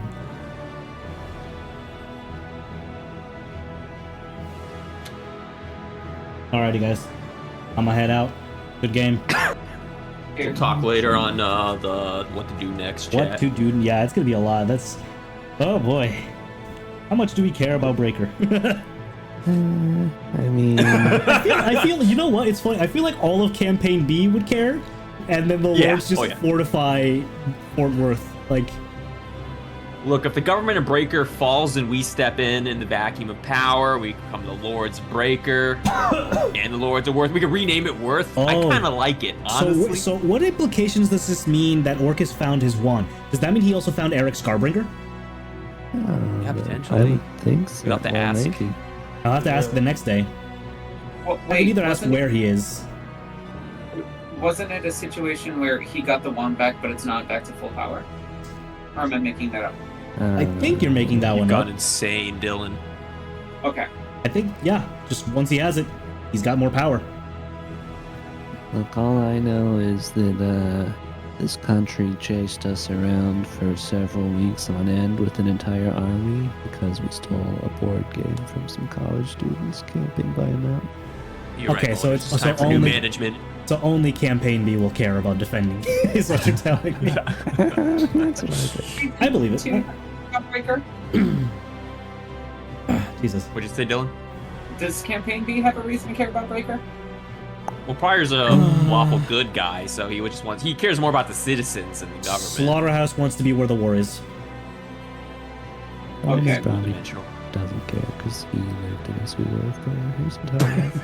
I mean, As long as don't the suit get was me wrong, Persephone can use the corpses of the individuals that die, either defending or non-defending. That's She fine. just likes her friends. Hmm. As long as they don't Solomon get might lynched need a new or one, cut though. things. What other side? figure out that. What other side adventures did we even have as an idea? In the like what 4 days that remain from the invasion? Yeah, we kind of went all in on the daughter, and then which is good. But Yeah. Like, We don't had really- the dragon lair thing, and we had the maze engine. the maze. Yeah. I mean, Oh. Misha was on that list. Misha, We're yes. trying to find Eric Scarbringer. Yeah. Oh yeah, Recursive Jack. I do want to kill him because that would be fun. I think either we can kill him early somehow, if we make a Yeah. dangerous assault against another stronghold. Or we're gonna end up finding him in the big attack, the big siege at Fort Worth, which probably That's also what I think. includes Orcus, which not a good combo to have. Are you able to scry on him? Oh. Painfully so, probably. But which who do you mean though? Who do you want me to scry on? Orikar. Orikar? Recursive Jack. You mean Rakir? Or Rakir. Sorry, Rakir. Most likely, yes. I have his name, identity. I think I've tried scrying before, but the thing is, it's most likely that it's just legendary it's gonna use a legendary resistance every time, and you can only try. He's gonna attack her. Yeah, if maybe we try scrying on him, he uses a legendary resistance, and then we mount an attack, he'll have one less. That's smart. I like that. If we can find a location before that, then yeah, that'd be really tactical. How many times can you scry? You can only attempt on one person every 24 hours. If they succeed, you can't try again for the next 24 hours. Okay, because let me just double check what level is. But I can scry on an infinite number of targets. Persephone has scrying. And I wanna see. take that to you. Can't clerics wear scrying? I'm crazy. Let me see. You are crazy, Chloe. Let me. Oh wait, no. It's divination, so scrying is a 5th level spell. Oh, but he doesn't have anything 5th level spell capabilities. So Persephone's can scry, so that could theoretically be 2 legendary resistances burned. So can Slaughterhouse. So we could scry upon 3 full time. The thing is, I think dragons have good wisdom, so at first, if it passes the check, then rip. We have to rely on also it failing the wisdom saving throw against scrying. But the risk of. Also, Persephone and Slaughterhouse don't know Rakir, so they'd have a lower chance of successfully scrying on him. Got quiet there, Dylan. But if we have his scales, might have a higher chance. Or something of him. Good night, demon. Ooh. Hey. What if it wasn't necessarily him that they were scrying on? Mm-hmm. What if it was Misha? Misha's dead, right? Right? Only Clyde could do that. Somewhat easily. The other two would have a harder time based on just the name.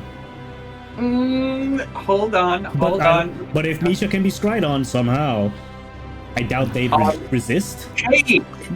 Hey, this is okay. So you know how you get possessions with your background? Betya has a lock of hair. From Misha. One of the scrying things says a connection, a body part, including a lock of hair, a bite male, or the like, gives a -10 to the safe modifier. Then a lot of people would have an easy time. But You have to be alive? She's not necessarily dead. What do you mean don't she believe got eaten by a dragon? She got dissolved. That's Yeah. not That's possible. dissolved from dragon. She got partially absorbed into him, but that doesn't necessarily. I mean, I guess it would be a Tim thing. yeah, we'd have to ask Tim. Jeez. But then, it's- where would the scry leave us? Inside the belly of a beast? We It just wouldn't You just see small we just see intestines. we just see Vor. No, but that's not what would have necessarily happened. The concept of like Betya and Misha are that if they get destroyed by a dragon, they essentially become one with it, but they can be separated once the dragon is killed. Hence the Betya says, Wanya, you have to kill me. Yeah, Betya wanted to be inside Wanye. Definitely. It really is session 69, isn't it? Yeah, it truly is. You're just going balls to the wall. All right. I would like it to be easier, and if we can scry on Misha, Here. then we have a better shot at knowing where the bastard is. Yeah. But if we can't scry Misha, we just have to hope. We much. we blast scrying into Rakir, and pray he uses all his saving throws, Awesome. and then we fly into the known stronghold where, like, you know, it's easy to find the stronghold Rakir is at because of the fog that he always emits. Yeah, that's actually true. Yeah, we kind of do know he's north Sylvestra. There's Yeah, gotta be a lot of fog. He's I think he's like the, what's it called? The closest stronghold north of Fort Worth in Sylvestra. Yeah. So, I mean, we could just fly from Kest up there. We also know that he really enjoys challenging other flying creatures in his territory, so you just fly around talking shit, and I'm sure he'll show up. That's true. Also, concept. You said, Andrew, Wanya gets gate at the next level. You mean level 19 or at level 18? At level... I don't know if he gets gate. I was just doing That's a a joke, 9th level spell. but- Yeah, I think... What level are we at? We're like... You already have access to 9th levels, don't you? No, I don't, because I took 2 cleric levels. So I'm level 16 sorcerer. So I don't think... Let me check. Okay. You can get a 9th level spell. I had 9th level spells, but they're just upcasted to level 9. They Oh, are yeah, an the actual slots. 9th Yeah. level spell. Yeah, exactly. Okay. Because if we did, well, I was right. Yes, we do get 9th level spells. Although Wanya's probably gonna take Wish, guys. You'd have to be very persuasive to make him take Gate. okay. If we let me read gate so I 100% know what we're talking about. Well, yeah, that's one way we could get a bunch of armies in to defend Breaker. But like, do we really want that? No, guys? because is that you- really what the because Lord's award? That only No. brings creatures from a different plane of existence. Oh, does it? Yep. You can't do it from the same plane? No. That's lame. Okay, we'll take everyone and we'll invade the abyss. Duh. Do we gotta have go a in the abyss fixed anyways. plane of existence that we know of? Sorry, what did you say? Because if we Can do, we use Gate to bring Watt's son to us? Yeah, so we beat the shit out of him. That's the final BBEG, just us torturing him. Oh. So when Fall. was trying to get not other people in, but everybody out. When you won, you would laugh at that. Prior would look upon that with high regard. Come on. Ooh, is that it? Unfortunately, Gate only allows one creature to come through. Really? I thought you could have armies. One named creature. That's so. Yes. What? Yep. Isn't so then like This what, isn't how is it- Avengers Endgame. Yeah, I totally thought it was Avengers Endgame. It is 'cause not. I thought plane shift was just better than. I mean, plane shift is just multiversal teleportation. Gate. Wow. Plane shift is teleportation. Gate is summoning.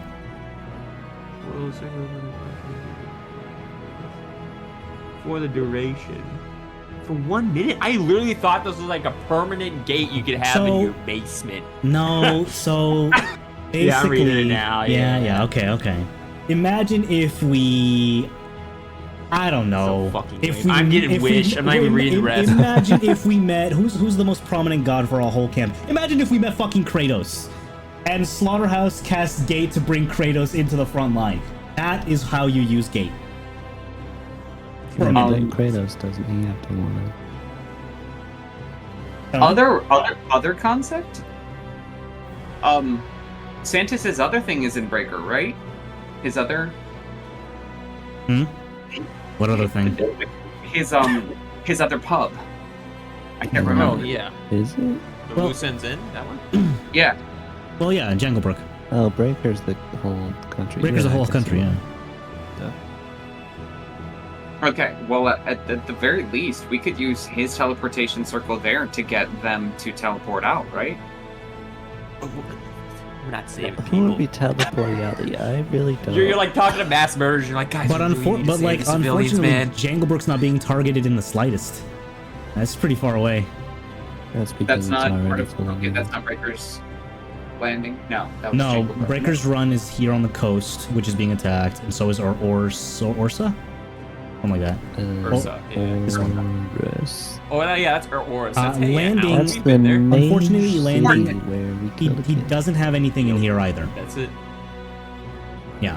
Local. I'm saying is we prepare for the worst and then we come back as heroes. History will know us as heroes, the liberators of Breaker, right?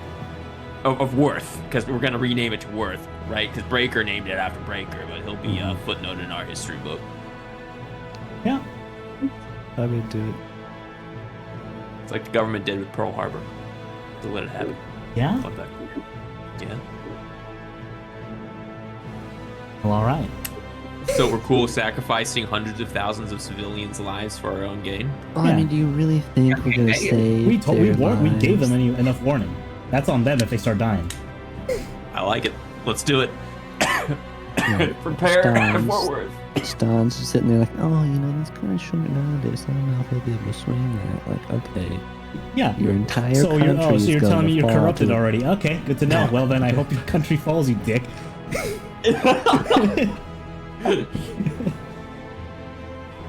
You know what? I think I'm down for trying to kill Rakir early. Let's do it. I think let's settle Get on more that and loot. help out Betia. Betia has been helping out a lot. We gotta do something for Betia. Let's do the Betia episode. Becca episode. Clyde episode, the Baya episode. And Hell then yeah. Go to the final battle.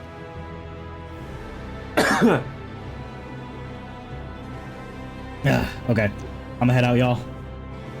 Okay. See ya. Dylan, you gotta have. All right, everybody. That is it for today's stream. Hope you had a lot of fun listening in, watching the persona. I will see you all. I'm not sure when. I hope I feel better soon. I'll keep you all posted on the Discord whether we go live next and what we're playing, so stay tuned there. Demon and Flare, thank you all so much for tuning in, and Sojin, thank you all so much for tuning in today. I'll catch you all next time, so have a good Sunday and have a good start to your week. Bye-bye.